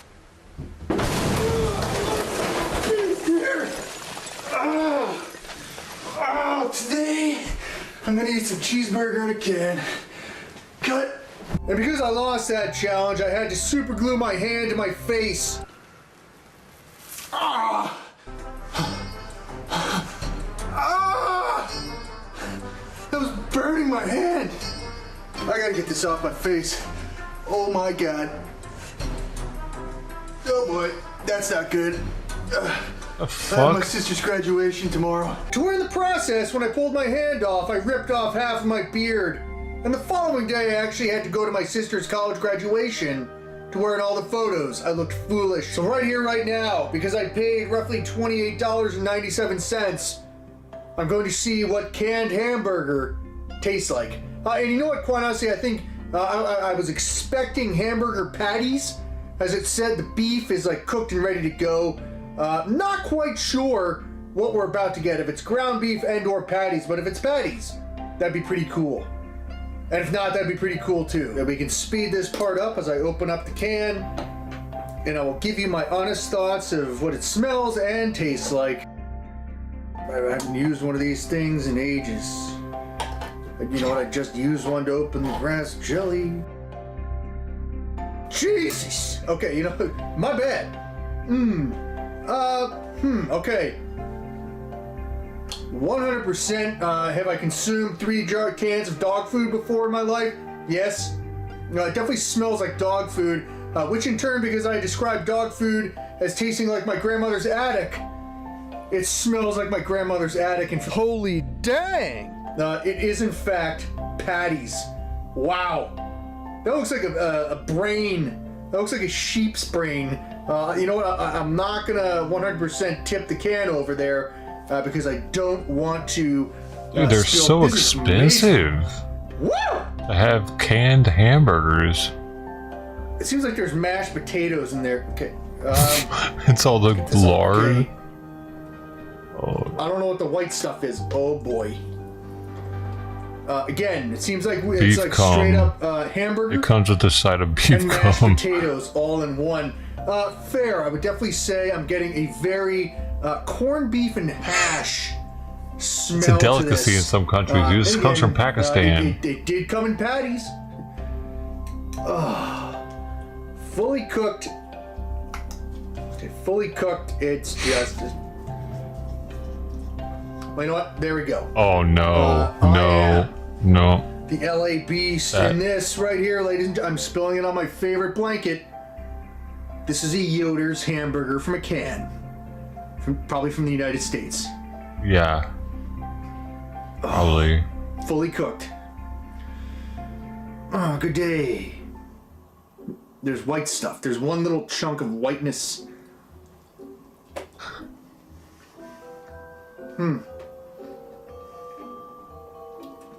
All right, it's like corned beef hash. Corned beef hash with a hint of metallic. There's like a sharpness in there.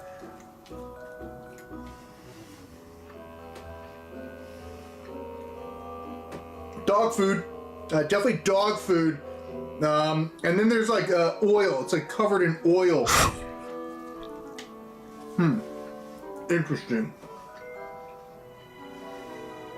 What the fuck, man? It's not a patty. It looks like a meatball. That last bite there, I did in fact get a hint of ground beef.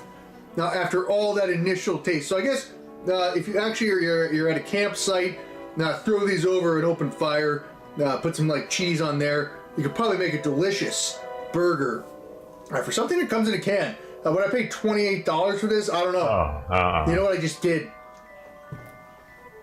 One of the more mentally challenging food items that I've chosen to consume over the years would have to be Filipino delicacy, balut eggs. And pretty much in a nutshell and or just a duck shell, all that a balut egg really is right before a baby duckling is about to hatch, the egg is hard-boiled. And when you actually crack one of these things open, you can actually see the hair from the duck feathers. There's a boatload of membranes, even though I don't know what membranes are. And there is definitely an aroma of barnyard pee from animals that live in a barnyard. And after a few adult beverages, I finally gathered up enough courage to take a bite out of one of these things. And if you can actually get over the fact that you're eating a little baby duckling, it actually tastes like chicken, and it's not that bad. And the other day when I went to the Asian market, thank goodness, They were fresh out of belued eggs, so instead what I did, I chose an item to revisit, and that would be a preserved duck egg, also known as 1,000-year-old duck eggs. Is a preserved duck egg really 1,000 years old? No,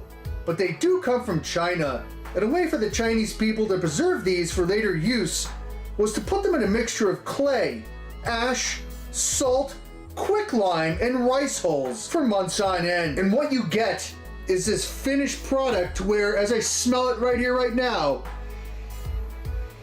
it has an ammonia smell. It smells like cleaning products and or straight up bleach. And the last time I actually consumed one of these duck eggs was probably back in 2014, to where in my opinion back then, I said that it tasted like as if a herd of geese took a shit into it. And here today, in 2022, I'm going to see if my opinion has changed. Without further ado, in order for me to open up this 1,000-year-old duck egg, I'm actually going to use the blowout method, which goes like this. Now, to where if you actually, okay, geez Louise. It does have that ammonia smell, but it smells as if a human body did not shower for like an entire week. Jeez. Okay. How do they like the blowout method, hopefully goes like this.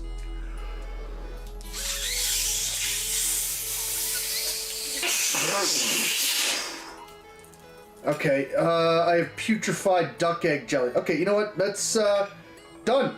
Great. This is a perfect example. In what I'm actually holding in my hand and what it looks like, it has the same consistency of a gusher fruit snack. Okay, fair enough. I'll definitely say my final assessment on the smell. In the Northeast here in the United States of America, during the springtime when the geese fly back up north, after it rained, it smells like wet geese turd grass. Oh, okay. Consistency of a gusher. I don't like squishy things. Oh my god. Okay, I just want to make sure that we get officially what it looks like on the. Here we go.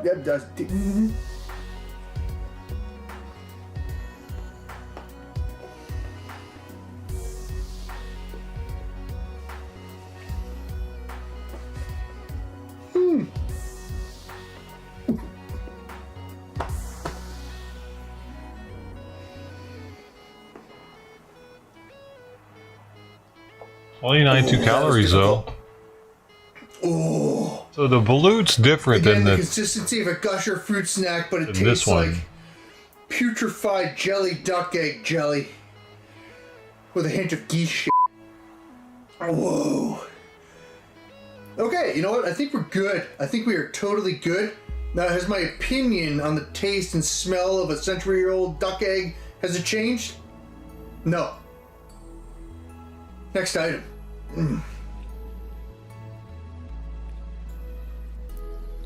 Oh no! Hell no! Oh no! I got the idea for this next item based off of the 1988 VHS tape series. Black and creamy, like a fucking Cadbury egg. To where when I was 4 years old, my parents used to rent these movies at the local library. And what I have here underneath this aluminium tinfoil would have to be straight up cow tongue. Damn, they're huge. That I got at the Asian market. In the episode entitled Mystery Meal, I guess Ramona's family was going through a tough time, so the mother actually opted for the cheaper, less flavorful kind of beef. Then she actually bought the family beef tongue. But when I actually went to the Asian market here in 2022, the smallest, least expensive beef tongue cost me $39. Now, because I ordered other food items that are coming in from other countries, and that takes time, what I've had to do for the past 4 days is store this specific beef tongue outside on a bench in a bucket of ice. Now, this beef tongue is actually a pretty thick piece of beef and tongue, and what I've done to add some flavor is add some salt and pepper, and pretty much just 8 or 9, 10 minutes on each side over and over again, to where the final product, in my opinion, the Wicked Witch of the West from the movie The Wizard of Oz, if she had a mummified foot, that is what this looks like. And as I'm here in this office to where I spend most hours of my days, this office is actually going to smell like mild beef. Now, because this really doesn't smell that good. So without further ado, let's jump in and see how it tastes. The last time I consumed food items from an Asian market such as 99 Ranch, I actually did not cook the food. So what I did, I actually learned my lesson this time because I don't want to get botulism and cook the ever-living hell out of this thing. To where, you know what, we're just going to dive right in. Oh, you can literally see the taste buds. There you go. You can actually see the taste buds right there. And all the way up there. I thought that would actually, in my opinion, I feel like where the taste buds are, it kind of looks like pork rinds, which is probably not the case whatsoever. So without further ado, I'm just going to cut this right down the middle and we'll see. Oh boy. Okay, so I guess, it's actually crackling like a pork rind. Oh, and I'll tell you what it smells like. Okay, not bad. Not totally bad. Cool. Let me turn this towards the camera if you can see it there. And then we'll get a close up here. Okay. It smells as if it's like a gamey meat. I've had reindeer in a can before. I've had alligator burritos. I'm pretty sure like bison meat. It smells very gamey, as if I'm about to eat a gamey meat, but I'm actually about to eat a tongue. Okay, I think the skin, I think it's gonna taste delicious. Just like head cheese. Oh, so okay, cool. It looks like roast beef. And,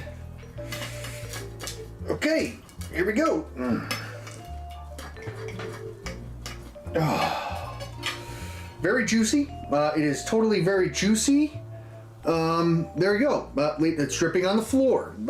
Ladies and gentlemen, beef tongue. It's tough, isn't it? He's gonna be chewing that for a while, I think.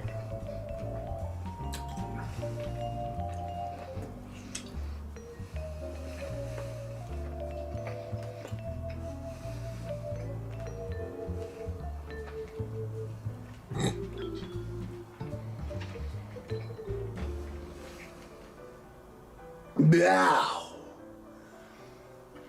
Interesting. It's very juicy. I'll definitely say it's very juicy, and like I'm not quite sure. It's not very meaty. No, there's like no meatness to it. It's weird. What? It's just very juicy, and then it's like a crisp, crackling, not very flavorful tongue. I definitely felt the bumps on the taste bud. Done. Here's a meaty piece of the tongue that actually had meat on it. What's the other part? Fat? This looks like a nice piece of steak. Done. Fair enough. This looks delicious. We're gonna take a couple more, maybe one more bite here. That looks like a piece of steak right there. Beautiful. Beautiful.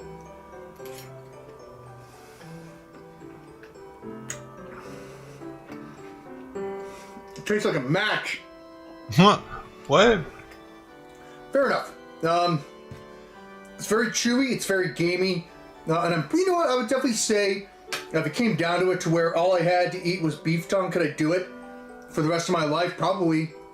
And I'm pretty sure if you marinated it properly, it wouldn't taste that bad. Now the final three questionable / strange food items that I'm about to consume, to which one of which is actually still fighting its obstacles, being delivered here to this house, which should have been delivered 4 days ago. And when it gets here, quite possibly it's questionable whether or not I consume it. All three of these items must be consumed outside. Now the item that I have here in this bag, I'm probably going to have to open using this hatchet that my dad gave, even though it's an axe. And what that item is, it is very sharp, just like an axe. And that would be a durian fruit.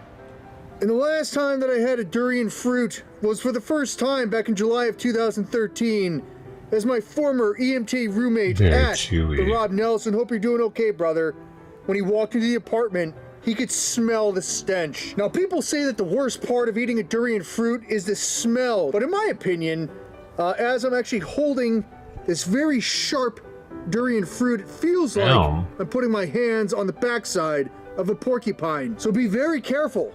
You hold it, jeez, holding a durian fruit.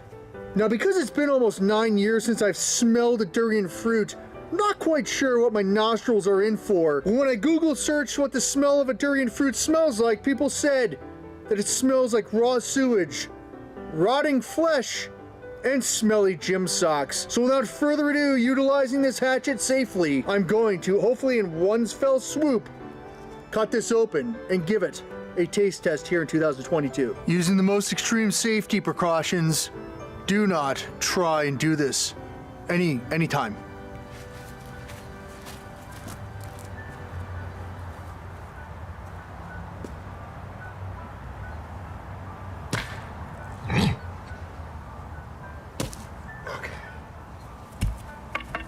Perfect. Ow, ow. And as you can see, excellent execution on my part. It's actually freezing cold outside, but I actually take ice cold showers to prepare me for moments like this. And as I can't feel my hands, I'm actually going to just show you what the inside of this looks like. And you know what, right off the bat, now there's no immediate smell.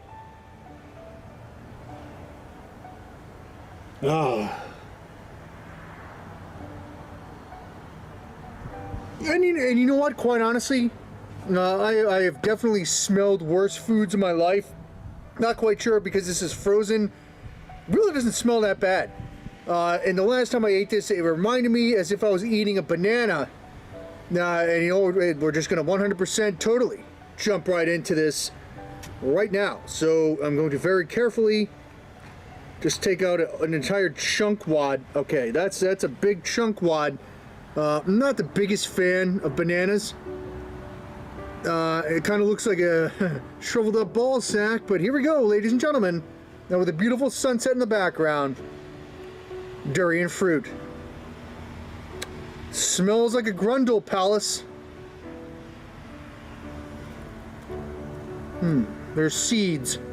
Kind of tastes like pumpkin. It's gross and there's seeds. It's like a sweet potato, mashed potato, but it kind of smells like as if you're in that same tunnel as Andy Dufresne from the movie Shawshank Redemption when he crawled through 500 yards of caca for his freedom. And here I am, even though I'm great, here I am. Not as bad as I remembered it whatsoever, quite honestly. Now, that's a pretty cool crevice. Next item.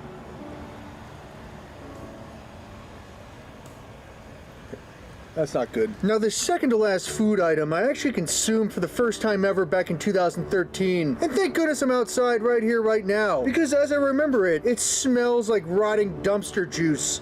Well, you know what? Thank you to all the garbage men and women out there who haul away our trash. And this food item in my hand was shipped FedEx first class from Sweden, the home of the world's saltiest licorice, but also the home of the world's smelliest, rotting, fermenting fish in a can, surströmming. And as you can see right here, right now, I ordered some sweet surströmming fillets. And as I remembered it, when I actually took the can opener to the can, there was a hissing noise. And after that hissing noise is when the smell really kicked in. Oh. Sorry, man. This smells so bad. Oh my god. But honestly, the fish inside of this can does not taste that bad. And we're gonna find out right here, right now, if what I just said is actually true. Again, all these years later. Oh boy. Okay, there was no hissing sound. There's no hissing.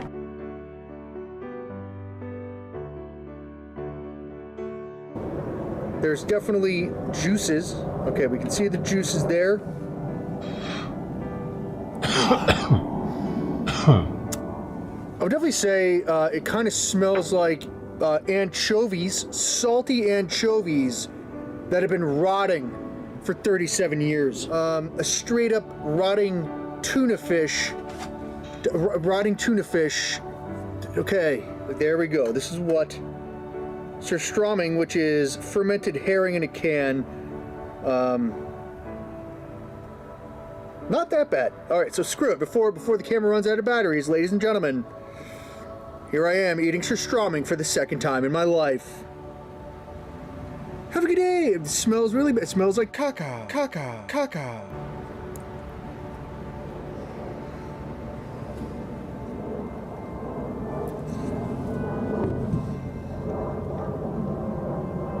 Whoa! All right. Oh. Very salty. Woo! It's like if you take a shot of like whiskey or something like that, but taking a shot of salt. Wow. And yes, any juice that just got on my soul patch, it really it smells like poo. Here we go. Here we go. Again, surströmming.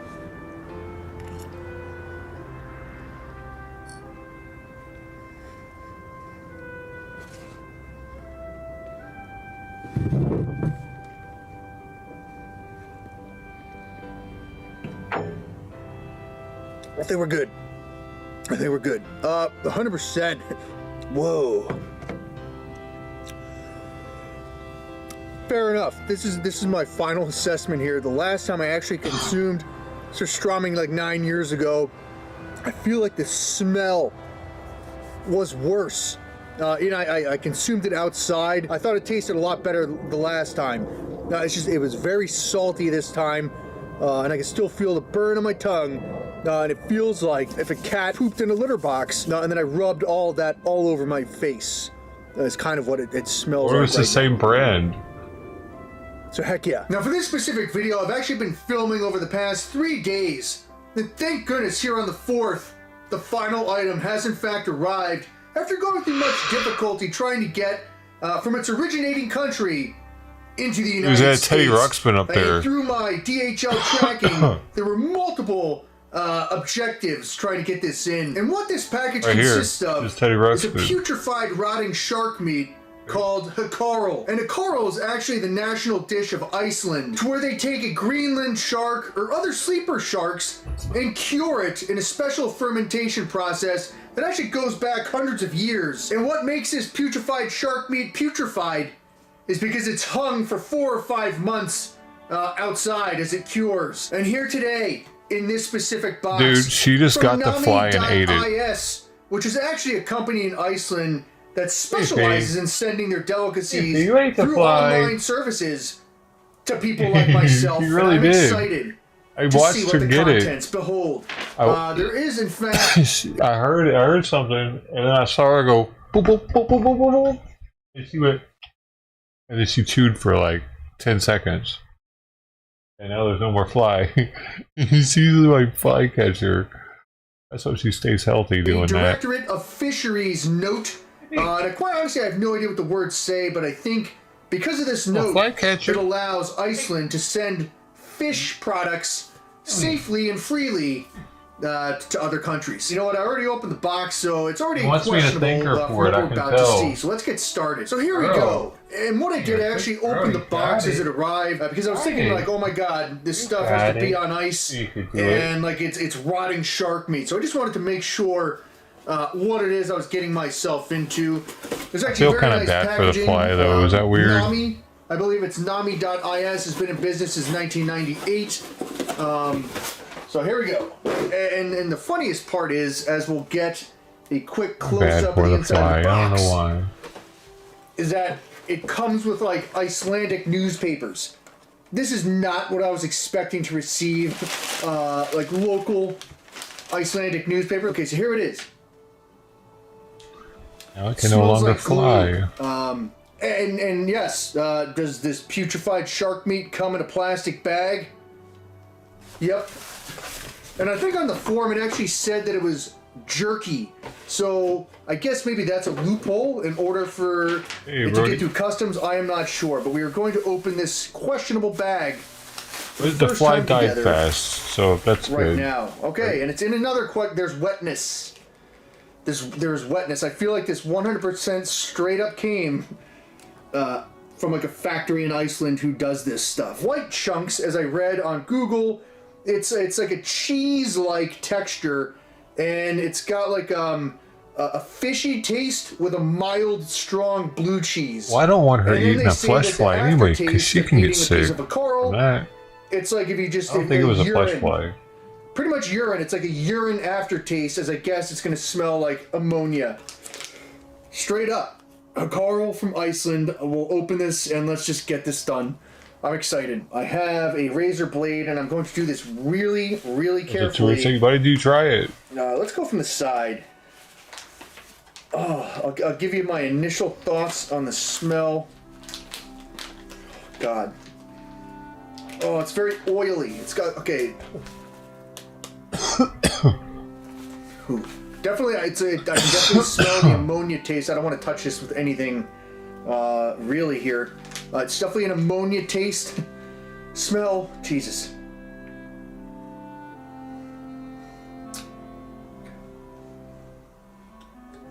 Alright, you know what? No better time than now. Flies aren't toxic or poisonous. This is a warm piece. Not much to worry about. Your buddy eats a fly or two. Alright, cool. In this package, trying to get through customs for days now. LA Beast. Carl.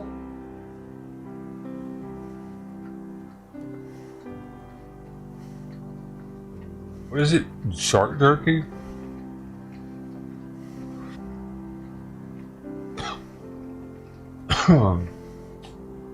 Dude, I'm kind of impressed that she's so fast, dude. I tell y'all, her speed. It's just a very slightly rank smelling putrefied shark meat. Here's number 2. Let's give this another try. Her speed is higher than a regular cat. It's chewy.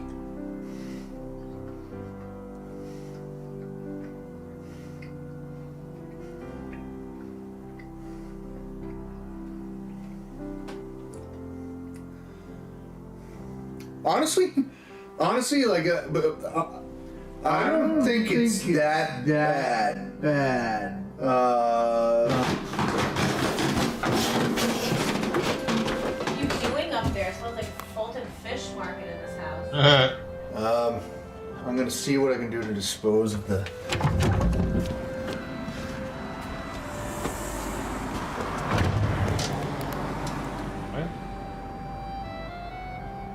Why?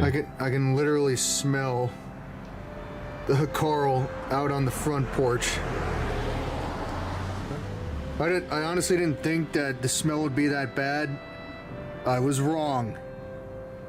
So whatever you do, ladies and gentlemen, if you eat putrefied rotting shark meat from Iceland, don't do it in places that you like to spend time.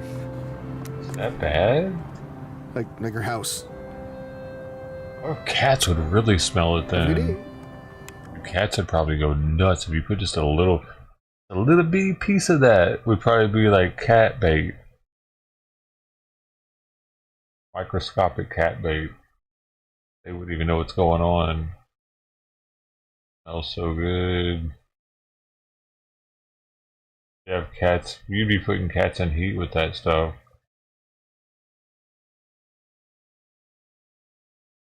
I was gonna look into this 100. Right, so in 1948, an Arab-Israeli war broke out when 5 Arab nations invaded territory in the former Palestinian Mandate immediately following the announcement of the independence of the State of Israel. And that happened. Okay, so that happened in 1948. That's when it happened. The kid knew something, but. I don't care about the rest of history when they took the land from other people. So they took the land from the Christian Crusaders, didn't they?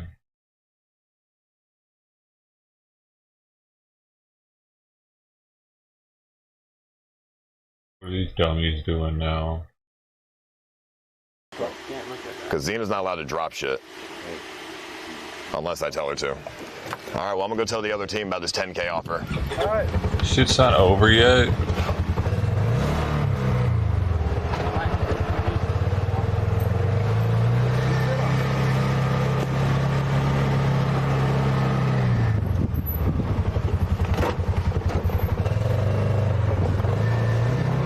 They found him?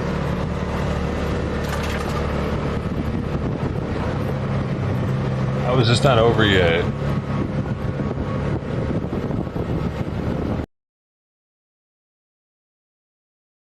Just run it. They don't want it to ever be over, probably.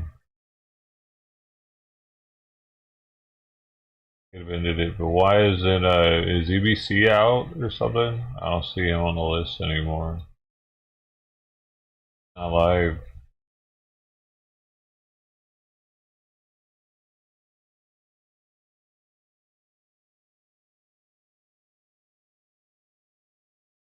What happened?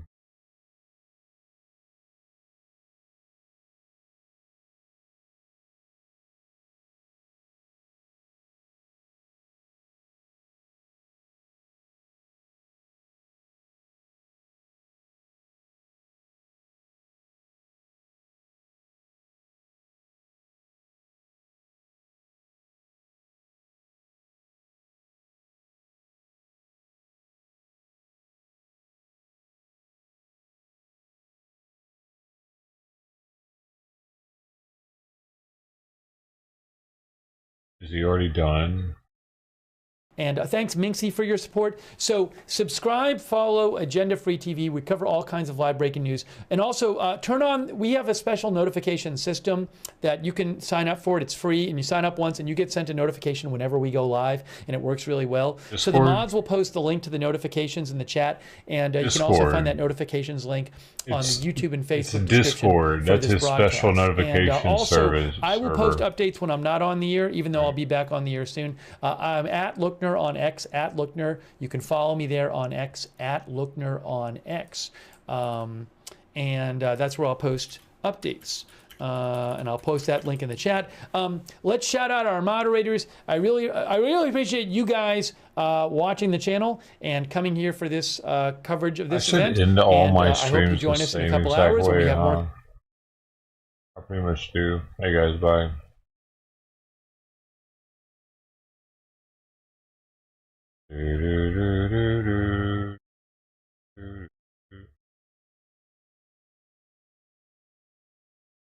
What part of history?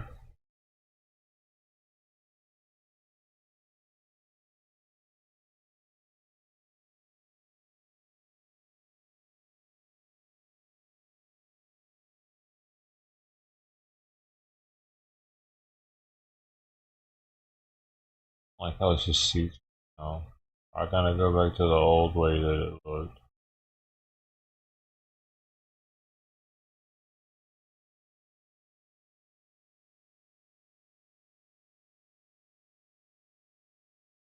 What was that? Dang, that's my freaking dark thing that's doing that. Never mind. I thought that was YouTube.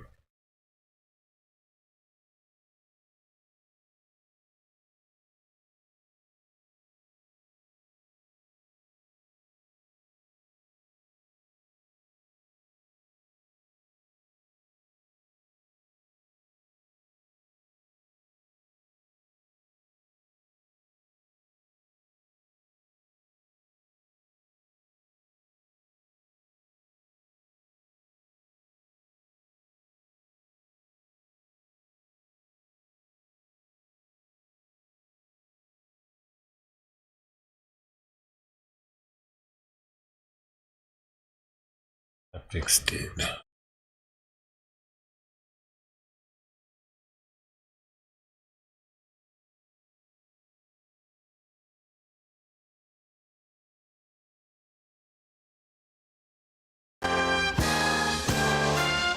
In class I sat just chilling away.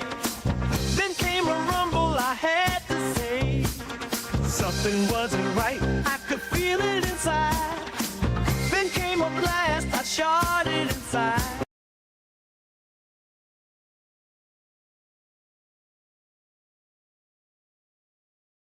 She already said.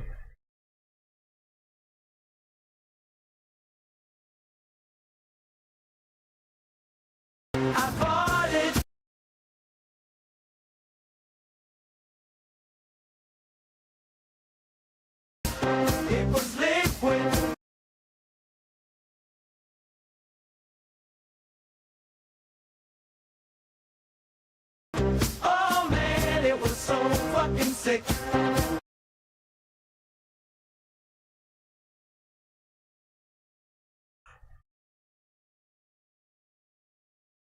YouTube recommended that song to me.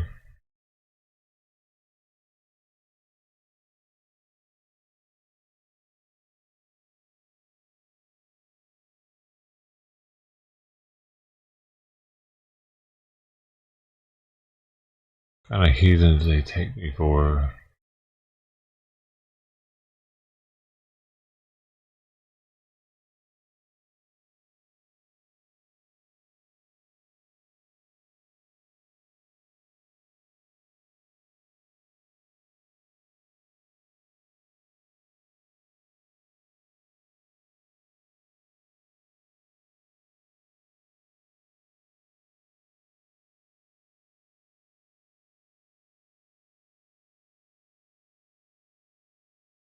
So bing,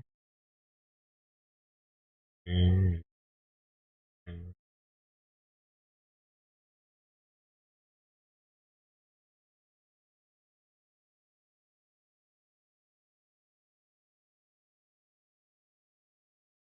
Police have just raided Andrew Tate's home again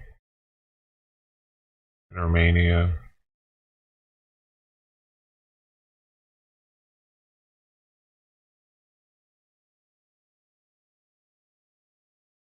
We start tonight with an Indianapolis police sergeant accused of sharing and trading child porn and using investigative knowledge to cover his tracks. Now he's under arrest tonight, facing a dozen charges. Thanks so much for joining us at 5. I'm Dan Spieler. And I'm Birshel Edmay. We requested and now have the court documents related to the arrest of IMPD Sergeant Javed Richards. Fox 59's Russ McQuaid has the new information and what Richards said when detectives closed in. Total recall? This is the PC against Javed Richards and his alleged cyber journey through the world of child pornography and what detectives say he said when they put him in handcuffs. Sergeant Javed Richards was an honored member of IMPD for 12 years and is now a dishonored defendant charged with soliciting and dispensing child pornography over the internet. Investigators allege inside his apartment one Sunday morning last month, Richards carried on conversations and swapped disturbing videos of young children being sexually abused with other users. It allegedly happened 10 times after Richards wrapped up his off-duty employment outside of a Lafayette Road business, and then he fired up a computer on a keyboard linked to an address tracked by detectives. Richards then reportedly began sharing videos with other users and carrying on these conversations with his internet nickname Chaz Please. Chaz Please, what else you got? What do you want? Anything special? Asked the other person. Just no limits, said Richards. What you got? He asked another user. Everything. High quality stuff was the answer. When you find one person, if he was someone who communicated with others, and they all don't do that, then yeah, every one of those people will be contacted at some point somehow. To see if they are culpable also. Richards was arrested at his desk Monday, and when detectives confronted him with the evidence gathered from his own online chats, the officer reportedly said, quote, "Yeah, this is embarrassing to talk about. I don't even know how I ended up there. So dumb. Whatever it was, it's not who I am, right?" A refrain one veteran investigator told me he's heard before. Many times I heard that every time I hear a car door, I think it's you guys coming. And they're waiting for the day. Richards is due in court at 9 o'clock on Thursday morning. In the newsroom, Russ McQuaid, Fox 59 News. Richards is suspended tonight. Chief Bailey has recommended he be terminated. The chief released a statement last night saying in part his alleged actions constitute a betrayal of the sacred oath we take to protect and serve our community, and that these actions don't reflect the character of the brave men and women who serve Indianapolis with integrity and dedication every day.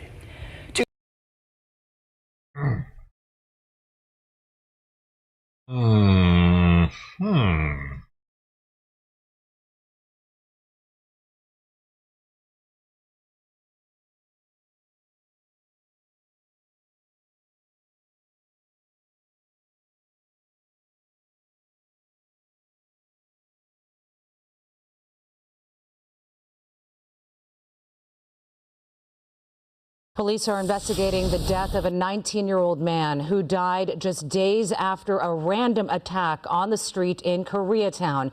Jun Hee-han was taken to the hospital days after the attack for the head injury, but family members say he suffered complications and never recovered. Tonight, his family is seeking justice for Jun Hee and answers about what happened to him and why. KTLA's Sandra Mitchell in Koreatown for us with the latest on the investigation. Sandra.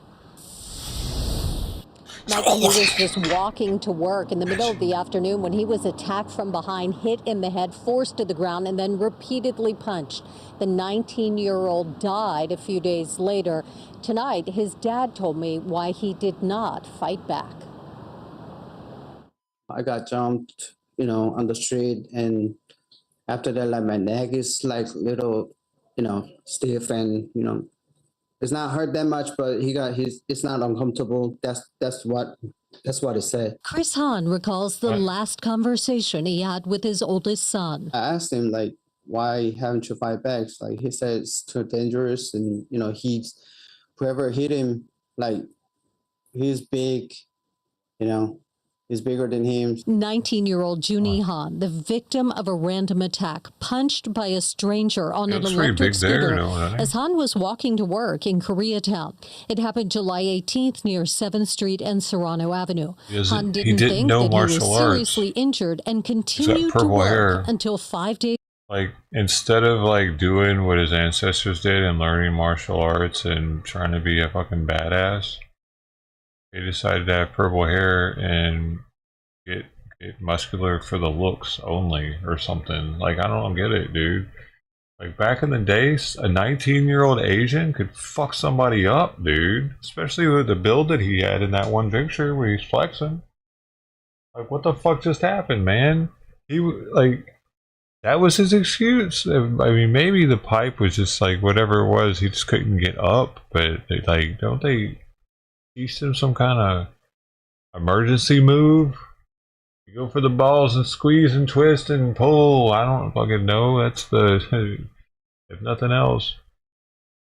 Days later, when he collapsed. He was walking down on the street, and suddenly, like, he felt dizzy, he bumped up, and suddenly, like, he can't breathe, and then his heart was stopped. For 5 more days, Han was in a coma. Sadly, he died before ever reporting the crime or talking with detectives. Oh, what the fuck? LA police now are searching sucks. for witnesses and for security So video. he didn't even report it and talk to detectives. He talked to his dad a little bit about what happened, but now they don't have nothing on it. That's crazy. Except maybe some ring doors. They're probably going to try to get somebody to come forward with their camera footage if they have some. I don't know, though. I don't know if Asians were more Asian. I mean, right? They were more Asian in the beginning. But did they actually all, like, did more of them do martial arts? Like, say, the early 1900s? Or were Asians, like, pushovers back then?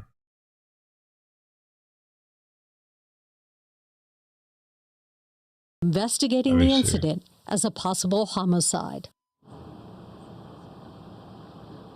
So again, LAPD looking for security video from the neighborhood, but apparently they have not found anything. That is according to the Han family. There is a GoFundMe for the family. No suspects in custody, but they need some money to pay for funeral expenses. You can find that link to the GoFundMe on our website. It is KTLA.com. We're live in Koreatown. I'm Sandra Mitchell, KTLA 5 News. Back to you, Micah and Cher. All right, Sandra, thank you.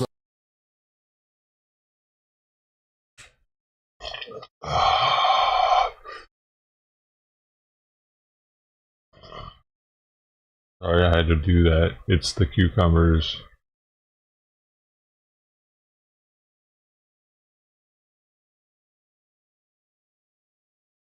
The origins of Asian martial arts are diverse and scattered, having roots in various regions of Asia. Various Asian martial arts reference the study of animal movements as inspiration for martial arts techniques.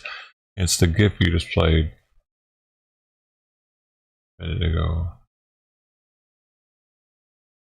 Mongolian wrestling, as well as the martial arts of the Chinese, Japanese, and Aleut peoples, all have roots in the prehistoric era and to a common Mongoloid ancestral people who inhabited northeastern Asia.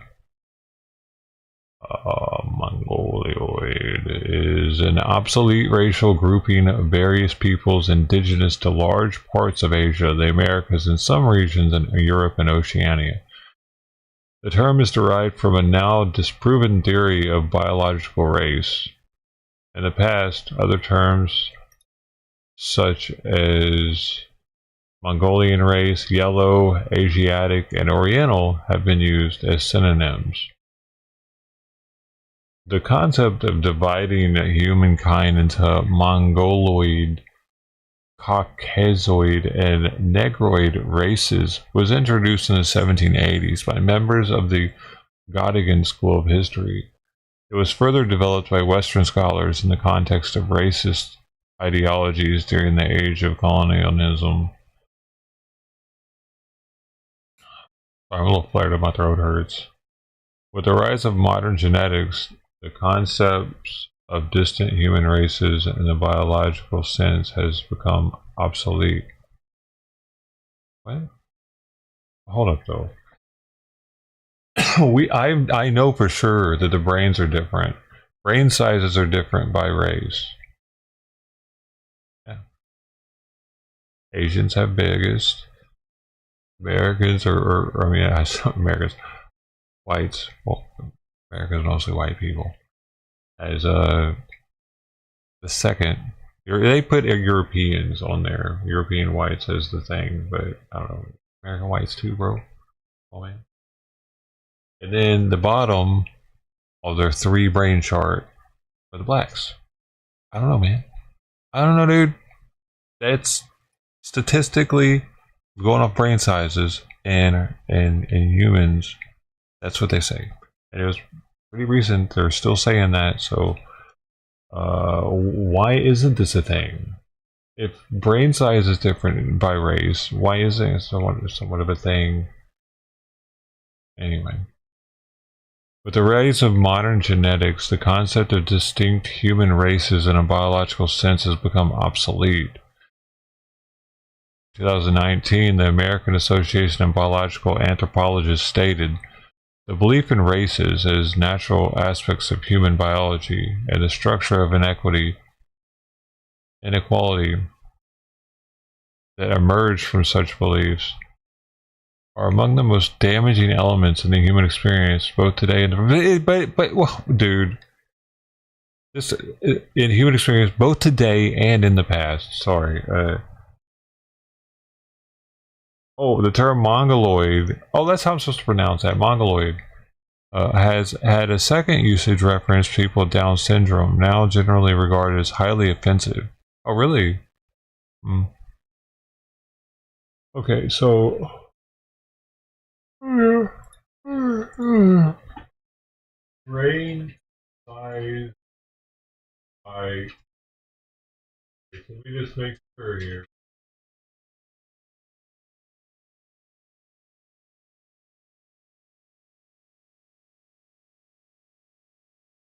Race gaps in brain size and very young.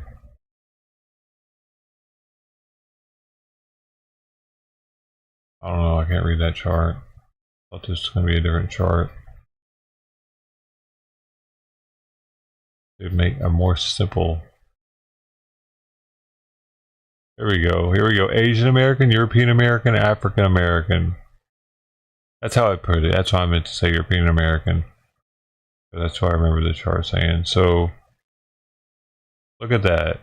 Boom, boom, boom. These are brain sizes, dude.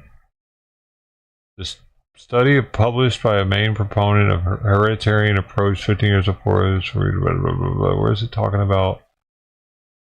The brain sizes. Well, it says right there. Mean cranial capacity by race at birth, 4 months, 1 year, 7 years, and adulthood. Asians are at the top.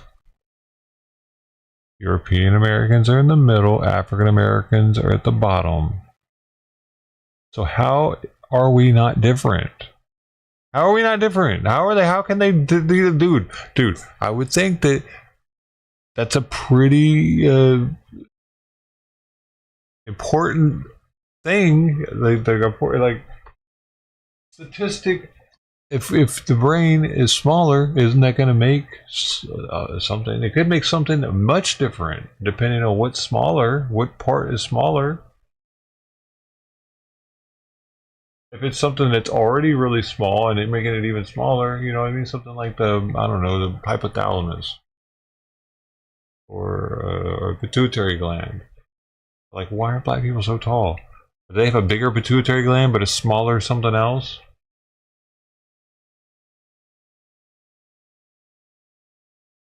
What's really going on? Like, wait, why don't they want, like, they're so scared of us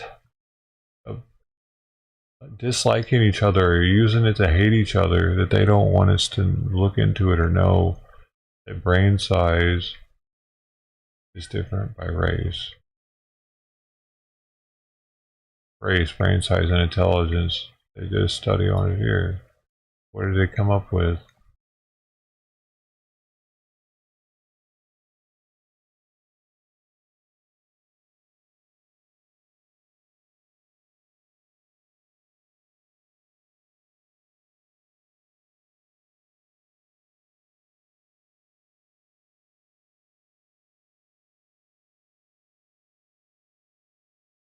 IQ and brain size correlation. There's a small positive correlation between IQ and brain size, whether or not there is control for body size.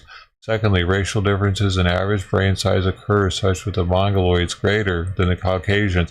They even call them Mongoloids there, dude. Caucasoids. We were just talking about this shit. It has nothing to do with what we're looking at right now, dude. That's amazing. Like, it does, of course, because it's there, but like I just abstractly kind of like came to this topic, and the Mongoloids are there. It's the Asians, the term that they don't use anymore because it doesn't need to be used anymore. Well, there you go. It does need. There's Momma, by the way. It does need to be used. It is relevant in science because that group of people actually has a different size brain than us, bigger. That negroids. Smaller. So why are they trying to delete the words that we have? Latin X, by the way. Latin X, buddy. They gotta make it non-gender. Well, that was a thing until today. Thirdly, mammals with larger brains relative to their bodies perform better on learning tasks than mammals with smaller brains relative to their bodies. Wow. Oh, wow.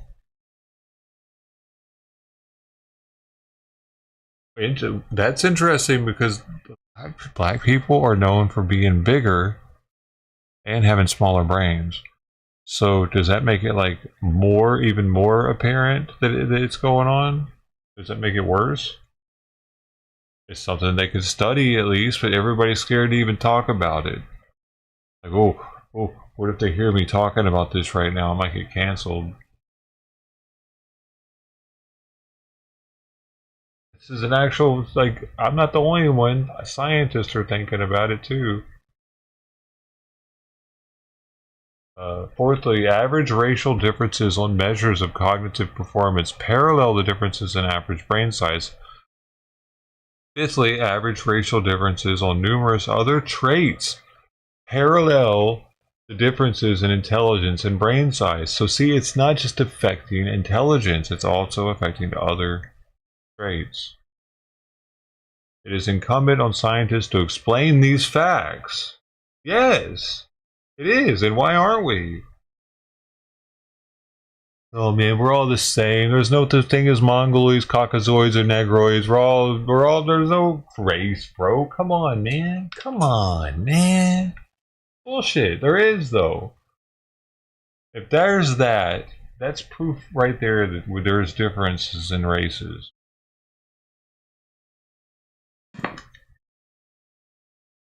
Where were Mexicans on this list, anyway? Do they have an oid? Are they concluded with ours? Why don't they have an oid? Let me see.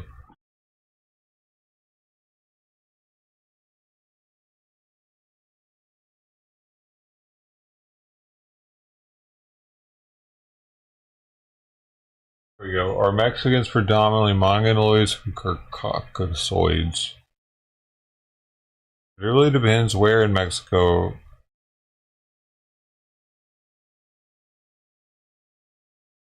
Was he going to answer one or the other, though? No. He's not going to answer one or the other.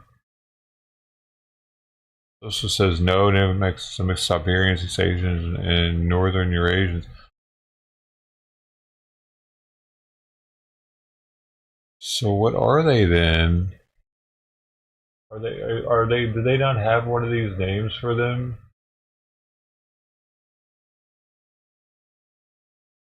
Latinos considered Caucasoid.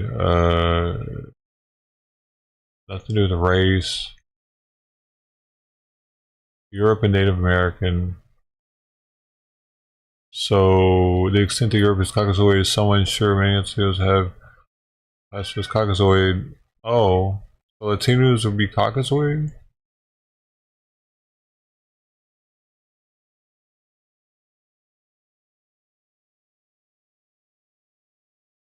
Dude, were they not even considered back in the day with all this? Because they're like, yeah, they're still living in the jungle. Those are monkey people. They aren't even on our list yet. At least you Africans have some sort of civilization. Those people are living in trees still, man. Not gonna look at them yet. I mean, what do you want, bro? Alright, baby girl.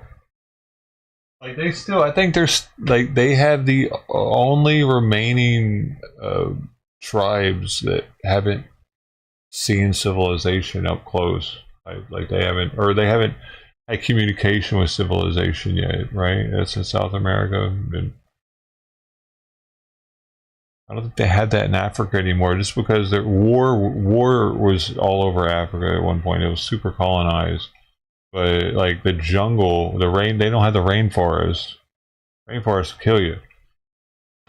Rainforest is a little more deadly than Africa, so right? They could. They have rainforests in Africa. Let me look into this. Verify it. Oh, rainforest. They probably do. It's fucking huge. Started thinking about how big it was. Of course they do. So, okay, do they still have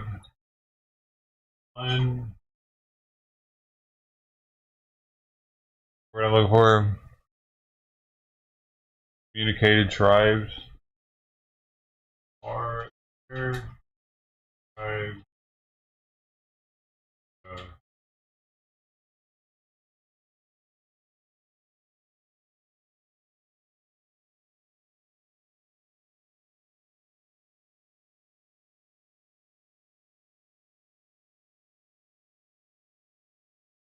Primitive peoples.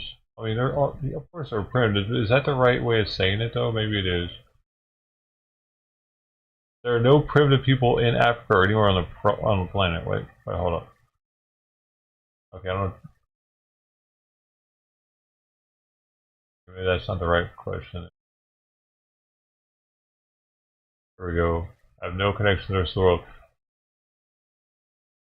100 uncontacted tribes in the world as of 2013. New Guinea and the Amazon. Minimal contact tribes. Oh, here we go. Uncontacted peoples. There's a Wikipedia for it. So Brazil.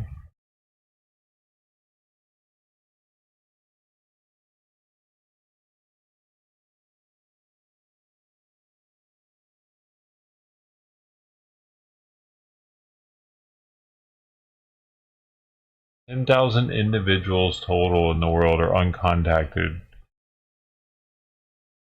Can you imagine if we can just sell them some internet or cable TV, or we just need a door-to-door salesman to be able to get in there, man. Frontier. Frontier can do it with the fiber optics. So look, it says a majority of uncontacted peoples live in South America. So there you go. Particularly in northern Brazil, where the Brazilian government and National Geographic estimate 77 to 84 tribes reside. Yeah, I mean, I'm just thinking that there was more exploration in Africa than there has been in South America. Just because South America is, I feel like it's more deadly, even though they're like more deadly in a different way though, by like spiders and snakes and shit. Like a snake just fall out of a tree onto you and kill you. Africa's pretty dangerous too, though, with all the big animals, big game. But Africa's been contacted more.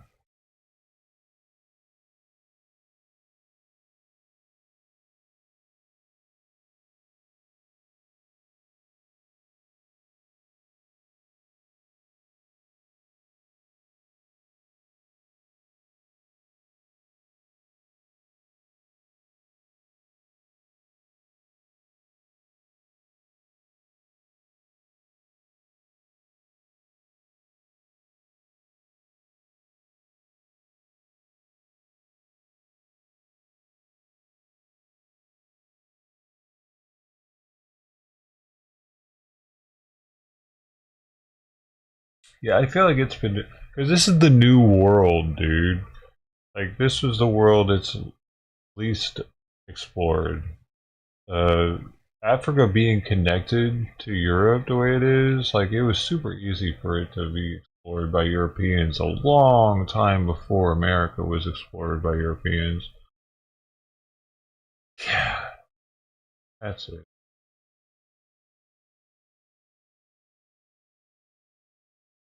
They had the guns and the steel. The guns and the steel, man. The germs. Oompa, loompa, doompa-dee-dee.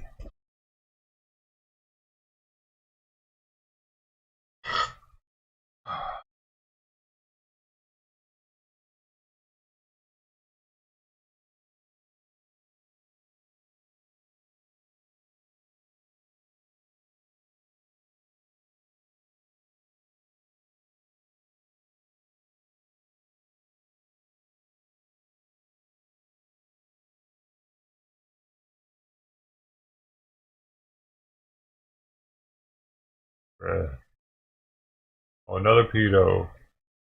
Sexual abuse Rochester case. What Hills is this guy physician doing? accused of several sex crimes. Investigators say he filmed People are of so all ages horny. while they were in hospital Why rooms are and people so changing areas. horny? It goes from a 2-year-old It's something in the to a food, grown bro. What are you eating? They're eating too much sugar.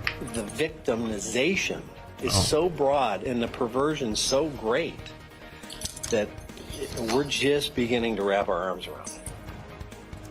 And we start tonight with a warning. This story is really very disturbing. Police also are now accusing Dr. Omar Ajiz of having sexual encounters with patients asleep or unconscious. Jaz now faces a litany of charges, Dude, I including had recording experience with children something while like that. nude and child sex Like abuse. touching my Victor penis. Williams with more on this story. Looking at it. Victim, rather, I was all we drugged learned up the after a suspect's colonoscopy. wife was actually the one who went forward to police, right?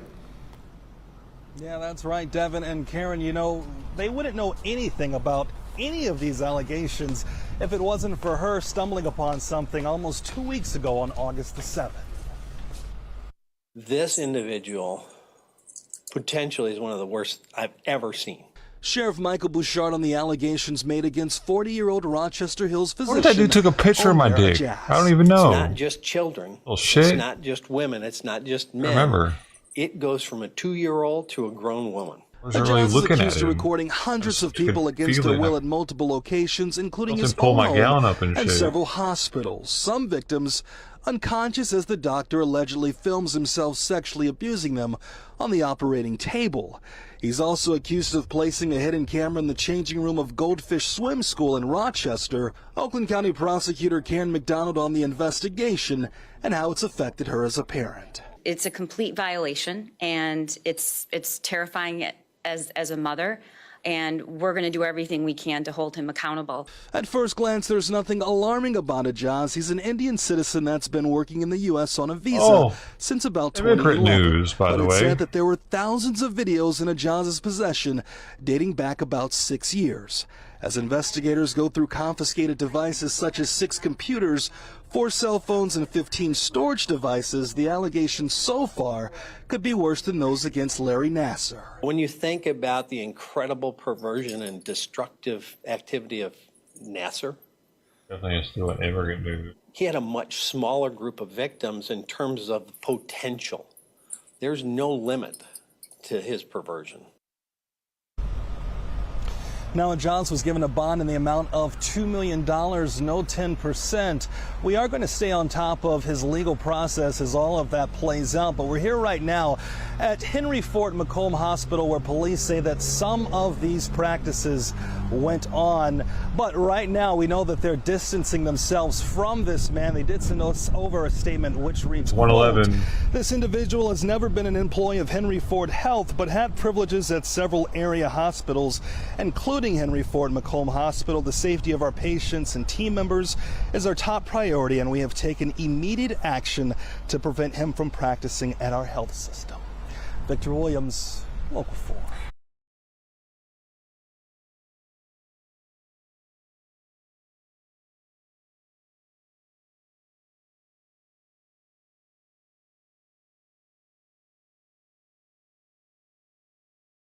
Tuxedos both came by right now too, so they followed her.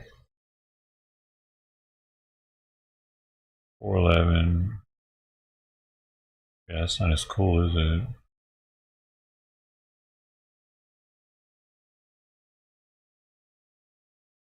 Or maybe. Dude, my Puffco's doing some weird shit over here to lighten up and.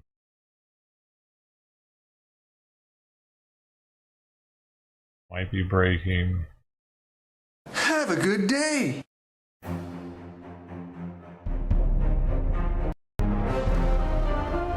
That it is going to feel like a mother iron blaze. Chugging this sinus clearing shall meet my match. Because 2.5 jars, approximately. Okay. They're made from like ginger roots and wasabi roots, and they're very spicy plant roots. And yeah, it doesn't burn your mouth like capsaicin does, but it sits in your stomach and it just boils in your stomach. It's just not good. Shut up and eat. It's delicious, doesn't it? The way he eats it makes it look delicious. I want a big spoonful of it. It's right. Almost lost it. I almost lost it already. It's a lot better than he makes it out. I'm trying to do it as fast as possible, but trying to keep my bearings straight at all times.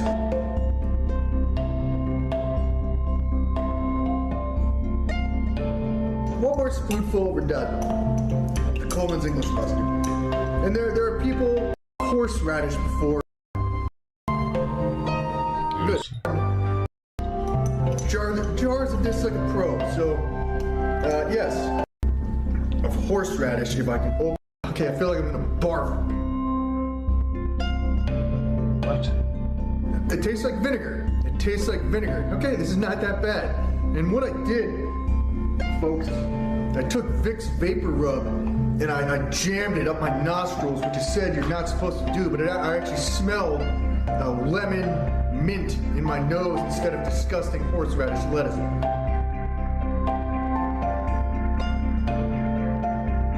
Oh, that seems like he's cheating though. You can't taste it the same? Video already.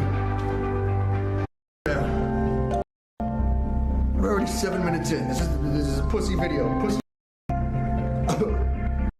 Just rewind. Yeah, but do you eat whole onions? And wash it down with some Crystal Pepsi? It's just burn.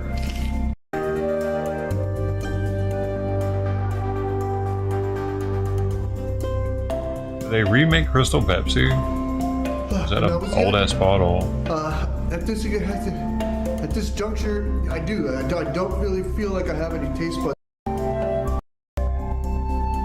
Just Remade it. garlic with wasabi. My back. Garlic. That's not too bad though. The wasabi is the one I'm like. Wasabi. And the only thing that is stopping me from finishing this challenge like an absolute boss is taking down this giant baseball size wasabi as my stomach is ablaze. I am the You didn't eat all the horseradish. And wasabi, you're f***ing going down. You better eat all of it.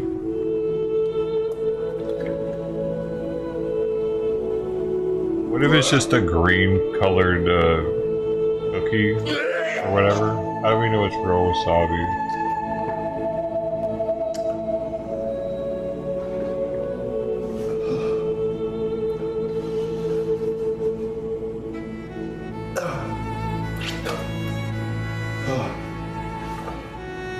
Oh yeah.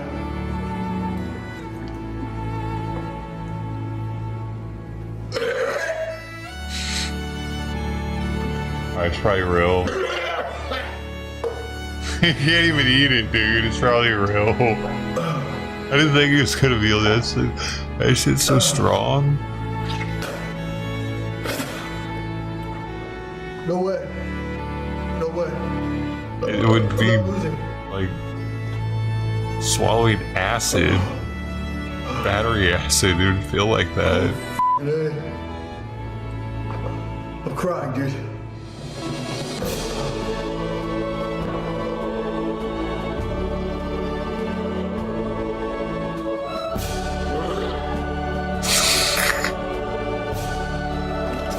Yeah, it's real. That's gotta be real right there.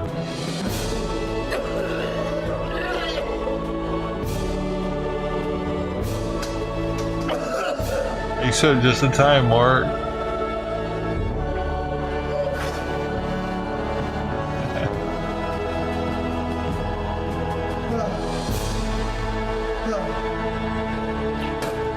That is the worst pain I've ever. That is the worst. I'll give it one more go. Damn you! Damn you!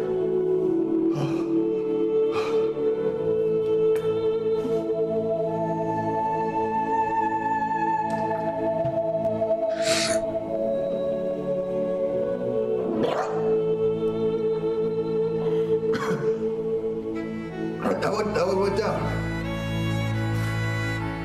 That one went down. We're good, we're good.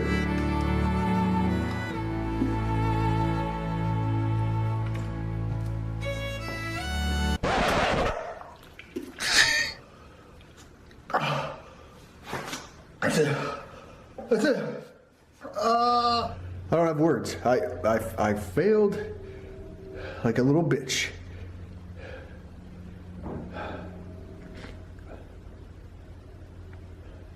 Whatever you do, kids, do not put Vicks Vapor Rub directly into your nostrils. Have a good day. Was that the part that was the worst part? Dude, my dad convinced my brother to eat Vicks Vapor Rub once when he had a chest cold because he said his grandma or mom used to do it or something. He ate it and said he felt like he was tripping.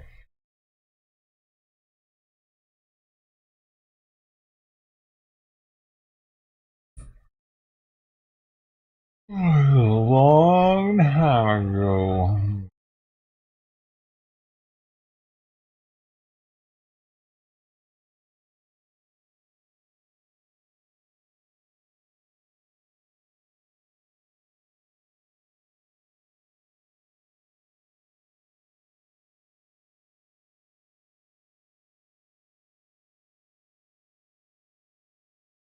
Going on? No work. You're already done with the jet ski.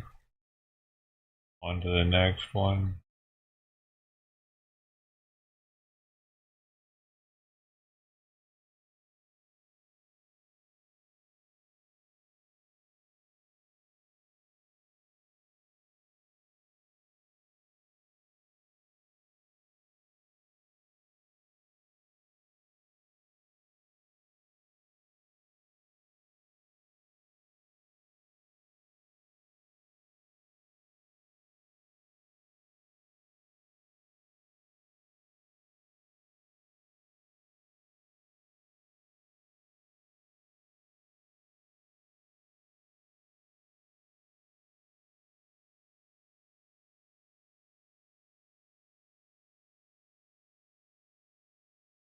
Undefeated challenge.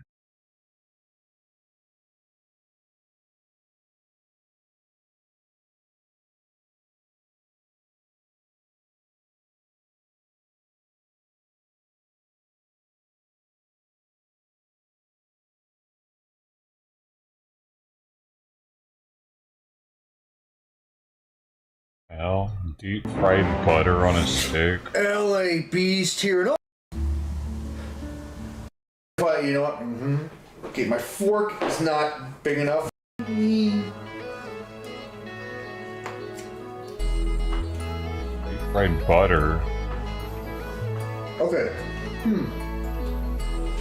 Butter's still solid. How'd that happen? It's cooked, man. I just ate raw bacon. Probably. Okay. It's not cooked. You cooked it, but didn't. Crunchiness. Actually, raw cookie dough, raw bacon, and like 5 pounds of lard with a deep fry. It smells like oil.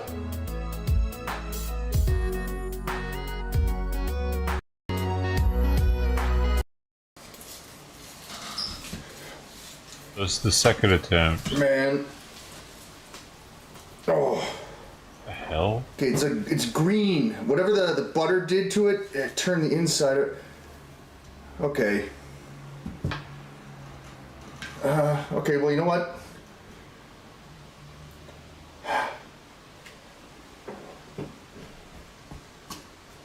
All good.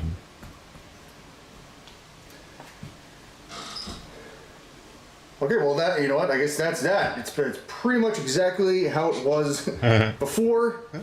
So when it comes to making a deep fried butter on a stick, maybe next time I'll just, I don't know, because so far 10 years apart I haven't done it right yet. Okay, well, you know what? Yeah, I mean, what is honestly, it supposed to it do? looks like a turducken. What are supposed to do? Just turn into a giant blob in the middle? I had way too much fortress surrounding that lard baby, so... Lard? It's not even butter, it's lard? He wants it to just open up and shit just gush out of it like a giant meat gusher.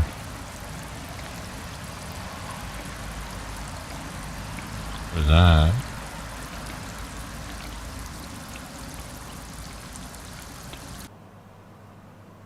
LA Beast, thank you for watching, and I'm just here to say that I'm excited to be part of a documentary about Letchworth Village, a true haunted American asylum. And this documentary is going to be featured on Scare Network TV, but also on July 16th, 2022 at 7 p.m. in Bridgeport, Connecticut at the Bijou Theater. There's actually going to be a live screening of this documentary. So if you want to get tickets, I'll definitely be there. The link is in the description below, Eventbrite, but you know what? It goes to support my good friend, paranormal investigating friend, Sean D. Austin, Phil Chrome Celica 00. That's awesome. That's fucking awesome, man. You fucking go, you fucking kid, man. Fucking good.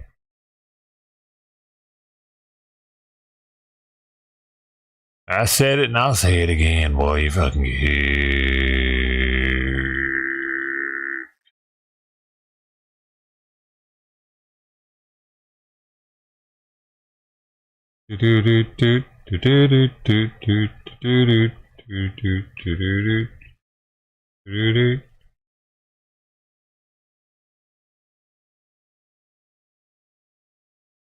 New Hungry Man combo Hey everybody, meals. welcome back to the Wolf Pit with another episode of What Are We Eating? A little over a year ago, we tried the new Marie Callender's Duos. We tried the meatloaf and country fried chicken duo. It's just all and the creamy meat. pesto chicken and 4-cheese raviolo duo. Oh, it's Both two duo mains. meals weighed around 14 ounces and cost $4.99. Oh, Both duo meals were small equally ass bad, portion. and I definitely recommended you, the people, not to give them a try, unless you wanted to. So as we, the people, know, When one manufacturer of highly processed, crappy, frozen, or fast food comes out with a new crappy product, another manufacturer of highly processed, frozen food, or fast food has to make their version as well. Which I don't blame the manufacturer because they have to keep up with the crappy competition. So today's possibly crappier competition is Hungry Man combos. Yo, that shit was bomb. Video, the fried chicken, the Salisbury steak. Hungry Man combos. And that's the Hungry Man look at that one. Combo fried chicken and That's Salisbury delicious. steak, which weighs in at only 15 ounces. Man, I could eat and costs those. a I whopping could $5.99. live off of that if which it was the only price point of $2. these meals pisses me off to the highest level of festivity. And you might ask why it pisses me off to the highest level of festivity. And the short answer is a normal Hungry Man dinner weighs 16 ounces and costs $4.99. So for $1 less, you get an extra ounce of highly processed food and 2 sides and a dessert. I'm certainly not trying to justify one meal over the other. I'm just trying to wrap my big ass head around why they're charging more money for less food. But these frozen food manufacturers are obviously much smarter than I am because they continue to sell these garbage products. Vegetables are cheaper, apparently. The people, I don't know. and unfortunately, we, the people, continue to buy it. And as we, You get the more people, meat? continue to buy it, the square footage of their homes continues to increase. And yes, I said homes. Not home, but homes. Because these highly processed You get food more meat, manufacturers will continue to sell us their garbage products at exorbitant prices got a vendetta. as long as we, the people, continue to buy really them. upset. And as we continue to buy them, we continue to make He them buys rich the most while their of net them. worth continues to grow and exceed the sodium level in their meals by the millions. So now let's go over the fried chicken Now and that you've given me Salisbury a steak fucking Hungry Man combo, lecture, which consists of fried chicken that's made of a boneless fried white meat chicken Tell me about patty it. and pasta with cheese sauce, and a Salisbury steak made with chicken, pork, and look at beef, that gravy. mashed Looks potatoes, nice and and gravy. slimy. Here's the novel-sized list of ingredients. And with a list like that, you don't need to worry about what's in it. You need to worry about what's not in it. Why? Because it looks like everything's in it. The serving size It is just the looks whole like container, that, 'cause they which have to has list everything. 660 calories, 36 grams of total fat, 11 grams of saturated fat, a half a gram of trans fat, 100 milligrams of cholesterol, 1,450 milligrams of sodium, 57 carbohydrates, 4 grams of fiber, 6 grams of sugars, and 25 grams of protein.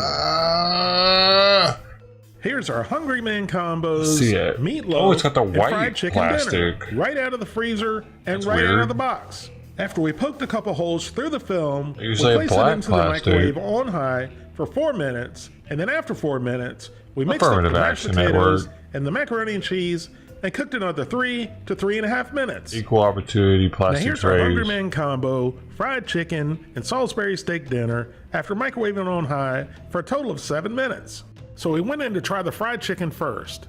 And it wasn't shocking whatsoever. Macaroni's The breading was dumb looking. soggy and falling off the chicken already, which like I said, wasn't surprising at all. And I already know there's gonna be a scooter out there. Well, if you cook it in the oven, the chicken crust will be crispy, Yeah. extra crispy, like KFC. Well, Scooter, I beg to differ, because the oven instructions also said just to cut a slit in the plastic.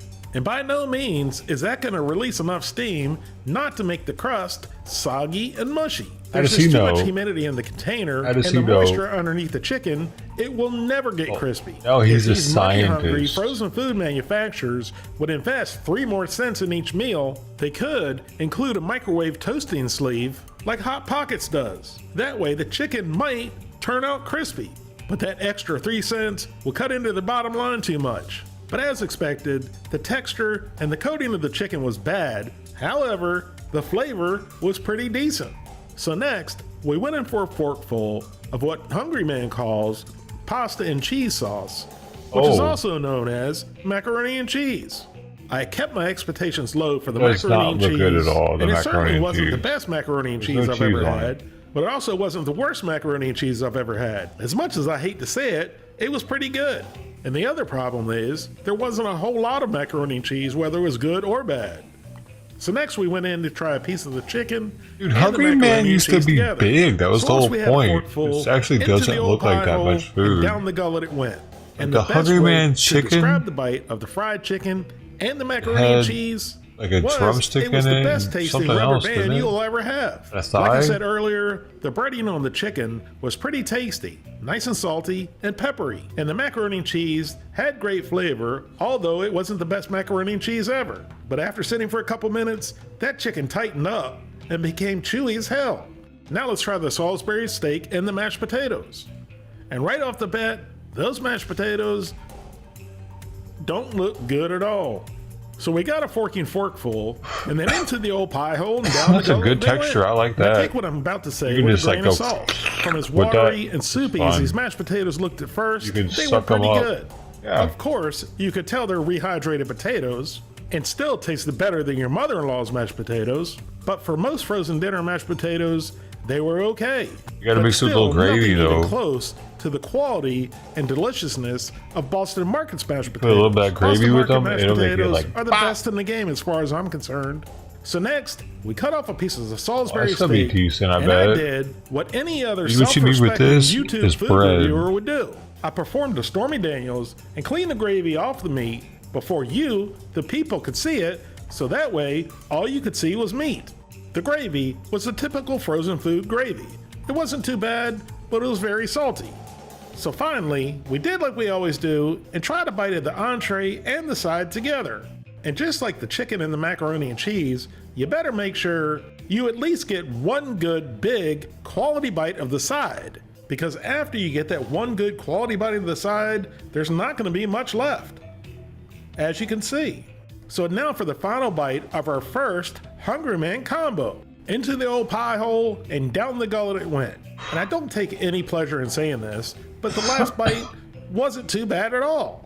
There's something about most frozen food, meatloaf, or Salisbury steak and mashed potato dinners that even when they suck, they're still not too bad. Well, I'm painting with too broad of a brush there, because there are some meals with their mashed potatoes and Salisbury steak or meatloaf are honestly awful. So now, before I give you my an example right there. I don't know what. Of Hungry Man's new combos, fried chicken and Salisbury steak dinner, be sure to stay tuned for the next Hungry Man combos, meatloaf and barbecue sauce chicken dinner. So here's my final review of Hungry Man combos, fried chicken and Salisbury steak dinner. It was a typical, overpriced, mediocre frozen dinner. Meth heads, They're overpriced, so I agree with that. or infants could never eat the rubbery chicken. Other than that, the meal is gummy friendly. The flavor and the texture of everything else was okay. Not great, not good, not bad, but okay. So overall, the amount of food you get for the price of the food you get is preposterous. If you want to eat a Hungry Man dinner or two, buy the regular 1 pound Hungry Man dinners. So I'm giving the Hungry Man combo, fried chicken, and Salisbury steak dinner plus tax. a 3 out of 10. Thank you all very much for watching, and I'll see you soon. I think it should be like 3. Maybe.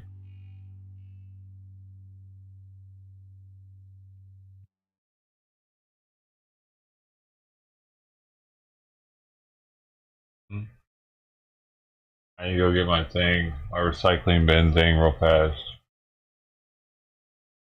So it's not, dude, I really just need to get it so somebody doesn't use it as a trash receptacle. Because they already did. There was trash in it on top of my recycling. I gotta hurry before they do it again while it's empty. Sorry. Sorry, like.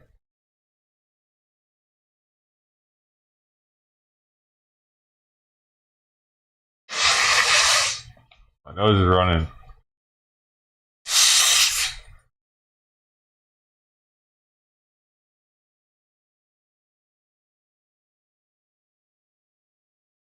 That's it.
All in, huh?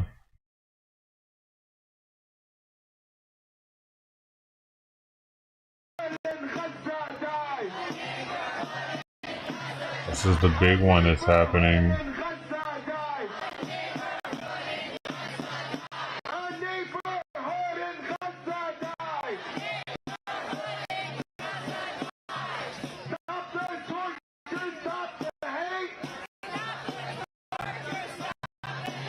I'm boring right now. Just the rah-rah-ree. How that happening? I'm surprised none of the TikTok streamers were live with it yesterday.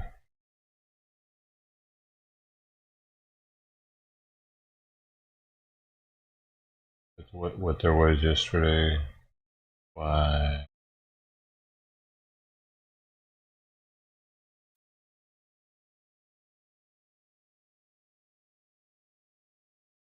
Not today either.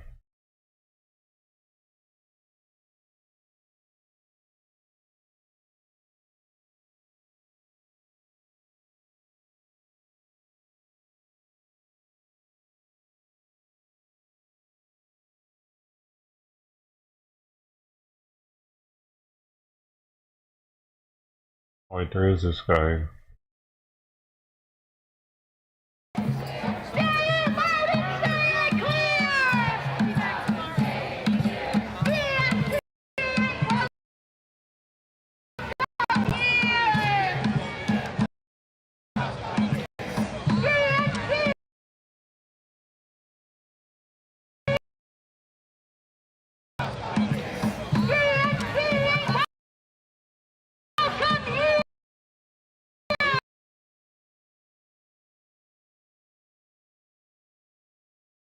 Yep.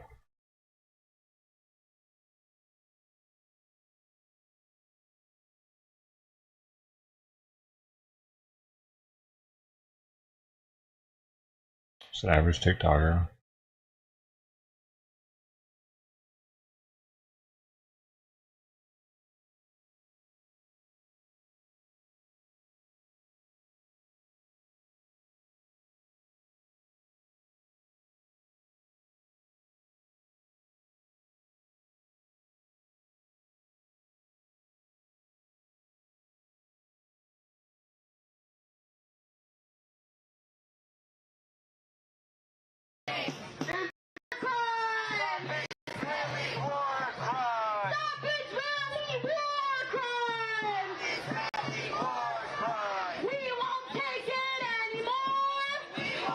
Oh yeah. What are they gonna do about it? Yeah, a little bit. Ask you about your shirt? Sure. So we're here with the reader. Tell me, what inspired you to wear this shirt? I've been supporting Palestine for years. For 10 years? What started your support? It all started with me stop believing what was on television. What did you see on television? 9/11 was a conspiracy. I stopped believing in my government after that. That was over 10 years ago, though. Yeah, but I really stopped believing in my government. I didn't find what was going on in Palestine until 10 years ago. Okay. And what is a redneck for Palestine? A blue-collar working person. What's that? A blue-collar working person that doesn't have nothing to show for it. What's that guy? I know a lot of people take redneck a different way. We have the T-shirt. We're in the South. There's rednecks for Palestine or I live something. here in Chicago. I live in Little Palestine. Where's Little Palestine? Little Palestine is in Bridgeview. Bridgeview? Bridgeview, Illinois. And do you mind if I ask your name? My name is Abdullah. Abdullah? Abdullah. How old are you, Abdullah? I'm 40. 40? And I've only been Muslim for 3.5 years. So that shows you don't have to be Muslim to support Palestine. Right. Or humanity in general. I'm the owner of that big red truck where you see the flags at right there. That's my Palestine truck. That truck is not finished being wrapped yet.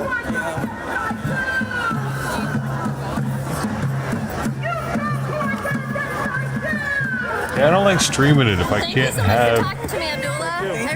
have like a random stream like this one on the left that I'm getting most of the audio from. See? That was that dude talking. Is this TikTok stream actually? I don't give a shit about this shit that everybody else can get. Y'all know me, man. If I can get some special streams though on YouTube, it makes it much more worth it for me to stream it. Because we're getting a different perspective than other people are getting.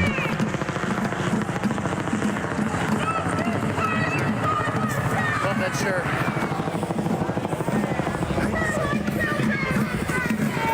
Be ready for it, bro. Be ready for it. Shirt, sir. Is this like the student rally or, you know? I came with it. I'm gonna end my live. I'll be back, guys. Yeah. Oh man.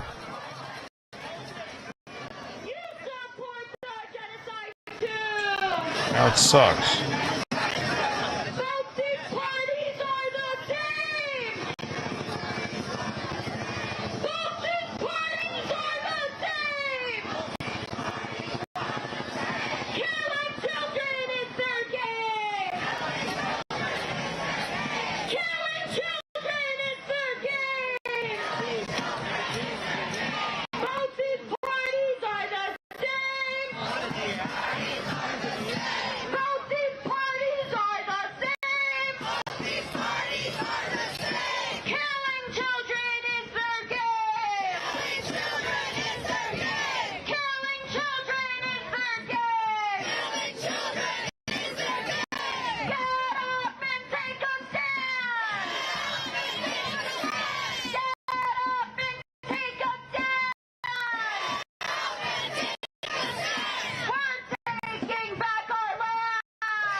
They're talking about taking back their land while they're here, though. That's not how that works, is it? You take back your land in the land you want to take back if you want to take it back. So get over there. Just sign up for their Hamas and everything. Go in the tunnels, bitch. Be their sex slave. They need pussy down there. They're getting lonely. And they would love all the gays, too, to come hang out and help them. I'm sure they would. They would appreciate all the gay help. Come on into Gaza and help them out. In the tunnels.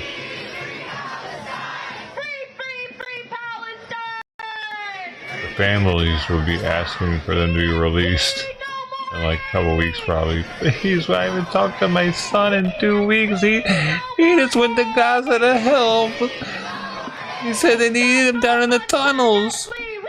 I haven't heard from him in 2 weeks. Please get him out, President Biden.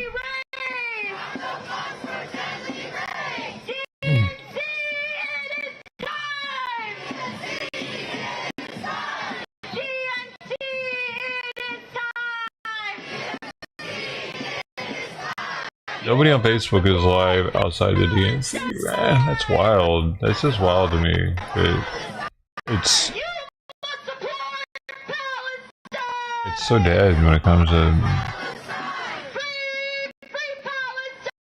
Is it? Or are they just being suppressed?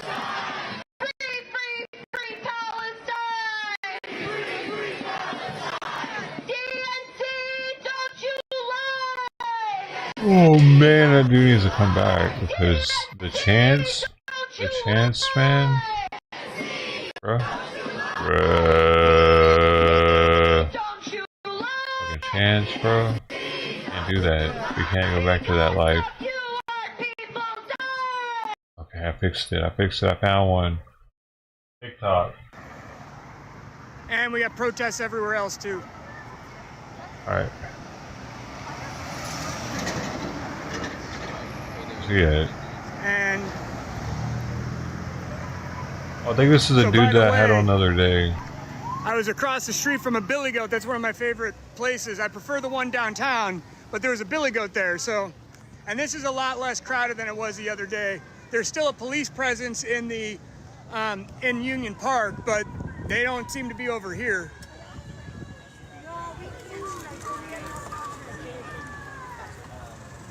I can hear him in the distance.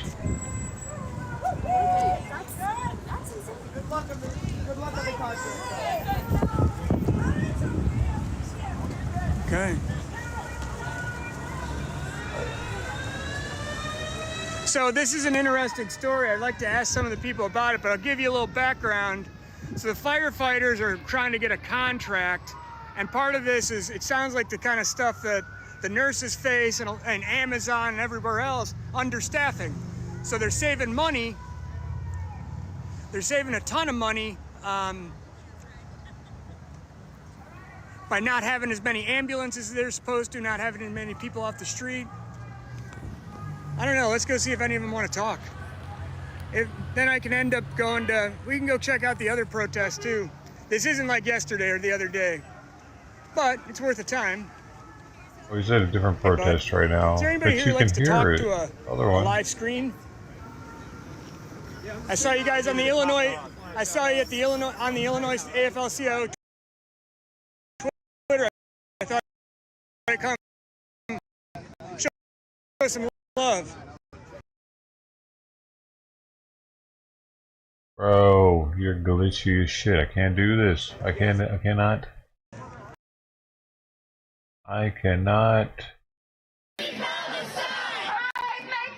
Show some love. Cannot. Oh, sweet. There's a whole. Show the love. Show some love. Enough to show some love. Oh, you sweet. go with it.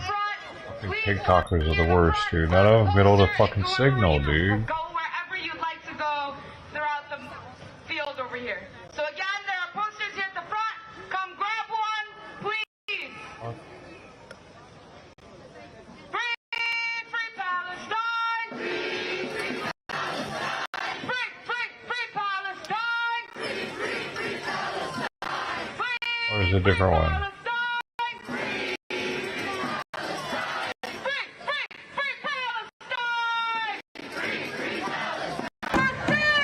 The genocide must cease. The genocide must cease.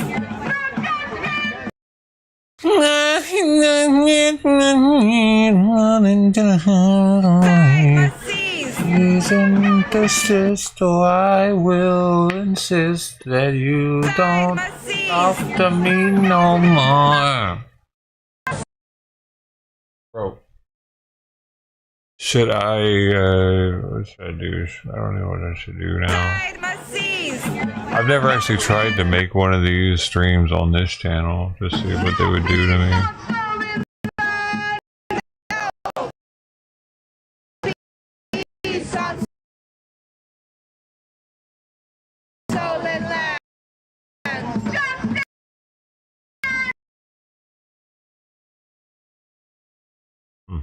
It's just the TikTokers don't hold up very well though.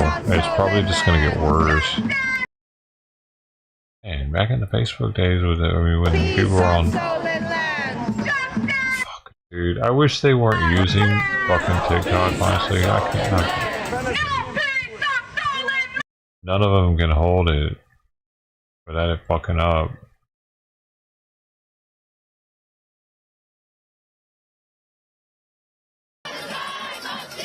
So it just sucks.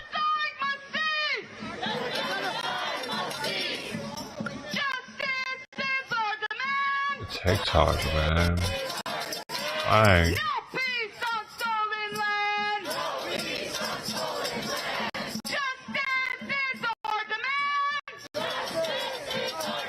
Oh, she's probably on TikTok. It's because people don't want to have to do this.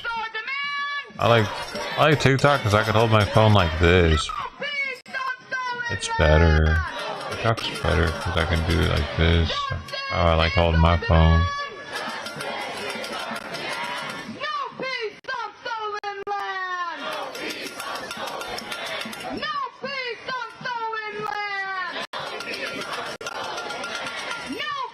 I'm so yawny today.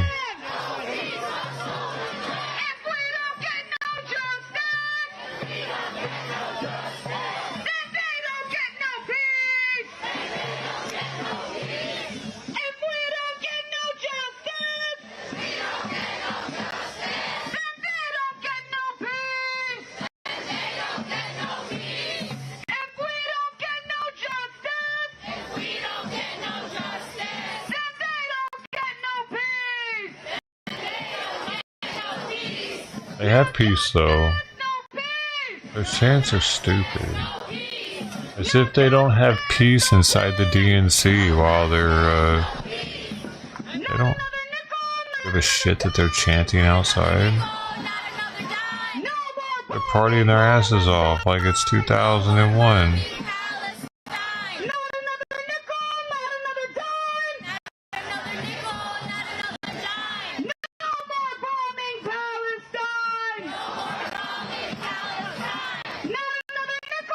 Well, 2001 pre 9/11. I don't think they were partying after 9/11 too much from the government.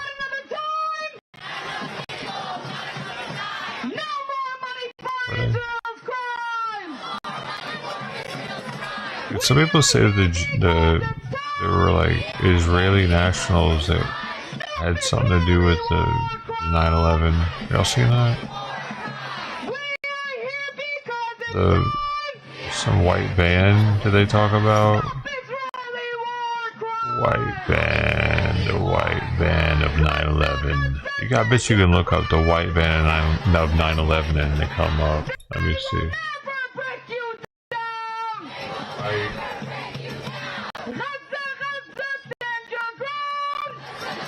9/11 white band scam. What? Dude, I've ran into the white band scammers before trying to sell speakers. It didn't come up. White band, man.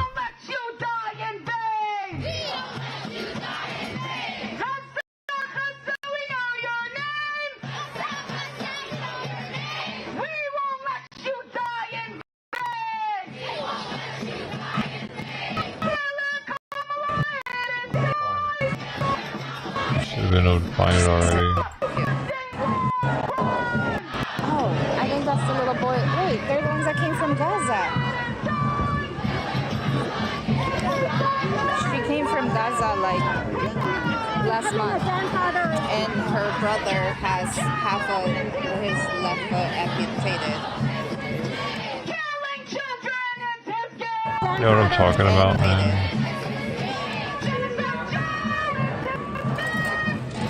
Glad they're okay. We're not in DC, we're in Chicago.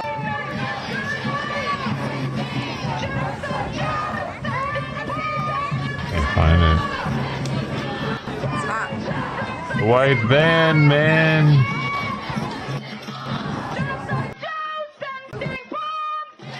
They don't vote.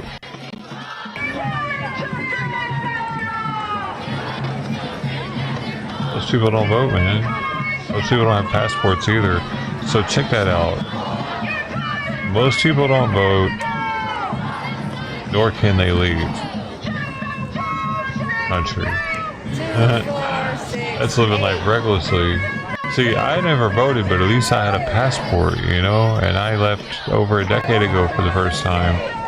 Well, and I'd been to Mexico a decade before that. Over a decade before that. So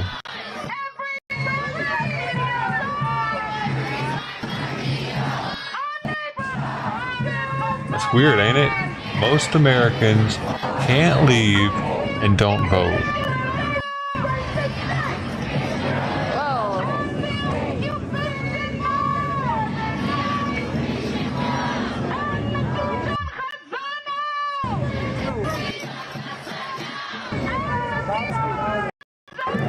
Two audio sources going on right now.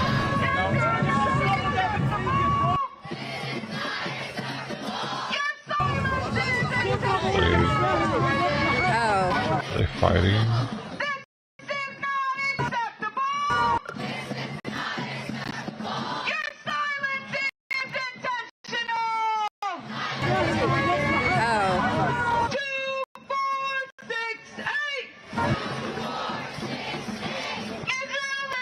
TikTok's having way more trouble today than last time. Especially because it's going to be a bigger event. That's what they said.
Which do you think's a more admirable protest? Against our war in Vietnam or against our war in Gaza? I guess it's our war.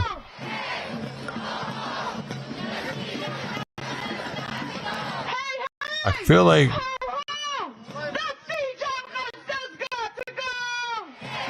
Gaza or Gazans or Palestinians have probably killed more American soldiers like outside of war than Vietnamese have. Like outside, like, you know what I mean? Like I feel like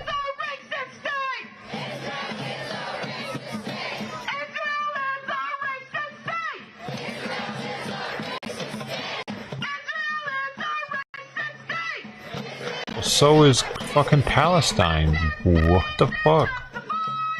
They're both pretty racist. Do they think that they're not racist? Because Israel yeah, this is the thing with minorities. They feel that since they are the minority, they are unable to be racist. They can't be racist because they don't have the power. It's only the power holder that can be racist because they have the ability to oppress those people. It's only the oppressed. They can't be racist because they're only angry against their oppression. That's all. They're only angry against what's happening to them, not against the actual people. They understand we're all awesome.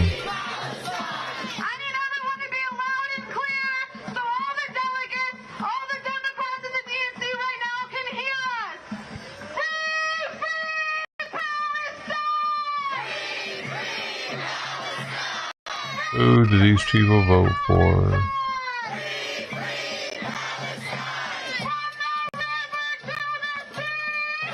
It really is horrible.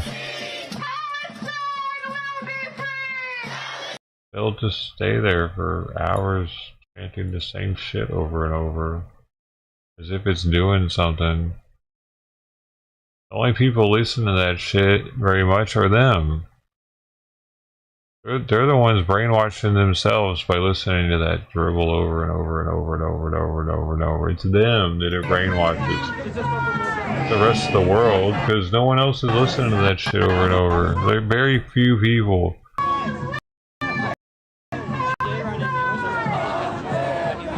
They think it's doing.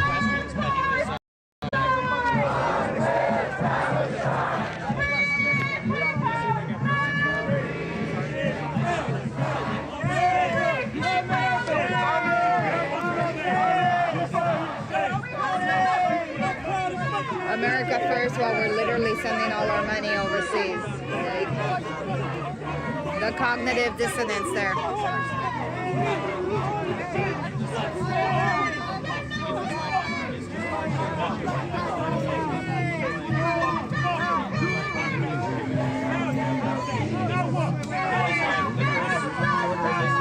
The fight.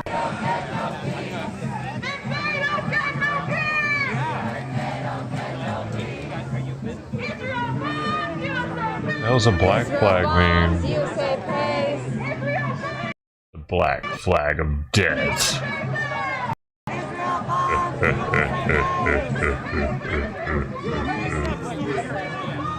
Just let him go, dude. Let him go. He's a loser. So that little boy in the wheelchair. You know he's a loser, lady. He came in saying America first with the American flag and it makes him a loser. Because we're sending all our money overseas. Hey, so that little boy in the wheelchair. Let him go. He's a loser. Boy in the wheelchair. wheelchair. Little Bar is boy his in name. a wheelchair. Sweetie, Little boy I'm in so a wheelchair. See that little boy in a wheelchair. See that little boy in a wheelchair I hope over he's there. not scared. Oh, he's not scared over That's his little there. sister. With all these flags and chanting. Hope he's not scared. So cute. Little boy in a wheelchair. Welcome to the party. Party for Palestine. Little boy in a wheelchair. Sorry. Don't be scared over there. Elaf, hi. Do you want the flag?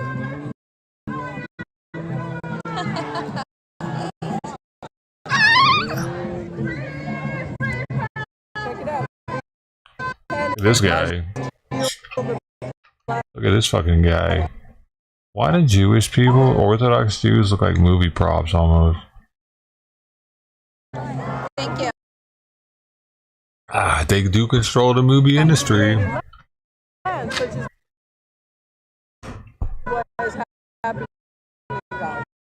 My throat is so sore, I feel like I'm coming down with COVID or something. For a couple of days it's been sore.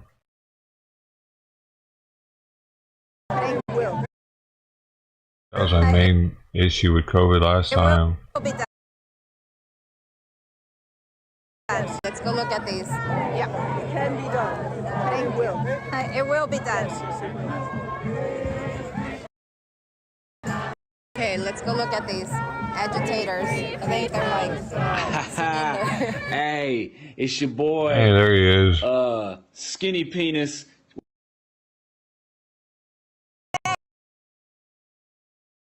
How you been, man? How you been? Man, I have to get a cough drop in a minute.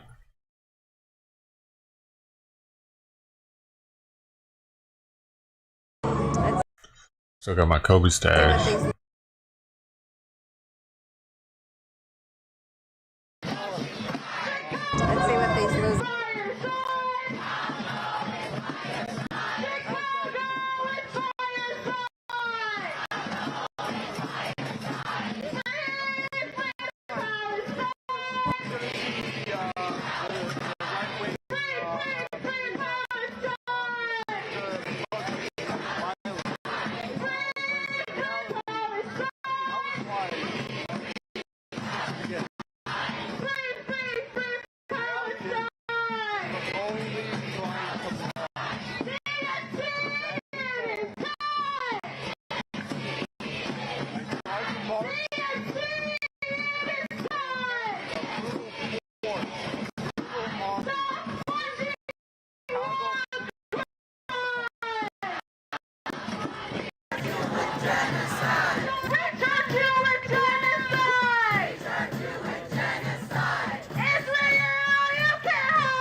Dude, come on, man. None of these streams will stay looking good on TikTok. All the TikTokers are supreme amateurs. When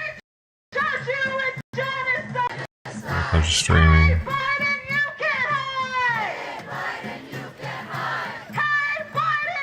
Mm-hmm.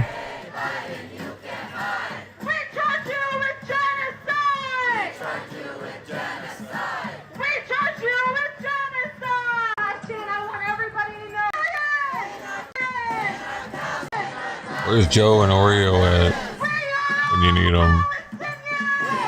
Damn it. It'd be fun there, wouldn't they? They'd be giving them all kinds of shit.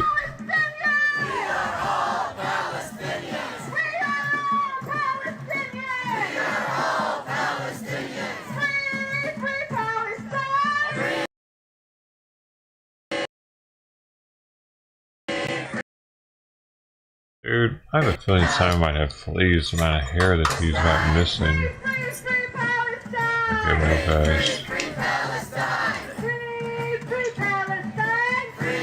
This lady would walk around a little bit, honestly, instead of just staying around by the stage like she is.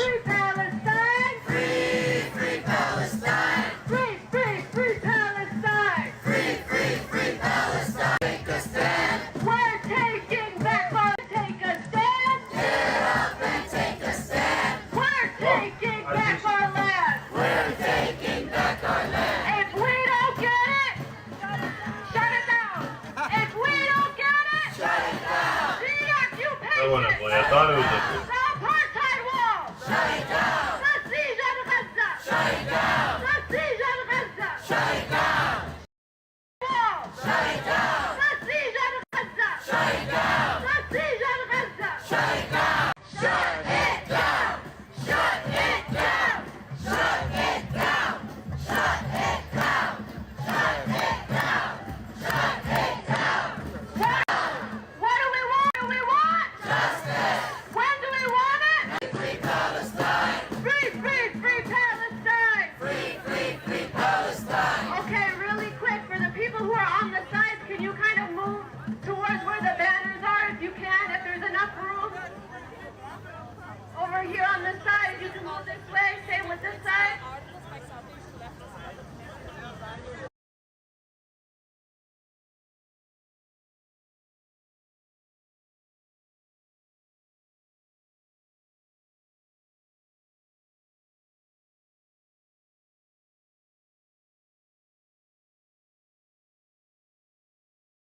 No, I never see any flea during her fleas though. Last time he was licking that much hair off, he had fleas. I didn't know until a while. I keep looking, but dude, why does my left ankle always hurt? My right ankle feels fucking right as rain. My left ankle's sore as shit, dude. I'm about to ask the doctor about this next time I go.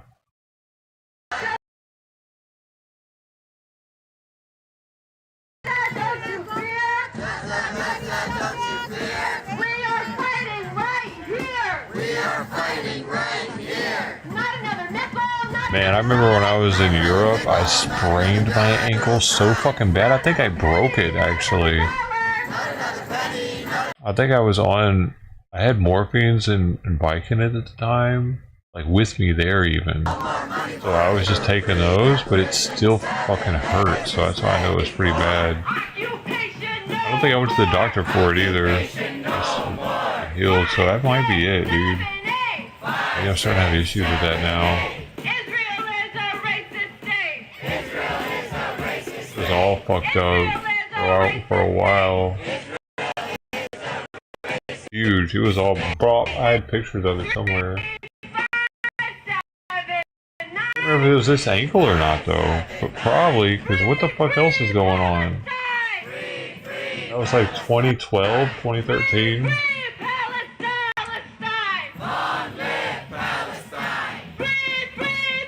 I was skipping.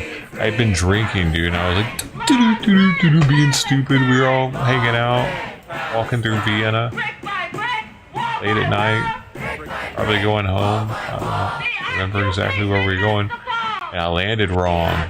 Fuck, my ankle so bad that I could barely even leave where we were staying.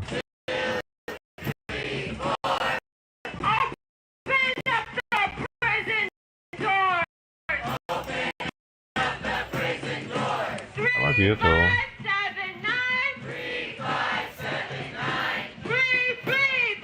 But, I mean, I've been good for so many years. That's weird that it would just start hurting like that.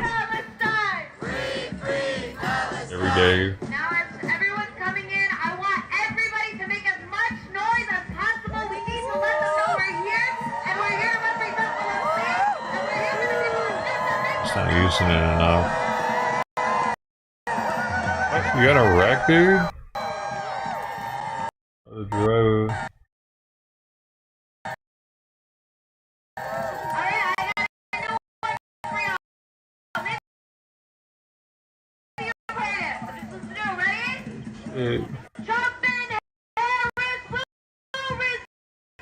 They get you the good stuff, man.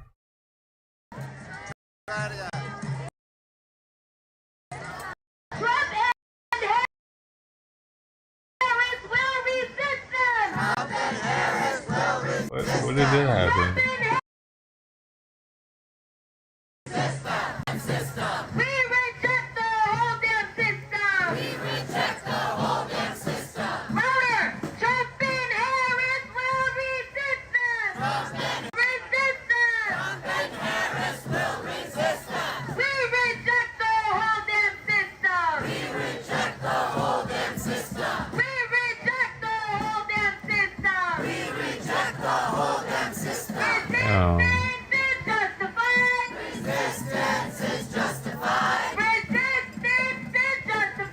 didn't have his foot on the brake at an intersection.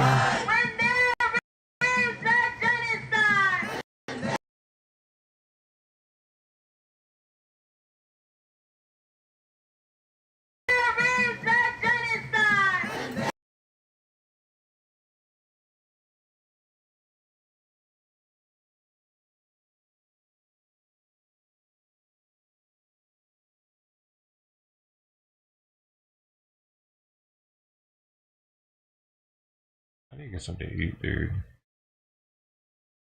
Hopefully it made you smarter, dude, and not dumber, you know? They can do that.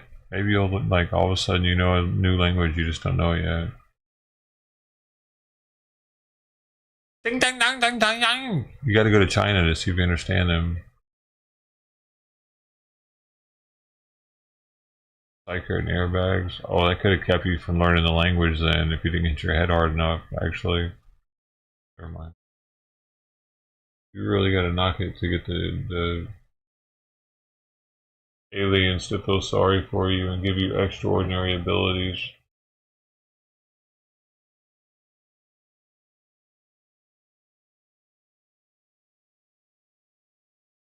Simon's sleeping right now, and Sweet Pea is looking at him like he's about to pounce on him.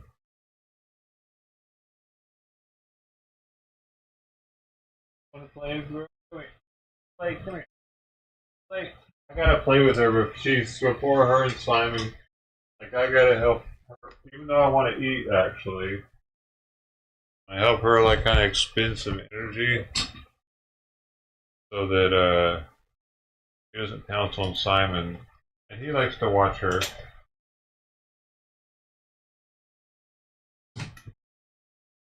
Oh, come on. She did that on. I'm sorry, buddy. I'm sorry. She used it as an excuse to land on while he's laying down.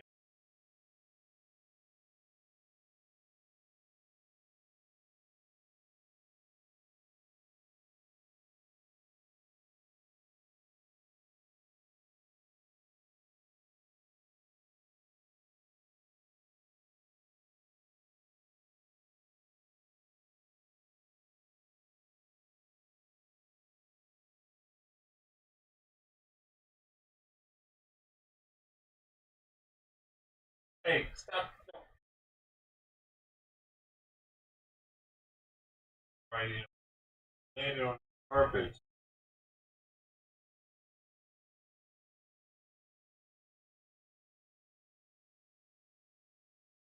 Oh, he's not gonna lay there anymore and watch. Oh, you're gonna lay right there now. Oh, that's real smart, Simon. Dude, he's right here. He's jumping over him to play. Actually, every time she runs this way or that way, she's jumping over Simon to do it. Literally, each one of these is jumping over Simon twice. Dude, kind of funny. He's putting up with it. He put himself there on purpose. I didn't.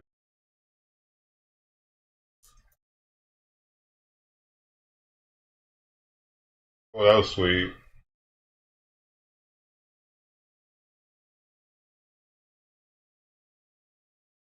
Oh, you almost fell over. Fell over.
Oh, come on, girl.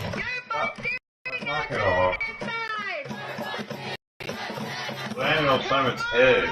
I wasn't even trying, like I was just trying to get the knot out.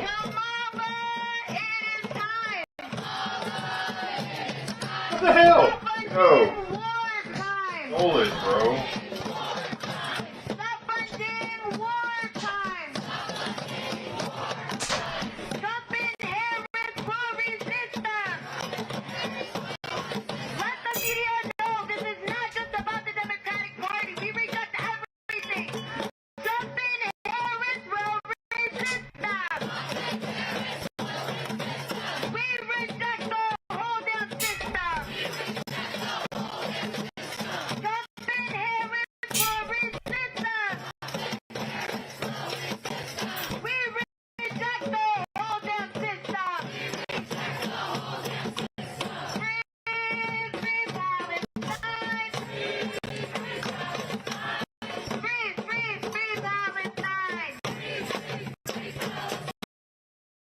Mark, talk about shit right now.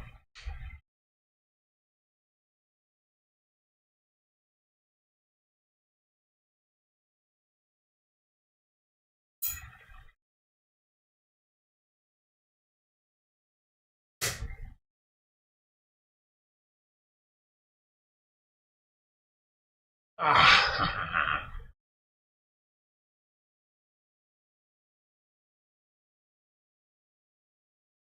Fine specimen here. Oh, whoa, whoa, whoa, whoa. Whoa, Missy.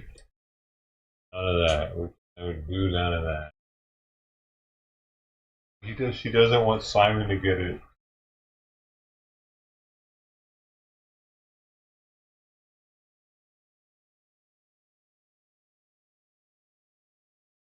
He's so frisky, bro.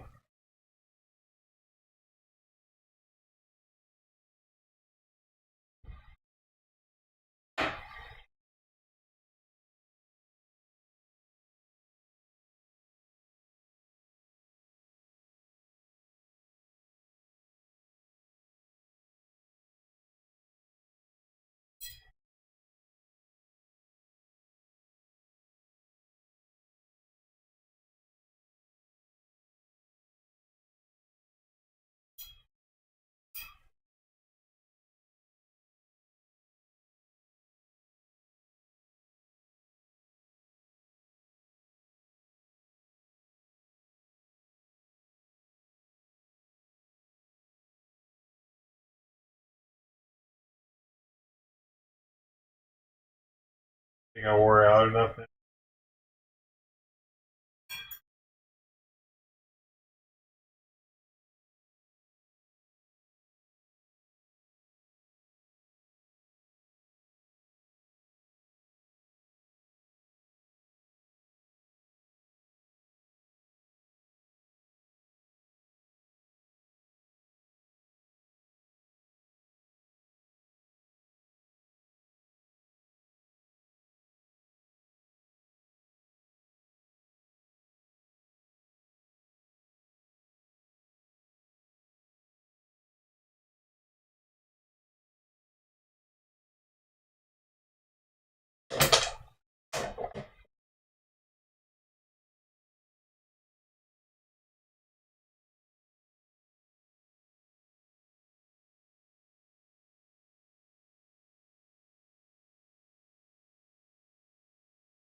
Must have sit with it.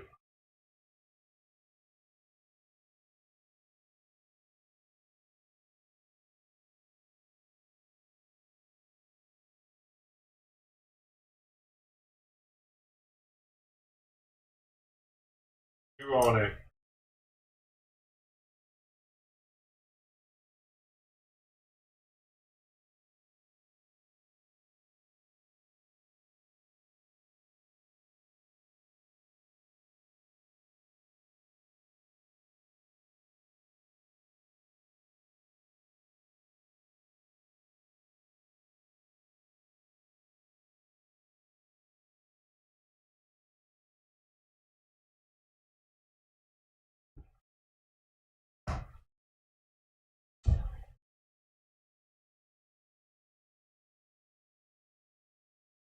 Just let you put it up, dude.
All right, now.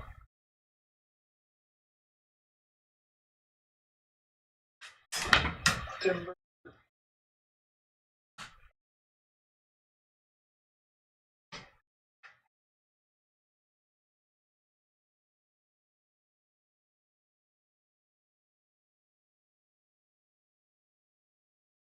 Liberation! Over the past week, we have not only marched in the thousands, but we have disrupted almost every single DNC event in Chicago.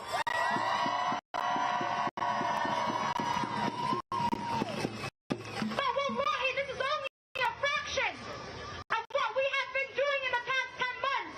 Every week, we have been in the streets. Every single week. Shutting down highways, union stations, weapons manufacturers. We have left no place, no hall that have not heard the screams of a free Palestine. So, to the DNC, to our elected officials who have supported this genocide, expect us everywhere. Wherever you look, we will be there. We will be there. As a constant reminder of your own evil staring back at you. People always ask me, where do we go from here? The answer is simple, Chicago. We stay the course. We do not give in to fake handouts. We do not bend to genocide enablers. We, the people, stay strong in our call for justice. We demand more. What is what this party has given us. This week and every week that comes after, we promise to fight for a liberated Palestine from the river to the sea. Because although empire will always protect empire, people will always protect people.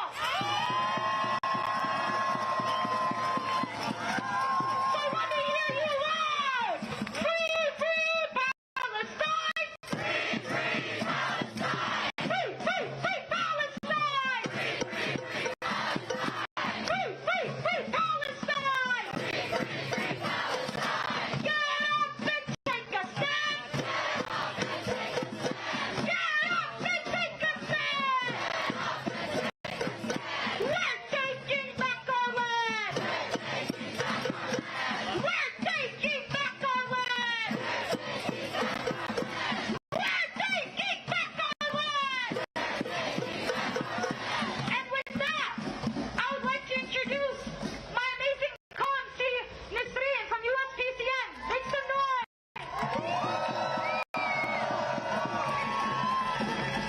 Thank you, Jeanette. Hey, Dems, you can't hide. We charge you with genocide.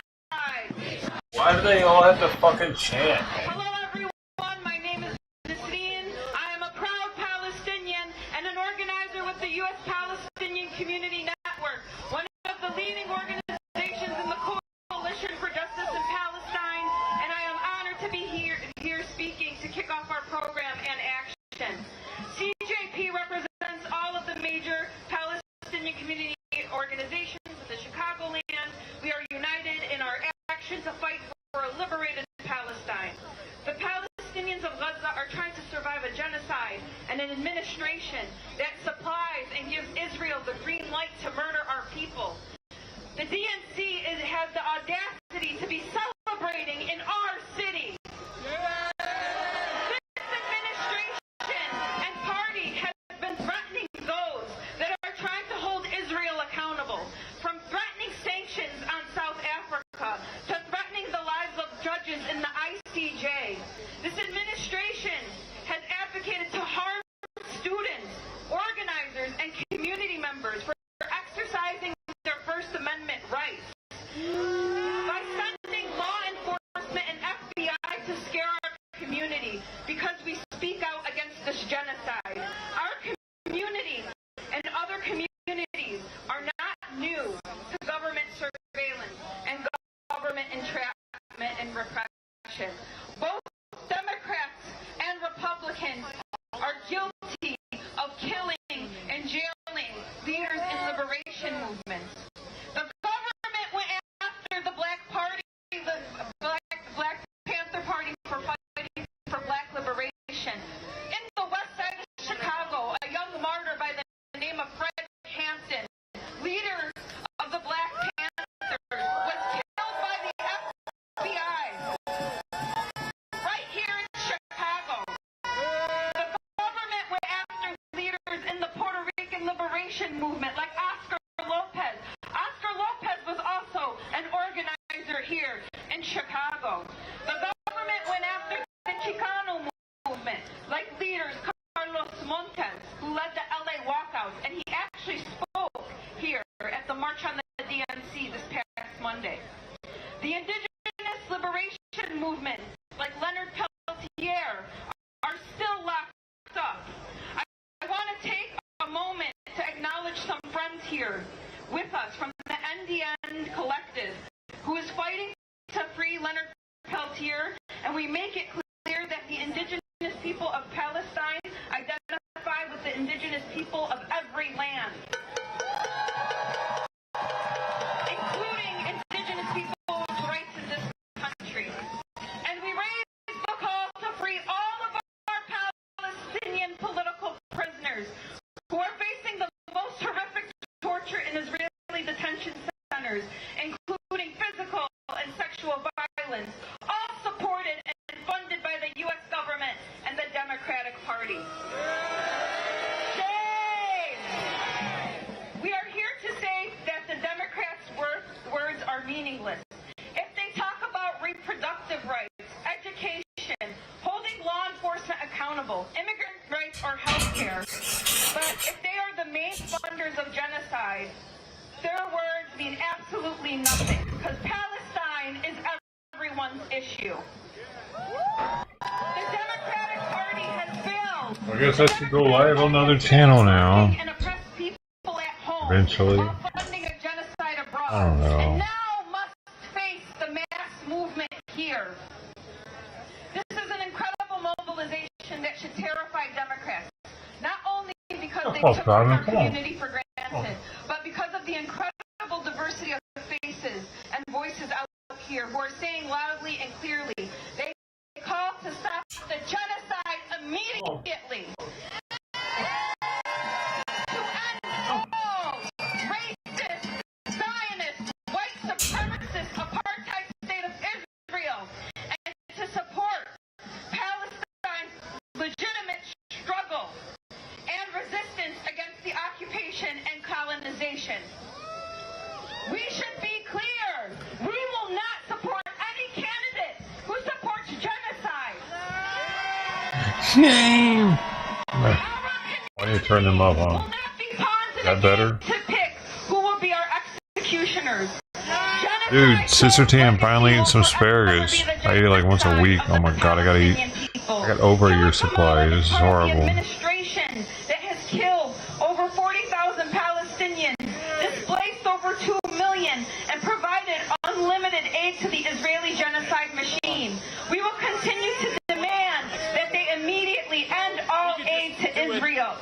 just do it here.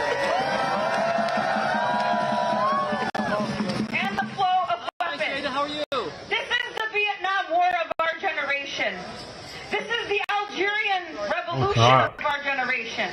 The Algerians lost 1 million of their beautiful souls, but kicked the French imperialists and colonizers out of their country. And that's where Palestine is headed. To defeat of Israeli Zionism and racism, and to victory and liberation for Palestine.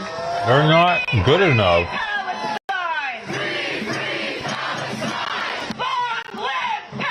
North Korea was stronger than Palestine. I mean, North Vietnamese were stronger than Palestinians. Don't be wrong. Those fuckers are living in holes in the ground, bro. Can you imagine? I'm scared just to think about going in one of those things to live. They lived in the ground, like with much more rudimentary tunnels, like just dirt tunnels, dude. Crazy. Dirt tunnels, looking like mole people. Dude, they got like professional tunnels in Gaza. Bougie tunnels. I mean, they got Iran helping them and shit. It's not even Palestine that we're fighting.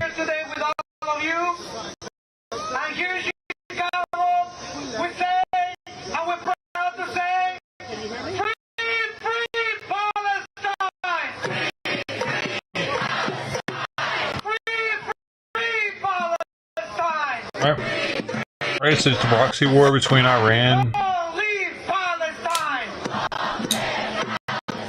Egypt's got a lot to do with it too, though. Every single one of you for coming today. They can shut them tunnels down. My name is Lopez, and I have the honor and privilege to represent the 25th Ward, a historic immigrant port of entry for many, many immigrants. You know, we're proud to stand in solidarity with our Palestinian brothers, sisters, and siblings. here's what they could do.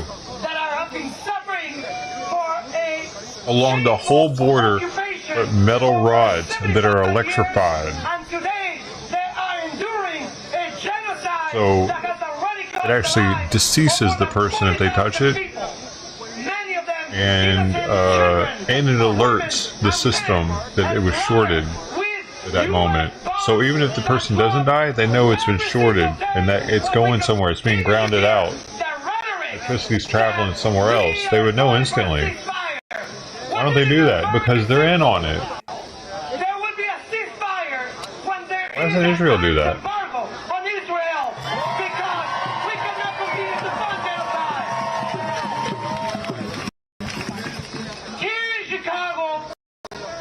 Couldn't they do that though?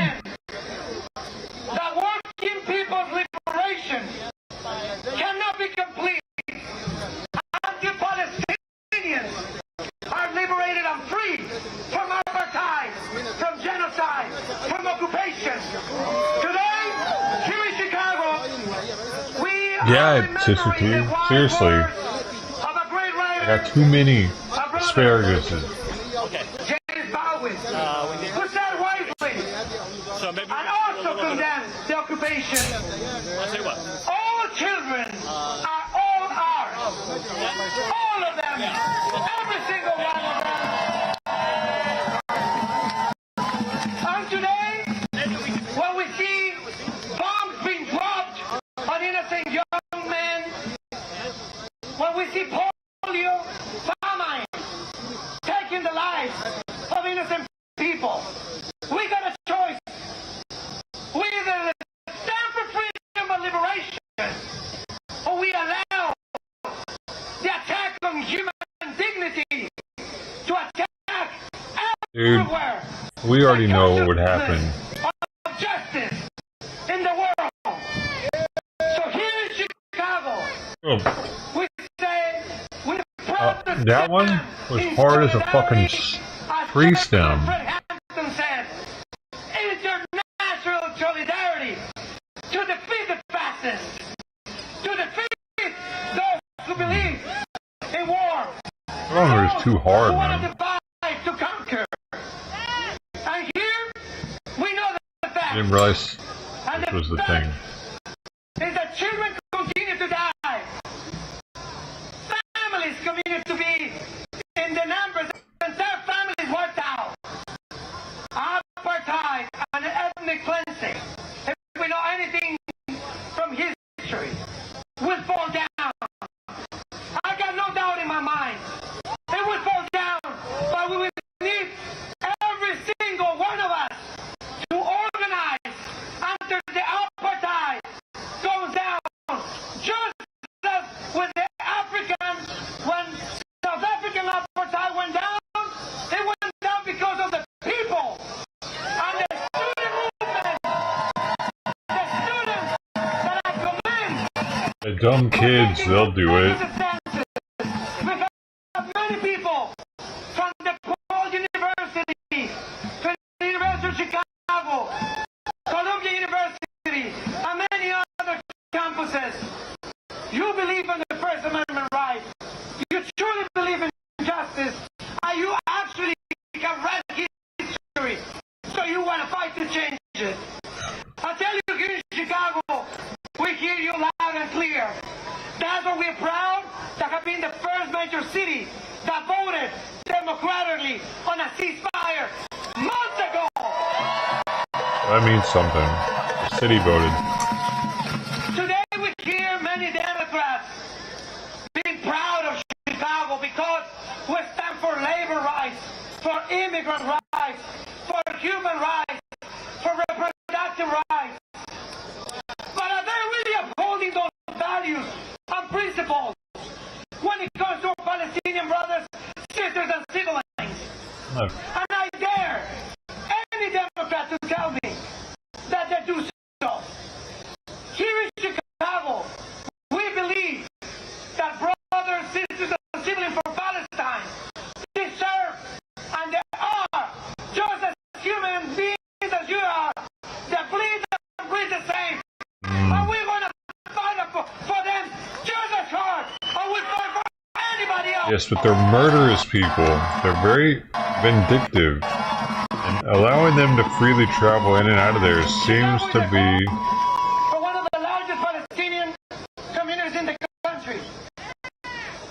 Too dangerous. Too dangerous. Fighting until every single one of our Palestinian brothers and sisters and siblings are free. And it's a shame, a true shame, that in the Democratic Party we're hearing that there's a big tent, but to this date we have not been able to get a Palestinian speaker in the DNC to counter the lies, What's doing? counter the misconceptions, the mischaracterizations. Because Holy shit, homie. trying to wipe out an entire country, entire nation. He's probably the whitest dude there. We cannot allow that. There's almost Momma to see back home and... We, the people, will press out. So today I tell you, And, the genocide and the war crimes Oklahoma. are not welcome here. Genocide, war crimes are not welcome here. And I tell you to my Republican... That's a pretty white one, right? Republican fascists, I have a message for them too. Because I'm not going to be done only with the Republicans. With the fascist Republicans here, I tell you too, you are not going to divide us. And I tell you, we are not going to fall for the divide and conquer. We immigrants have a lot to lose if Trump wins. We know what deportations are.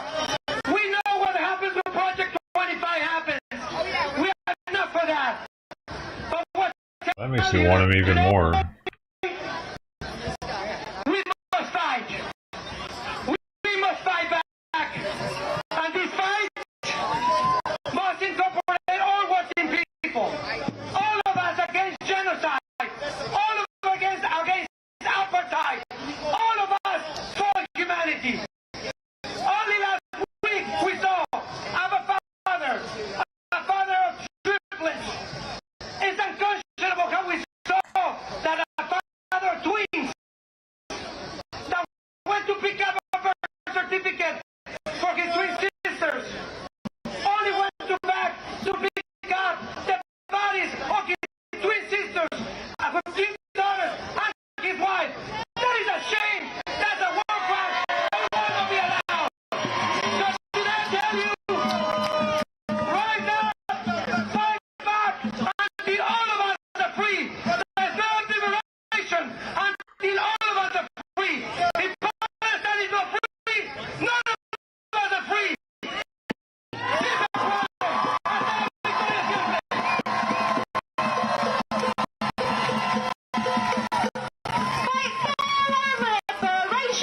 there's women in the crowd.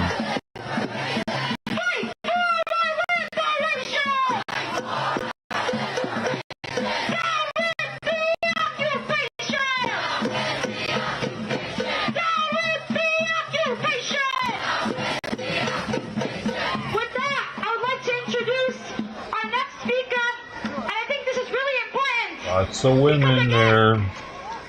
Women really care about Palestine. Women, gays, and beta boys care about Palestine more than anybody in the country. There's in that order, I think. From Little Palestine, Chicago, our next speaker is a young woman who has lost 100 family members in the genocide, including most recently, Al Jazeera correspondent Ismail Al-Ghul. Please help me welcome Salma Al-Ghul. Make some noise! It's happening over there. Salam and peace to you all. My name is Salma Al-Ghul. It is None with of a this heavy heart that I TikTok have streamers to are be getting speaking it. to you about the ongoing genocide in Gaza. We gather here today not just as members of different communities and ethnicities, but as fellow human beings, bound by a shared sense of justice, empathy, and the belief that every life is precious. Double tap. Justine was here. We spoke to her for 5 minutes. She's very humble. Like, she knows what she's talking about. She's not delusions, none of that. She's absolutely clear. She knows exactly what she's talking about. It's amazing.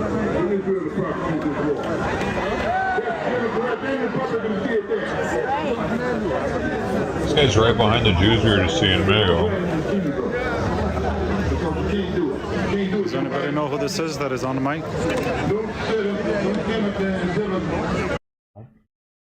They are real and they are happening right now. There are more than 40,000 killed and slaughtered during the 10 months of this war. They are the cries of a mother who has lost her child, the desperation of a father who cannot provide for his family, and the fear in the eyes of a child who has known nothing but war. These are the stories of human beings who deserve dignity, respect, and a chance at peace and liberation. This is not just a conflict, it is a genocide that challenges the very core of our humanity. What is happening in Gaza is not an isolated incident. It is part of the Palestinian people's painful and long struggle for liberation and freedom that has persisted for decades. A struggle rooted in historical injustices. The Palestinian people of Gaza have endured repeated cycles of barbarity, each more devastating than the last. As we speak, the world watches. The NC people are watching and doing nothing. We must act. We must raise our voices against this genocide and call for an immediate end to the bloodshed. We must remember that this is not about Gaza. It is about our collective humanity. It is about the values we hold dear. Justice, compassion, and the belief that all people, regardless of where they are born or the circumstances they find themselves in, have the right to live in peace and security. We must also look beyond the immediate genocide and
Palestine will be free.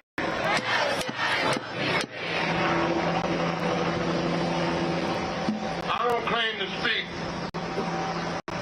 all black people. In fact, I don't want to speak for all black people. I want to speak for those black people who are part of this revolutionary movement. I want to speak for those black people who have consistently and principally composed the racist oppression of our people in this country. I speak for them. I don't speak for Kamala Harris. I speak for them. I speak to you as a fellow freedom fighter. We are for the Palestinian revolution unconditionally. We want you to win. And I'm going to say this, and I don't care how some people take it. Because your enemy is our enemy. Your enemy is our enemy. Those who are oppressing you, those who are trying to destroy you, those who are trying to kill your movement are the same people that are oppressing us and trying to destroy us, and they've been doing it for centuries. So make no mistake about it. We understand why we stand in solidarity with the Palestinian revolution. Because this is a revolution against racism and imperialism, and the United States government is the leader of that. They're the leader of it. They just got through letting an international criminal, nothing Yahoo. The last part of his name has a lot of meaning, Yahoo. He spoke to a joint session of Congress. Somebody should have arrested him. He's an international criminal. Every 18 minutes, he's responsible for the murder of a child in Palestine. Yet they let him speak before a joint session of Congress. So, don't talk to me about Democrat and Republican, because it's a distinction that makes no damn difference when it comes to genocide in Gaza. They both are signing up on those big $300 billion checks to give to Israel to prosecute this war. They just gave $60 billion more for Israel to prosecute this war. That's Democrats and Republicans did that.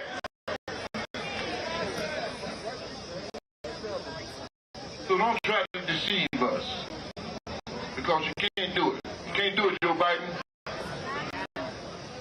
Don't stand up there and tell us that you're for a ceasefire when you keep redrawing the red line. Where's that red line at now? You keep saying that if they do this here, you're going to do that there. You ain't going to do remember what you've been doing, and that is supporting that murderous regime in Israel.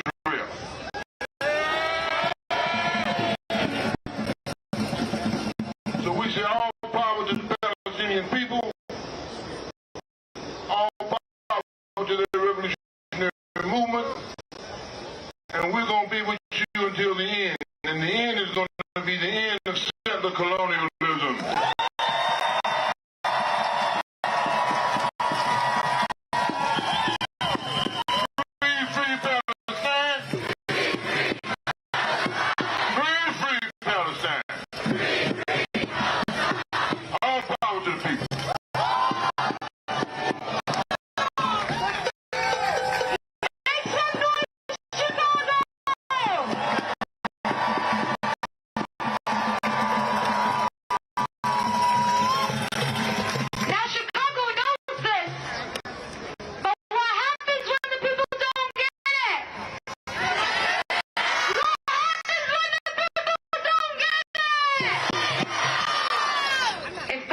educational. We are unstoppable.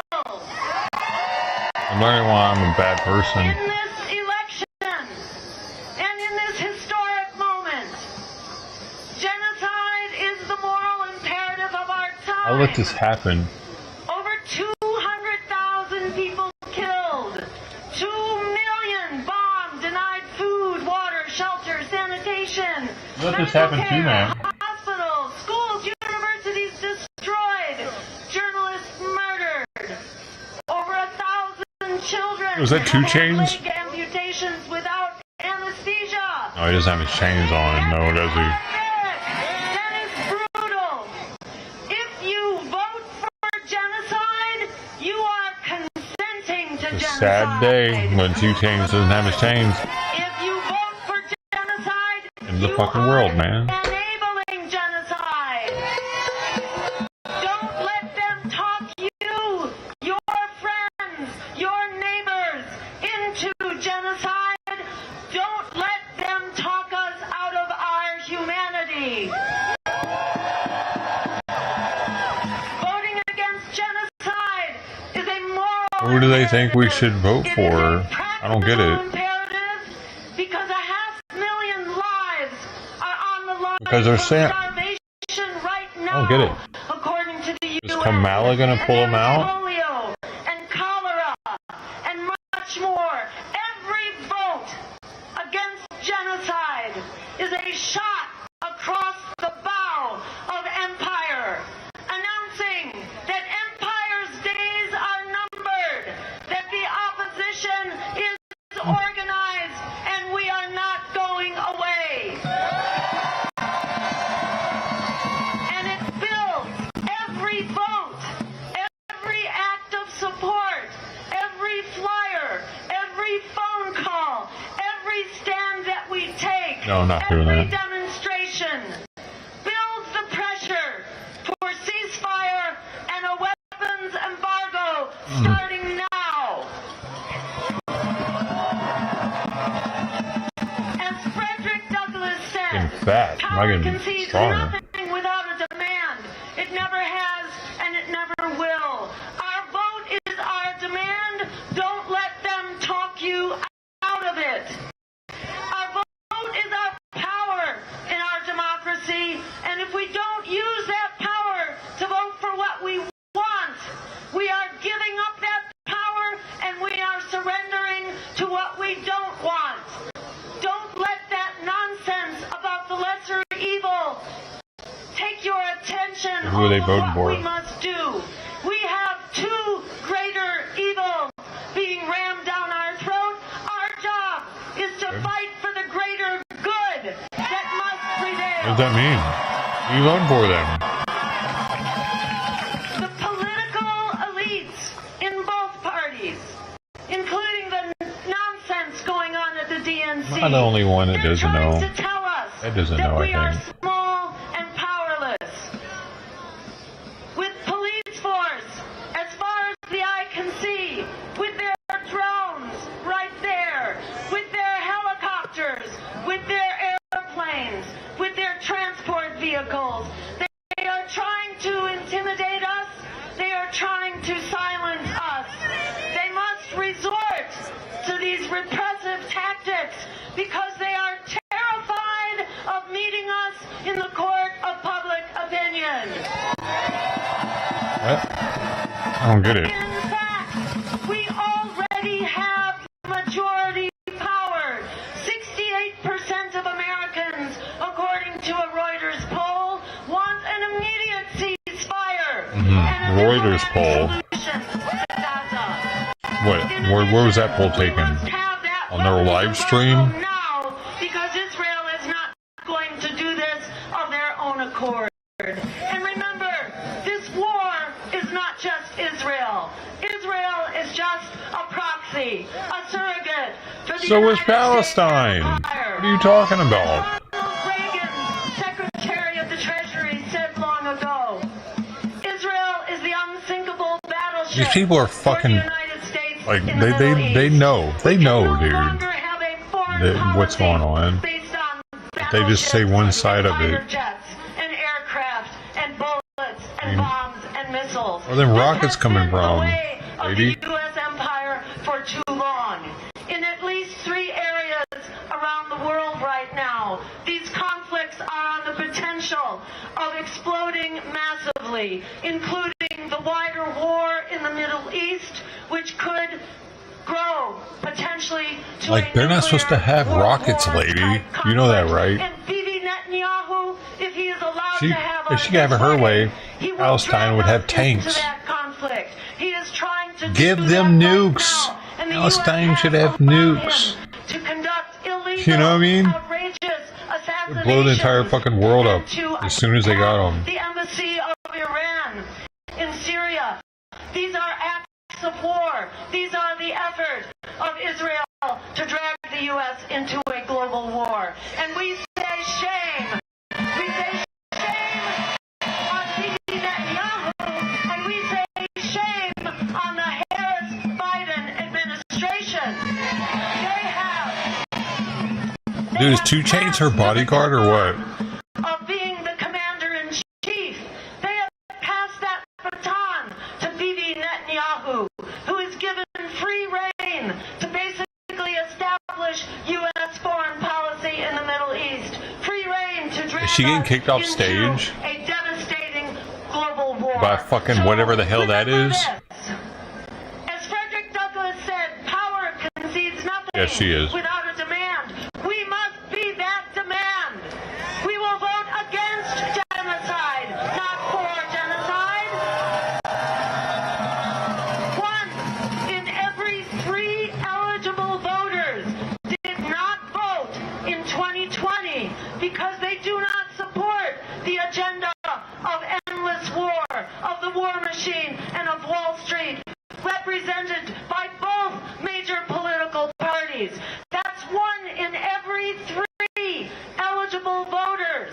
That is enough. Well, that stage is way more rinky-dink than I remembered it. If we are organized, if we do the work, You can't even read the if we sign. reach out, if we do the phone banking, if we do the One flyering, in front of her. and the tabling, and if we are out there reaching out and mobilizing our neighbors, we can win this now and in the future.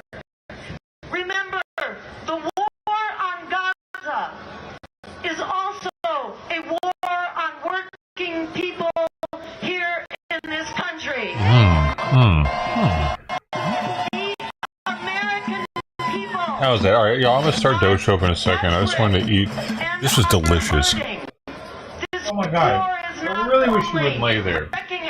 Guava jam with almond butter and toasted, the toasted bread. It was frozen, so I needed to toast it. They made it way better toasting it, dude. The average American household, $12,000 last year That was a dessert. for this endless war machine. That is, in a nutshell, that is our power. That is our power here to prevail politically. Because we need health care, we need housing, we need to get out of debt, we need free public higher education, and we need to end genocide and the endless war now. So stand up, stand strong, together. Damn, I gotta put their food out soon. I'm gonna do Simon's. Free ourselves. We are in this together. Thank you so very much.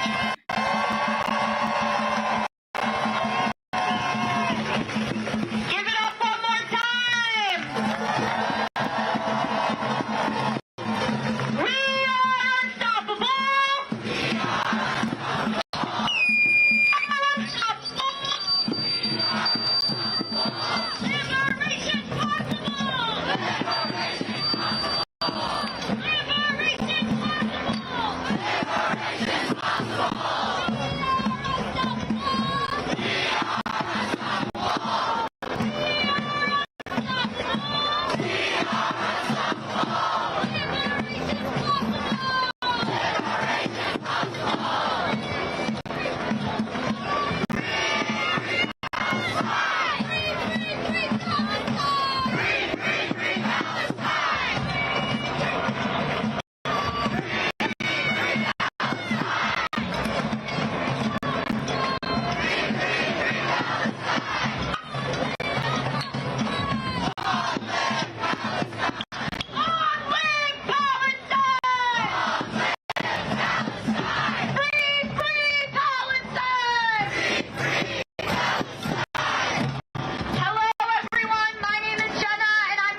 Probably not.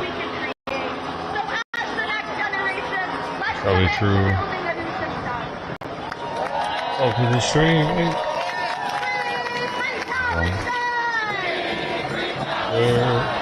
That's not wrong. Oh, come Rumble. Come on, Rumble.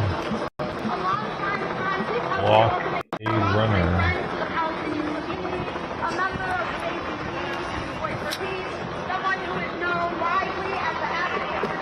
Alright, I need to...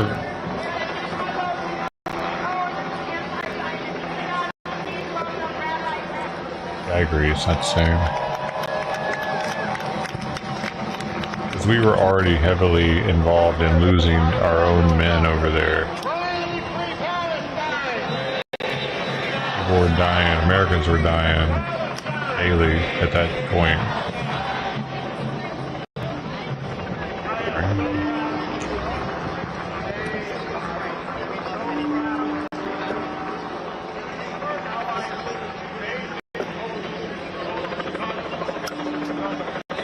Gonna get as many people backing them,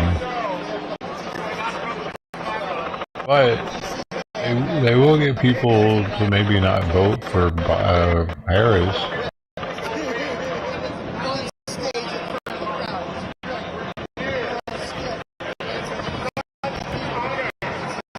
Who's the one on the right supposed to be Biden?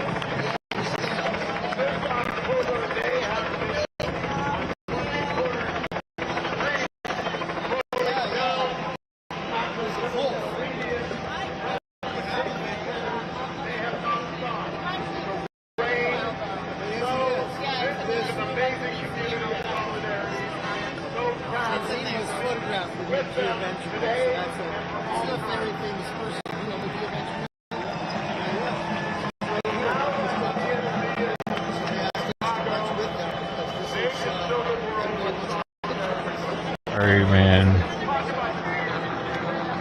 Hating their voice because they're mad.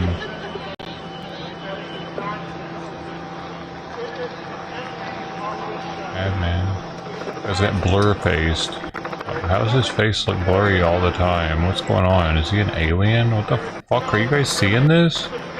What in the hell was that? I got this in 1080, man. Like, I got it in the crispy vision. I'm 10 minutes behind. How'd that happen? That dude's face was constantly blurry. He was probably an alien.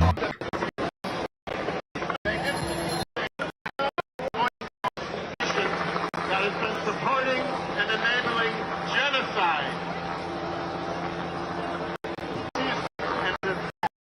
We're all about the genocide thing.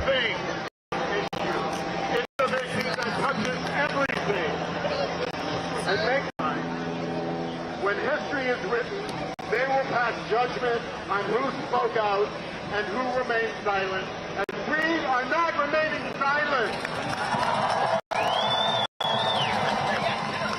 For the last 10 months, we have that Israel carried out an airstrike in Deir al-Balah. It is no for that enabling actions taken. What if we would have just made Israel give Palestine the 50-50 part back at least? Like, no, you give them back that part. If I thought we were going to do that. We know that when war is profitable, I pushed them back though. see a lot more of it. Originally. We know this and we call it out. She's so proud of her son. Liberation, Jewish community that stands in the Why does he send him over there to fight for Hamas? They do way more over there. How did I get fucking behind it? 10 minutes. We're live now. We will never stop showing up, and we will never stop fighting until we see a free Palestine. Free Palestine. There you go. I'm gonna end all these and bring it back with the others. Alright then, I'm just gonna use the stream from yesterday and change the date. So, you might not get a notification for it. So, alright, Hopefully it doesn't screw up the stream, me doing that. I'm feeling a little lazy. Wait, no, I can make a new one. There's...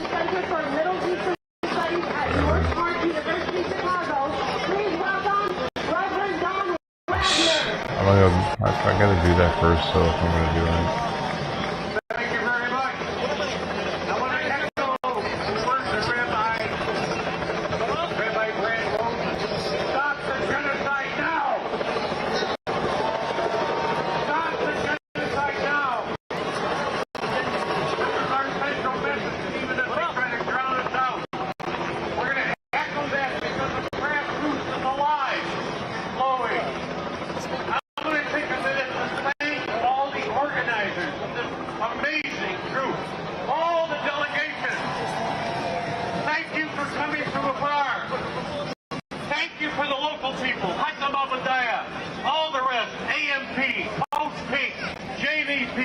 You are amazing. I'm a veteran of 45 years of these demos. This is the strongest, and thank you. I'm encouraged for the future. Before I die, we'll see a free Palestine. I'm getting old though, 82 coming up. But I'm like you, many of you. I am uncommitted in this next election. I will not submit my vote for Kamala or for anyone. I will not until there's a permanent ceasefire and a cessation of aid to Israel. Oh, I deleted it anyway, never mind. Until we I get deleted that, even talk of a ceasefire is a game. Until we see the right of return as a central issue in the Democratic platform. I will not cast my vote for Kamala or the rest.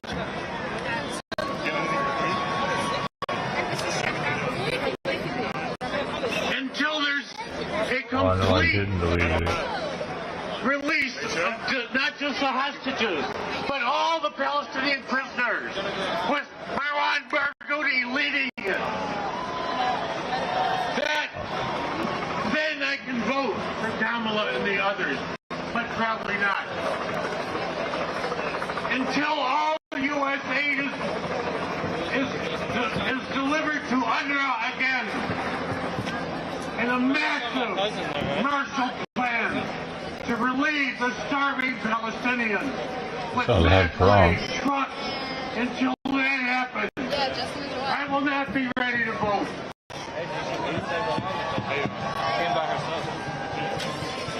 But this cannot be a humanitarian solution. That's what we got after the Nakba. This is not a humanitarian issue. This is a political problem that needs a political solution. An international conference with a renewed PLO representing the Palestinians. Ending, terminating, corruption of the Israeli authorities. Until the U.S. supports that, I'm not going to be able to vote for Democrats. So I hope you will stand with me on the street.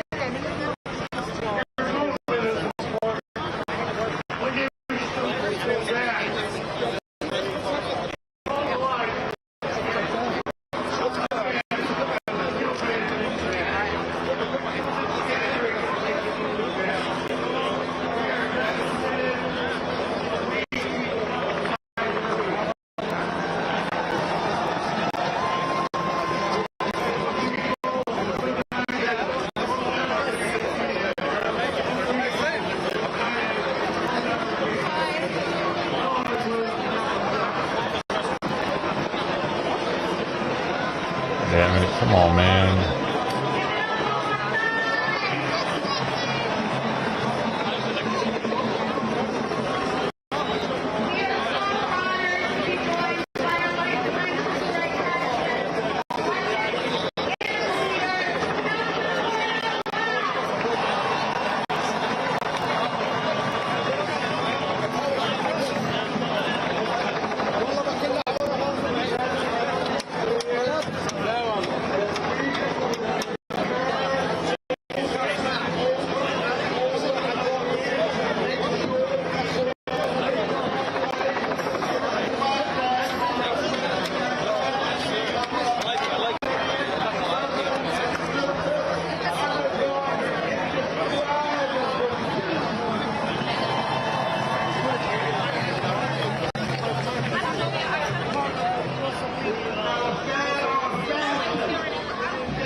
kids are more important than our kids, Block. Oh, man.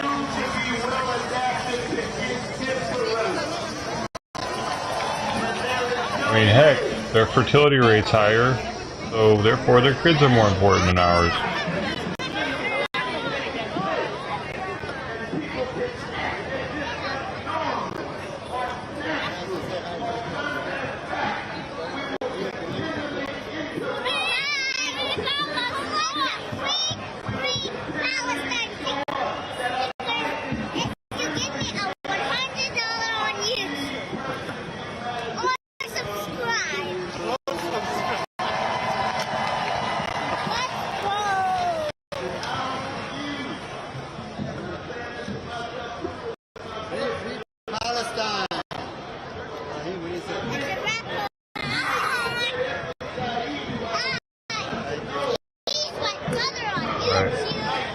So, yeah, I'll be back on the other channel, Kitty Cam out. Thanks to everybody for hanging on Kitty Cam, and everywhere else. Everywhere else will be the same, except for I'm going to have to shut it down, start it back up.